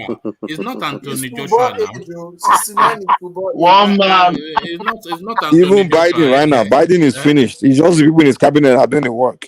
Biden has dementia, but the people in the cabinet, they are the ones. I don't say that. Ajale Koko will tell you that he has health note from Dr. Biden is sick. Dr. Feelgood. They have Dr. Feelgood in America that is giving them notes. Well, you cannot compare Nigerian situation with America. Nigeria is in crisis. We need a president who will be there and alert to any situation at any time. And we need a president now that can go out, meet people, make sure that things are done. I mean, we don't need a sitting down president now. No. We're in crisis. President must be out there. What do you want? What do you want the physicality of it for? What is the purpose of the physicality that you're expecting? Look, physicality will achieve one thing. It can use that to bring for people. optics, for optics. Hold on. It can use that to bring. It can use that to bring. It can use that to bring people together. It can use that to sell some program that he feel. Is he not demonstrating physicality now as we see him? Is he not physicality? Yeah, somebody traveling up and down, meeting people. Is that not what you are? Can he ride? Can he ride by road? Is he not flying around? Is he not riding by road? Can Buhari ride by road? Who rides by road in Nigeria? Does Osinbajo ride by road? Osinbajo flies everywhere with helicopter. All of them fly around. So we need a president that will be out there. What you are asking for is what he is demonstrating now. He's all over the country and everywhere, meeting people, having important meetings, high-powered meetings, arguing his own case. He's even arguing as an individual, not without really that much of a team. All of the physicalities that you are expecting of the president, he is demonstrating it in this campaign. This is not. You know that you want the president to fly up and do you want him to be running on the track? Is this what it is? What is it? They wanted to play for Super Eagles. I don't know. When campaign really start? When campaign? This one is just meeting his party members. This is not a president should be able to travel to all part of this country by road. And is that not what by road? That is not what he's doing. Have you seen any president travel by road? Oh God, come on, Ajande Koko, man. What are you saying? When has that ever happened in the history? When has that happened in the history of the country? It happened. President that traveled by road. When? Yes. I wonder what did it. I wonder what did it. If you don't know, you don't know. Go ask. Ajale Koko. Second Republic. It traveled to just one car with his Mercedes Benz to every part of this country. Ajale Koko. Do you see Trump going by road? Did you see? Yes. No. Ajale Koko. You don't know what you are talking about. That's why you. I mean, the same Buhari 2015 that we said it will die tomorrow. Buhari is still there today. That is why you are saying that. Hold on, nobody saying he will die. That is why you see the nation. Hold on. That is why. Hold on. That is why you see Buhari. Hold on. That is why you see Buhari. That is why you see that's why you see the country running down because it's unhealthy. Okay, so here. Ajale Koko. One man, I said the same Buhari 2015. They told us it will fall down and die the next day. Buhari is going 8 years now. So nobody has the power to. Which Buhari? Jubril, you mean Jubril? One man. We had Jubril for 6 years. Now it's Buhari that's there. Well, my position is that you must have a president that is physically healthy and mentally healthy as well to run your nation well. If you don't have such person, you can never get it right. Buhari has demonstrated it to us, and it'd be foolish of us to go for another person that is not that is unhealthy as Buhari again to lead us. Every question that is being asked of Tinubu is being answered in his campaign. Everybody is saying you want a president that is able to be on the scene to show firsthand to the event. He's traveling around the country. He's not on the phone saying vote for me, vote. We are seeing him. You know, he's articulating his own campaign. You I know, think all the physicality that you're querying about him, he's demonstrating it before our very own eyes. Physicality. Are you sure one man? He was in Sokoto the other day, and then he was in Katsina. Physicality. He was in. What else? What is the president meant to do? To be in Sokoto one day and Katsina the other day, and then in Osogbo the next day? Is that not exactly what Tinubu is doing now? And you see his body, and you can see his body shaking, and he's held it to you. Yeah, he has hands. Well, I don't know. He looks healthy enough to me. We saw it now. We saw it. He's just doing this to enter. Once he enter, he will This be. Is the packaging. This is the packaging. This is the way Buhari was packaged as well. This is the way they packaged Buhari. But Buhari never went round. Buhari never went round. Whether he went round or not. He only went to Ota and went back to Daura. Well, whether he went round or not, this is the way he was packaging. Some people were raising questions about his health then. People did not listen, and this is what we got for it. Now we are complaining again about this one. You people are jumping up, are packaging him. Well, let's see what's going to happen. Once bitten, twice shy. I don't know. I'm not Once his bitten, doctor. twice shy. That's what I I'm believe not in. his doctor, so I'm not going to speculate on his health. Okay, you cannot speculate, but this is what you can see. You can see person body shaking. And I didn't say anybody's. I didn't say anybody's it doesn't body get shaking. better. When it gets to like that, it deteriorates. I don't say anybody's body shaking. Whose body is shaking? He can't even walk well. Not only hand, he can't walk well. Is that not him walking? Is that not him walking? What are you talking about now? Why are you going against fact now? Is that not him walking? They don't like this guy. They don't like this guy, so they will. Watch his hand. Can't you see his hand? Yeah, I can see his hand. But he's speaking. He's using his hand to demonstrate. He's using his hand to demonstrate. When you talk, you use your hand to demonstrate. That is shaking. What we are telling you is that when somebody is having this health issue, it deteriorates. What health issue? What is a health issue now? Can I come in? I am not his doctor. This is a sign of Parkinson. I don't know. I said it, Parkinson. Don't worry. Can I come in? Yeah, go on, Sam. You have the floor. Carry on. Yeah, so I intentionally mentioned that part where his hand was shaking when he was speaking to the House of Reps guys. Normally, someone who supports him or who believes in him should not mention that, but I intentionally did that to sample our opinion. And see, everyone's life is in God's hand. God knows when he's going to take anyone away. He is going to be the president by God's grace. And if he doesn't, then we'll move on with our lives. I believe one thing, like Mike said, he is going to put the right people, the square pegs in the square holes. He's not going to wait for 6 months to appoint ministers. He is a politician. He's an administrator as well. He is going to have advisors around him to advise him. See, this thing is just a brain job. You don't need to be running up and down. What physicality do we need? Joe Biden is 80-something, or how old is he? He's trembling as well. So what are we talking about? One thing I know for sure is no party would want to lose an election. You know, everybody not true. Let me finish that. Let me finish that. Everybody doesn't tremble as you mentioned. That's not true. Okay, it doesn't tremble. I withdraw that. Okay, no problem.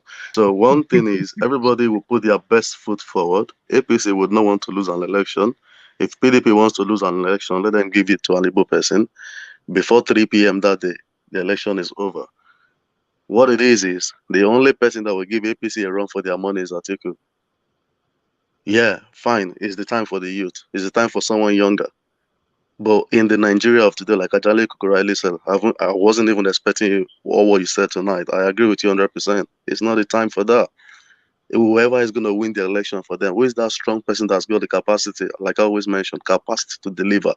It's not just by name. You don't have. It's not just being a good person alone. They need an all-rounder now on both sides. PDP is going to give APC a run for their money if they choose Atiku at the end of the day and someone maybe from the Igbo extraction as the vice president. That's the only chance I see. But if they don't do that, man, forget it. Before 3 p.m., the election is over that day. The PDP, naturally, they've always been voting PDP. I mean, the Igbos, the Souths have always been voting PDP. Yet, they lambast the people from the North every time. We saw all what played out on Radio Biafra and even those on ground in Nigeria, the agitation and the militation and all of that. There's a difference between a mistrust and a distrust. When there is a distrust, then it comes with experience. When there is a mistrust, it's based on instinct. Nobody trusts these people. Nnamdi Kanu really messed the whole calculation up for the people from the Southeast. Like I think it was Ete that mentioned day before yesterday. Before APC came to power, there wasn't agitation. When APC came to power, then there was agitation about Biafra. There was agitation about they've been marginalized and this and that. When Jonathan was in power, we saw how he appointed all his own people into power. The people from the Southeast, the North Central, the North.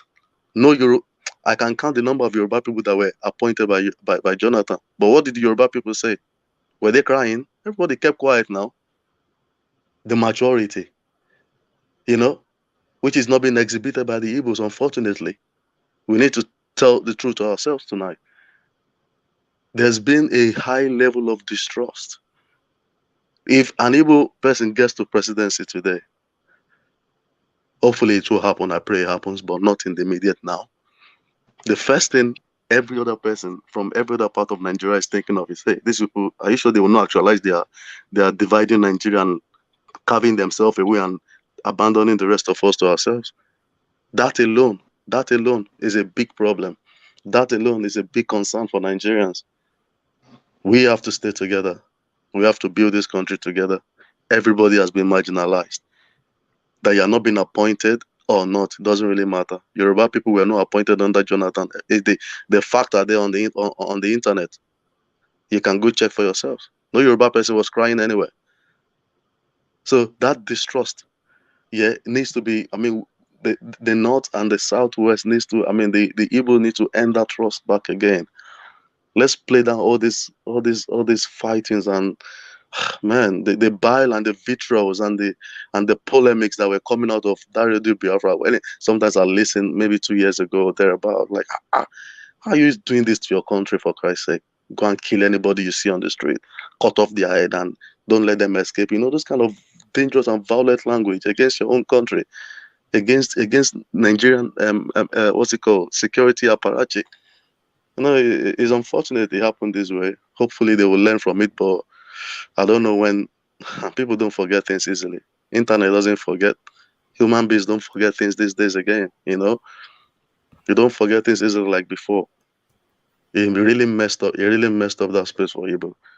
To be honest, I love them. Sam, can I interject, please, Sam? Yeah, carry on.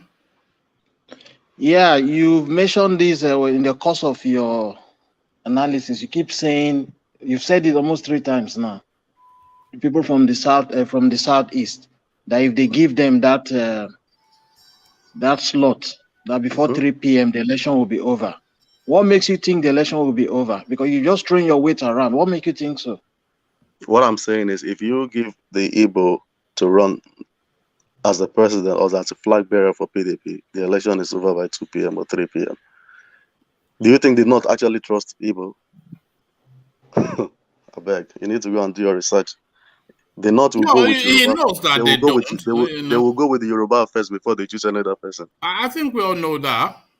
So if Nnamdi Kanu was not agitating, this is my idea, or this is my take. The thing is this: the Biafran are saying they want to go. They have a reason for saying that. They are the one from the Southeast. They have a reason for saying that. And if, in the other hand, they felt okay, they've been accepted properly. Everyone is marginalized. Yes, I agree. But they are taking their own path, like to some extent, and I wouldn't blame them for that. So if they are saying they want to go, and now there's a deal on the table, they give them, I think that will subpedal whatever grievances they have in the past. I agree with you 100%. But PDP will not even do that because they know they will lose the election. They want to win. They want to win. They can't put an Igbo person forward. The highest they will do is to run as a running mate.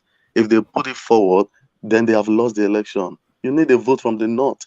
Whether Yeah, they are well, you using are right. underage, As a running mate, yes, whether yes, for a whether start. they are Yes. using underage or not, it doesn't say. If they For a vote start, from I agree with you on that for a start. if For the as a vote from running mate. Kano comes in alone, it swallows like 4 states in the southeast. So what But are you talking about? again, Sam, that thing you are saying, okay, let's flip the coin around now. That if they give them, they now Igbo man eventually become the president, that they're going to break the country automatically. It's not going to happen like that. I don't think it's going to happen like that. It will not be that easy. It will not happen like that, but the narrative that is coming from that was the why I east, mentioned. That was why I mentioned the distrust. The average man on the street, he is not sophisticated Nobody enough is comfortable. to. Nobody is comfortable. I think with there those can kind still be amends, because when people are hot, so many things comes out from their behavior. Shall I tell you how to make amends? Go ahead. Good. The only way I see now politically to make amends is to change your pattern of voting. That mentality that your vote should always go to the PDP basket alone. No, you don't put all your eggs in one basket. You don't put all your eggs in one basket.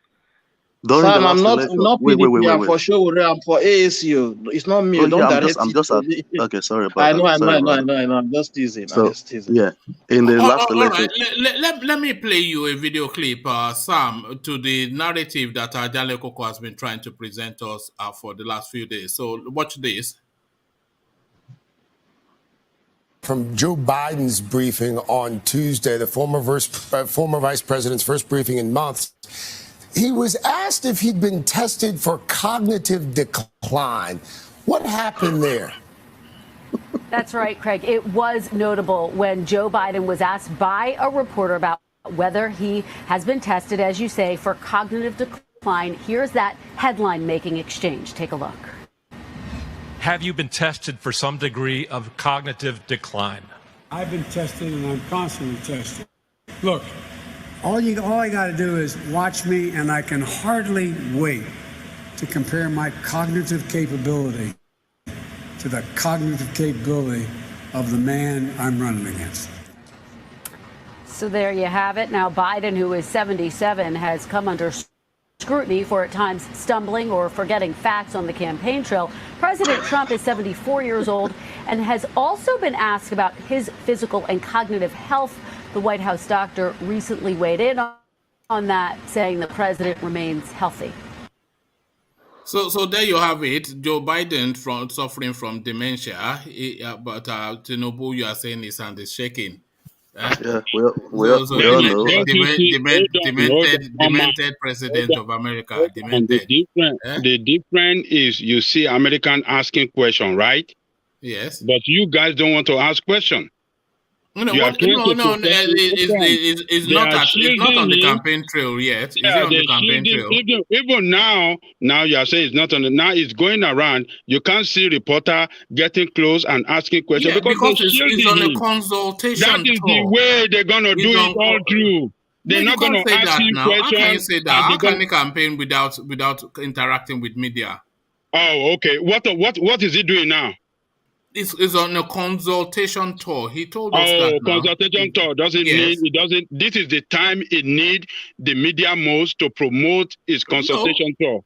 No. Why would he promote a consultation tour? He's speaking to stakeholders. So he can carry camera. He can allow camera to just show him, but he doesn't want to answer question. Yes, come on, because man. it's on the consultation tour. No, that is what are you defending, one man?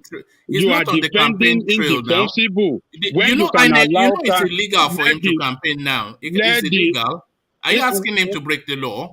It is not illegal to speak to the media. To campaign. But then it is not campaign. To speak to the media. But he speaks to the media. Do we not hear him? Let them ask him question. Let us that it doesn't want people. To what end? It's on a consultation tour. Oh Lord! It's gonna.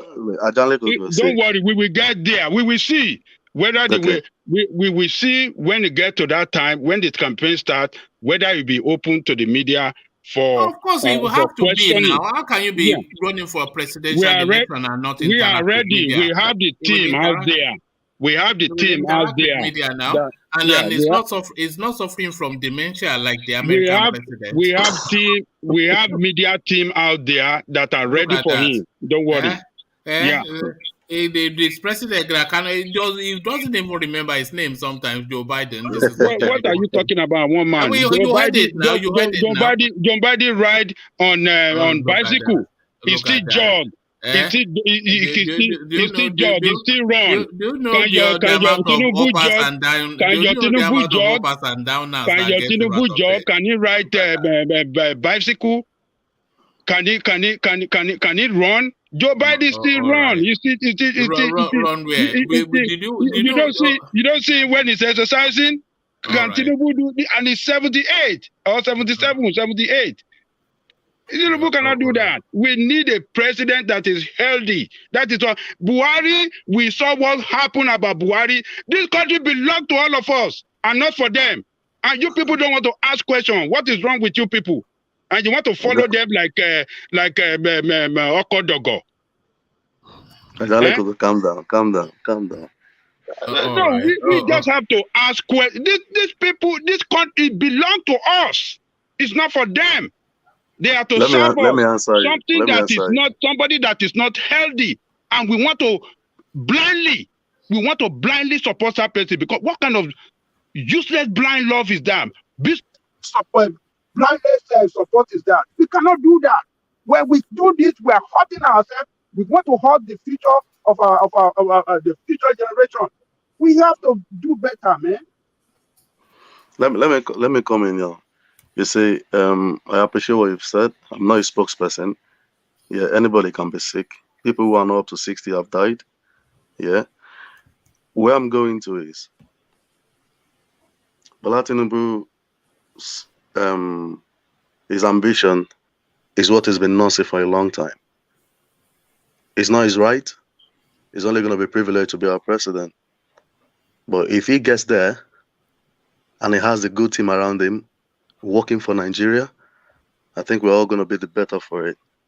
So whether he's shaking or not, thank God for one man for bringing up that Joe Biden's thing. I actually let Ajale go past because I didn't want to argue the other time when he said Biden was not shaking. We all see sometimes he forgets questions. He asked them, what did you say again? We all saw that, but I've not seen that in Bola Tinubu. The questionings are going to come. Now it's consultation time. The media are going to ask him questions. When the time comes, the campaign has not started. He will not violate INEC regulation. So, I mean, these things there are processes. Time will come for questioning. He might even challenge anybody to debate. Do you know? So let's just wait for that time to come. We're all going to be alive to witness it. But one thing for sure I know is every political party wants to win an election, and you don't put your weak foot forward. APC in the Southeast, I think they are controlling Imo State, Ebonyi State. That one's going to remain there until Supreme Court adjudicate on that. So, like it was under Buhari, let me finish this. Like it was under Buhari, where Buhari was getting, can you imagine, in Anambra State, the PDP guy got almost 600 and something thousand, and APC got 50,000. Can you imagine that? So why would the guy not be angry and be saying a dot on the map? Though it was wrong to say that. It was wrong to say that. All right. Sam, I want you to respond to something. I would like your opinion on this. So just bear with me. This adds to what's been said. So I want you to respond to this, Sam.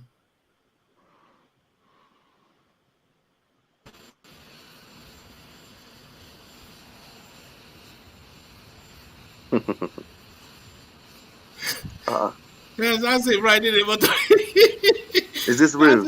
That's him now. Wow. Yeah.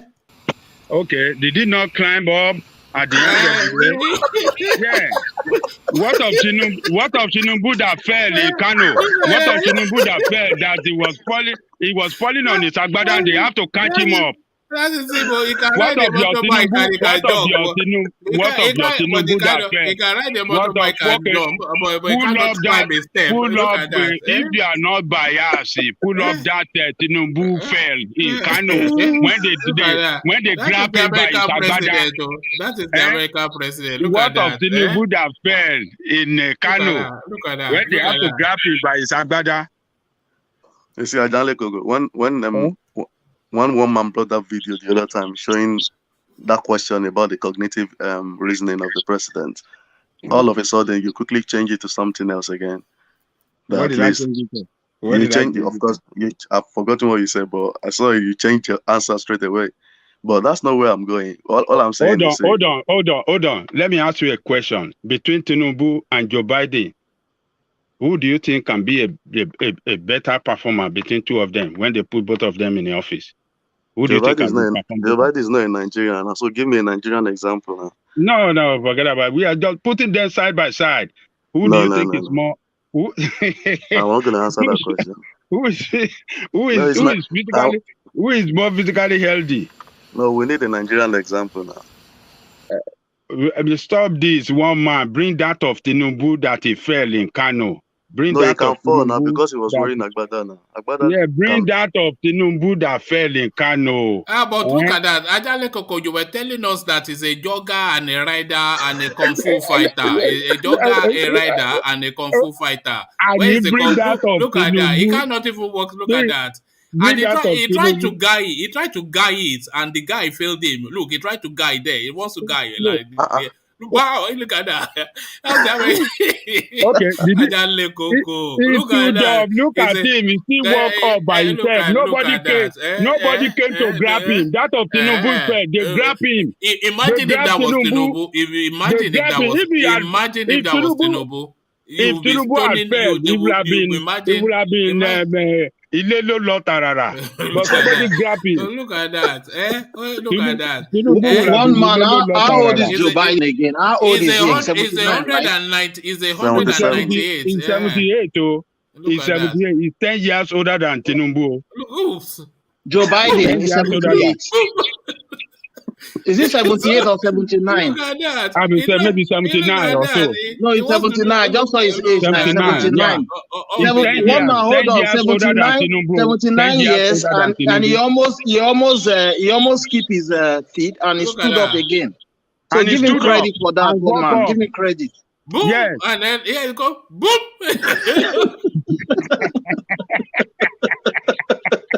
Okay,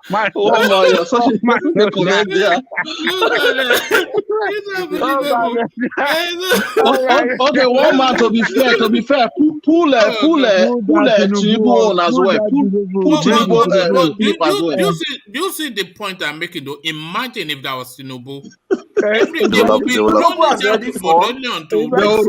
would have roasted him. They would have roasted the guy. Yeah, of course now. So that's the American president. He cannot get one man, balance it first. Balance it. Pull up Tinubu's video clip. No. The point is the point now. The point is the point. Bring the one for Tinubu. Bring the one for Tinubu. But that's the point. That's the American president who they are saying us has all the technology and is a kung fu fighter and a bike rider, but he cannot walk up a step. Who told you? Just one time that look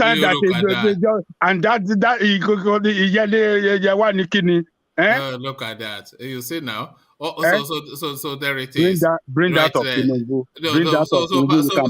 So back to you, Sam. So Tinubu looking sprightly and energetic, and the American president falling off the step. So there it is. Okay. I'll just round off this way. I think Tinubu's handler are doing very well now. They are projecting him well. It's in our eyes now. Everybody is talking about him, whether you like him or not. I understand people have the stereotypes and bias about some things, but if it's gonna get there, we'll get there. If it's not gonna get there, let Nigeria win in the end. So that's the main thing. And as regard the East as well, it's gonna make some inroads into the East. It's not gonna be like those paltry votes Buhari got from the East. It's gonna make inroads He has his ways, he has his boys over there. I've already seen campaign in the east. He's gonna break up the vote in that area, and he's got so much friends in the north central as well. He's gonna make inroads in there. So he's been strategic. Where he's going now, consulting, are the places where he thinks he's gonna make some haze. Makinde, the Oyo State governor, is an opposition, yet he went there. I mean, you need to say Bola Tinubu is a very friendly politician. That you are in opposing parties does not mean it's not going to relate with you. Who knows? Maybe Makinde they come before the elections, because APC is making some inroads to hijack that part of Oyo State from him. Before you know it, Makinde can just switch over if this the Supreme Court judgment just keeps stalling until before the election, or we never know. So Bola Tinubu can do anything politically. But Samo, excuse me. Do you know even Makinde can be in PDP, can still be working for this man? That is it. That is it. He can be working for him while he's in PDP. So you never don't write the guy off. He knows what he's doing, and this is the game the other guys cannot play. He understands this game. Do you know the reason why he's making it very difficult for APC now? Nobody in their right senses now will anyone project forward in APC, because he has blocked those holes. He is even suspecting the vice president. That's why he came out very early. Tinubu is younger than both candidates that contested for the American president. He's 69, Trump 74, and Biden 99. No, 79. 78. One man. 78. Biden 79. No, not 78, 79. November 20th, November 1947. It's just on my screen here. 1942. 1942. Yeah. But he came in 78. That's what I'm saying. Sam, you see, you are being biased. When Jale Koko asks you a question, you say we should compare it to American standard. We don't use American standard to compare. That you should use a Nigerian narrative. Now they are using the age the age range now with Nigeria and America. You are laughing, so you are biased. Is the moderator now? What will I do? Shall I be crying? No. You responded to it now. No, Jale Koko, we are co-panelists. It befuddles me. Just this almost visceral dislike that people have for this guy. I don't know. They just have a thing. It's an unexplained animosity. They cannot explain it. Just it. They cannot explain it. They say he's corrupt, but everybody is corrupt in Nigeria. They say he's unwell, but he's traveling around the country. You know, they say it's this, that, and the other, but the facts debunk it. They feel it so viscerally that no. But why no? You know why no? Because what do you mean that we cannot explain? We have explained this. We have seen it on the video how he's shaking, and you people still continue to promote this guy. He's demonstrating. He's demonstrating. He's speaking. He's demonstrating with his hand. Yeah, that's gesticulation. Now he was gesticulating. Yeah. You know, people speak with their hand mainly. You not just with the voice. You are talking and then you are like that. One man, and that is what we saw now. Hands are shaking. What are you doing now? Let's go to the next question. You know who Ete reminds me of? It reminds me of in CBD. You know, there's elements of in CBD. So yeah. So I was about to ask you, Simbi, the long time he has not been on this show. You know, CB, it's CB that I can't handle the pressure. But you know, this place can be a pressure place sometimes when people are pushing you so hard and you're thinking, did you not see Solly almost coming to tears just in the earlier session when they pushed him? No, man, the earlier session was so interesting. When they pushed him, they almost busted into tears. That's and I was checking my screen. Maybe the rotten tomatoes are coming out. Look at that, you know. So Sam, let me take you to the challenge that Malami is threatening to the bill that his own Oga signed, that his recommendation. Federal government to challenge newly signed electoral act in court.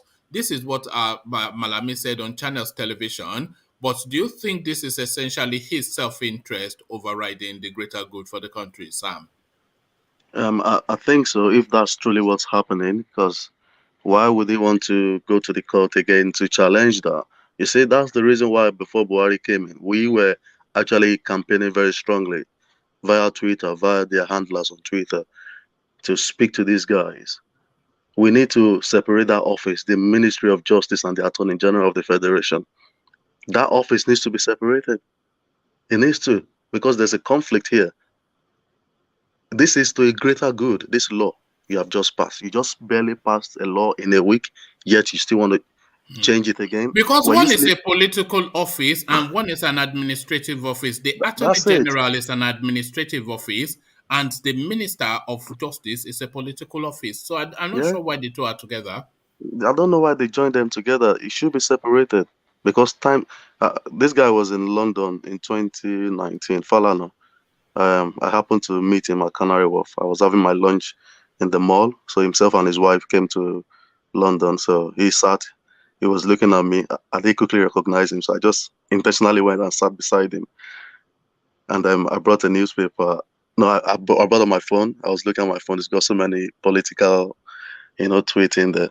And they're like, "Are you Nigerian?" I said, "Yeah, I'm Nigerian." I just looked at him like, SAN. He started laughing. So his wife went into Zara to buy some stuff at Canary Wharf. Then we started talking. He was amazed how we're talking Nigeria's politics. He was like, did I just come back from Nigeria?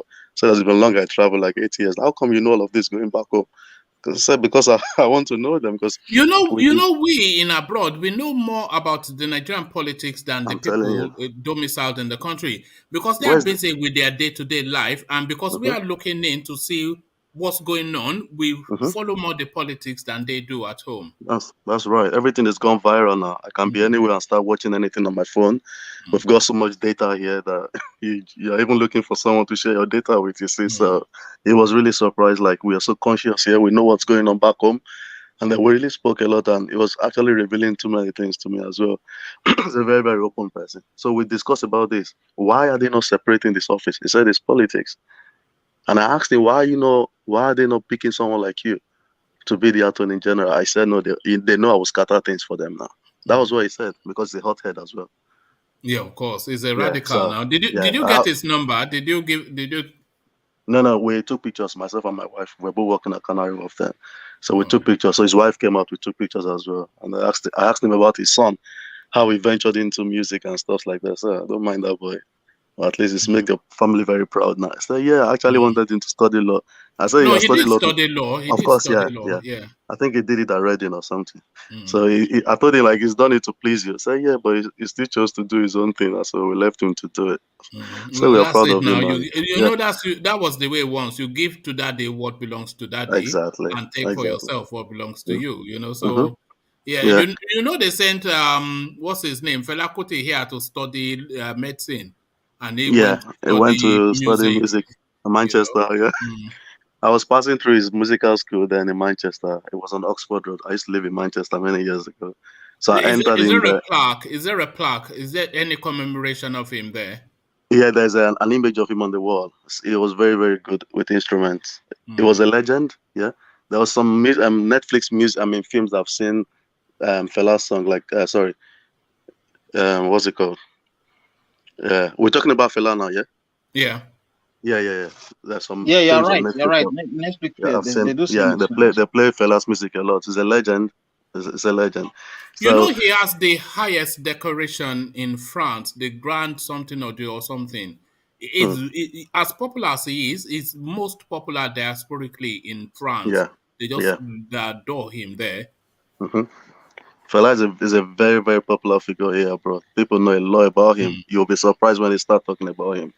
So at least he's one of our pride. And the Caribbeans love him as well because they because he's straddled along Bob Marley then. So So what I'm trying to say is for a greater good for Nigeria. These politicians, they need to resign from office before contesting. Now, the PDP brought this consciousness. If they were not, I really commend them for that because they will have just done that secretly without us knowing. But now that it's in the open, they can't do anything about it again. But if they go to the court, Nigeria is what Nigeria is.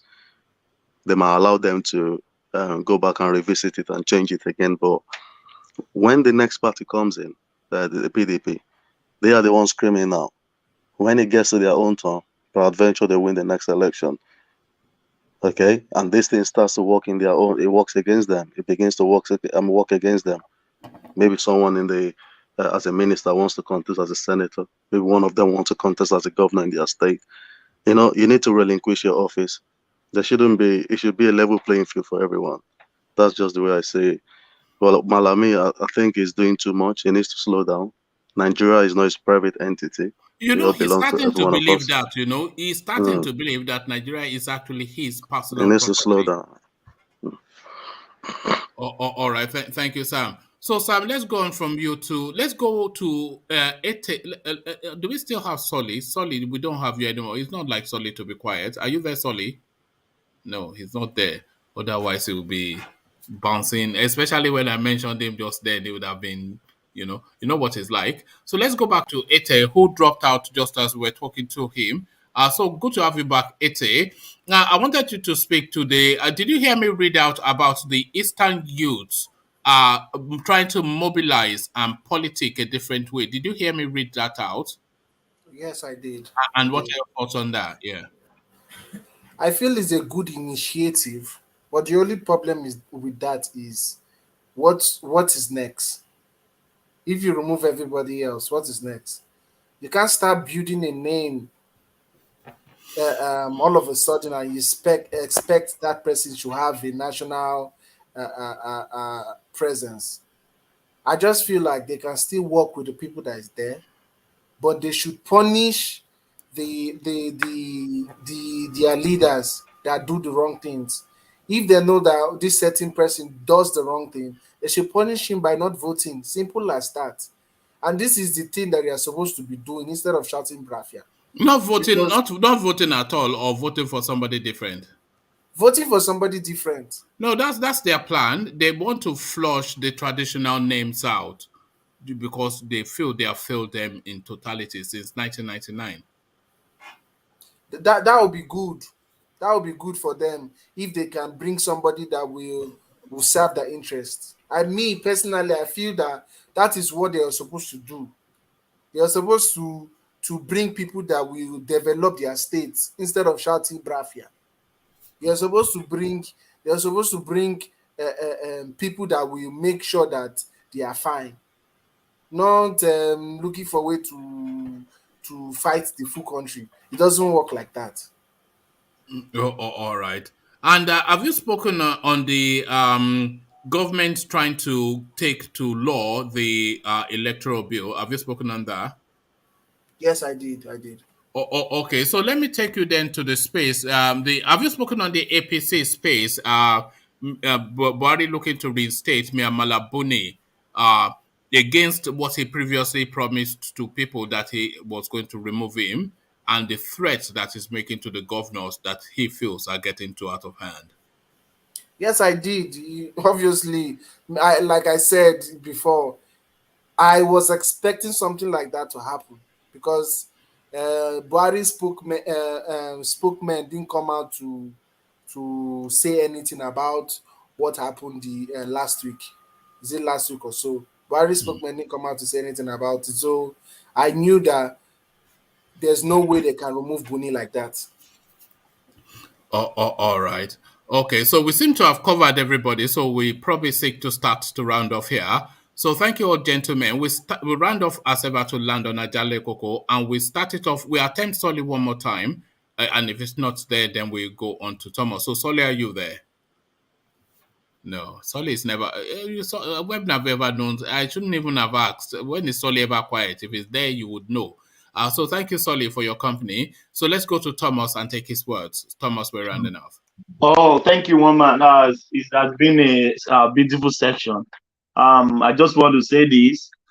So one man, you asked earlier on that why is Tinubu not politicking in the southeast? Tinubu doesn't need the southeast vote because I could remember 2019, Buhari got 400,000 votes from the 5 states in the southeast. So it's nothing. Even if they don't vote for him at all, he's still gonna win election, because if you remove 400,000 from 15 million votes, that is nothing. So if Tinubu doesn't politics in the southeast, I don't think he needs their votes, because Buhari doesn't even need their votes. Even Buhari won the election without their votes. So I don't think Tinubu need the southeast votes in any way. He needs the southwest vote and the northerner vote. If they vote for him in the southeast, all well and good. But that is just my opinion. Thank you, one man. May God bless everyone. Thank you for having me. All right, thank you. It's always a delight in your company, Sam. Hopefully we'll see you again tomorrow. So that was not Sam, Thomas. So thank you, Thomas. So from Thomas, we go on to Sam, who I Freudianly just mentioned then. So Sam, closing remarks. Yeah, thanks so much for this privilege. I just want to mention as well, I know sometimes things get out of hand when we're arguing about things passionately, and the other day, I think 2 days ago, I saw all the comments. Yeah, I appreciate all of our followers online there, and those who abused and those who praised. I'm not seeking any validation. We just speak our minds here. And I left the room so others could come in, because I know when it's already occupied by 10 people, no one can come. So I excused myself. And certain Aizon came on and said I was speaking rubbish. And I thought that was below the belt. If we are co-panelists online, we shouldn't be speaking like that. We should tone down our voice. And no one is here to speak any rubbish. If you don't like anyone's opinion, just smile over it, and then that's the way that person feels at that point in time. So let's tolerate one another. I will never come here to say Ajale Gogo is talking trash. Never. I will never come here to say or mention someone is talking rubbish. No. If you disagree, put a strong case forward. So maybe one man should help us in doing more in that space where people will be able to contain themselves. I know emotions runs very high, so we don't need all these vitriol and this shouting down and bullying unconsciously. Thank you very much for this privilege. You can like, share, and subscribe, and we'll carry on from tomorrow talking about Nigeria. We want the best for our country, and hopefully everything will be all right. All right, thank you, Sam. I can only apologize for Aizon. He is a yam head, so if you, as you carry on, you realize that Aizon is a yam head. So thank you, Sam. Hopefully we'll see you again tomorrow if you are not too busy. So that's Sam now turning into a regular voice on the platform. So from Sam, we go to Ete. Ete, to you. Okay, it was a good discussion today. I just want to also say this. If we keep on pushing leaders like Tinubu and Matiku, there's no way forward for us as a nation. We just need to come together seriously and find a way forward that is bringing a capable candidate that is physically and mentally strong enough to take us to the promised land. Thank you. See you tomorrow. All right, Ete, I'm watching you, by the way. I'm not seeing any signs of you doing nappy duties. So do nappy duties. It's not, everybody does nappy duties. So make sure you are doing nappy duties too. Are you doing nappy duties, Ete? Yeah, I'm still. It's just that she sleeps early these days. How do you manage that to get her to sleep through? Do you tire her out during the... Yes, I make sure she plays a lot. So yes, at night she gets. And are you at the Coco Melon stage yet? Are you putting her on Coco Melon? Do you know what I don't know what Coco Melon is. Okay. You get to that stage soon enough. That's the modern day babysitter, Coco Melon. All right. All right. Thank you, Ete. Hopefully we'll see you tomorrow. So that's Ete now becoming a regular staple on the platform. So thank you, Ete. So from Ete, we go to the might, that is Ajanle Koko. Ajanle Koko, Your Majesty. Thank you, woman. I want to thank everybody that came on the platform this evening. Your contribution quite meaningful and thoughtful. And I hope everybody will come back tomorrow so that we can continue to speak to the situation in political situation in Nigeria. Today, we want to commend the Ohanese youth wing for coming out and making statements that they want to sack all the politicians in the East because they have not performed up to expectation. So what they have in the pipeline, we don't know.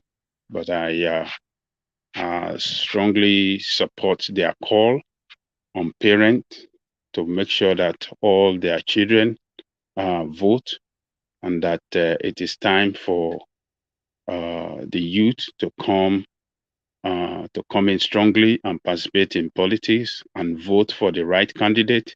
So the candidate that they are going to vote for is what we don't know, but they have opened the ground that the youth cannot be, they are not pushover in Nigeria. And I hope that youth across the country can emulate them. Arewa youth, Yoruba youth, other youth in South and across the country can jump into the space and let us sack all these people. They are not representing us. They are not representing the youth. They are not representing the interests of anybody, but the interests of themselves, their wife, their children, and their political associate. That is what they've been representing for the past 22 years. They've been in power. And that's why they have run the country down to what we are seeing today. And it's not going to get better. They created all this problem. They cannot solve it. So the youth should come into the politics and give a final judgment to them by voting for charting a different political course and not vote for these people that are fit for no purpose. So I commend them, and I hope we will start hearing from youth across the country what they want to do. It is time to save the nation. This is the only time. If we miss it this time, to get it back is going to be difficult. So I commend them. And other than that, if you are watching us, listening to us from any part of the world where you are, please like, share, subscribe, hit the notification button so that anytime One Man Went to More is going on live, you can get notified.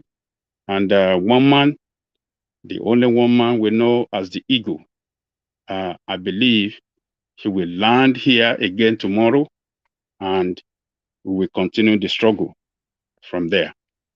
Thank you, One Man, the Eagle. I believe he will land again tomorrow. All right. Thank you, Dan Lekoko. But I cannot let you go without just delighting you with this one more time. This is hotel.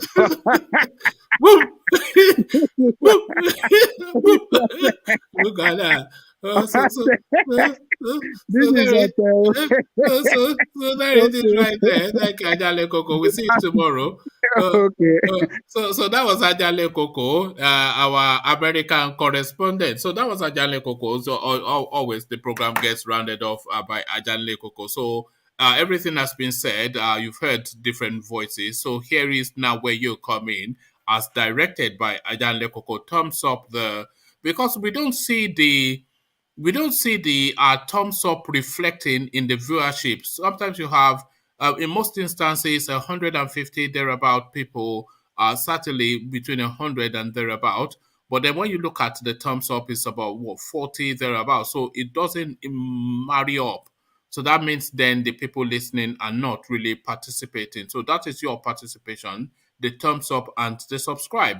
So do that, please, and just let's push it forward so that we can actually somewhat impact in the upcoming elections. That's the objective, and it's a numbers game. Everything is always a numbers game, and our numbers are reflected through that thumbs up, which then propels us up the chain. So that's it, and that is it. So I'll leave it there. Carry conversation within the comment section, but here I say peace.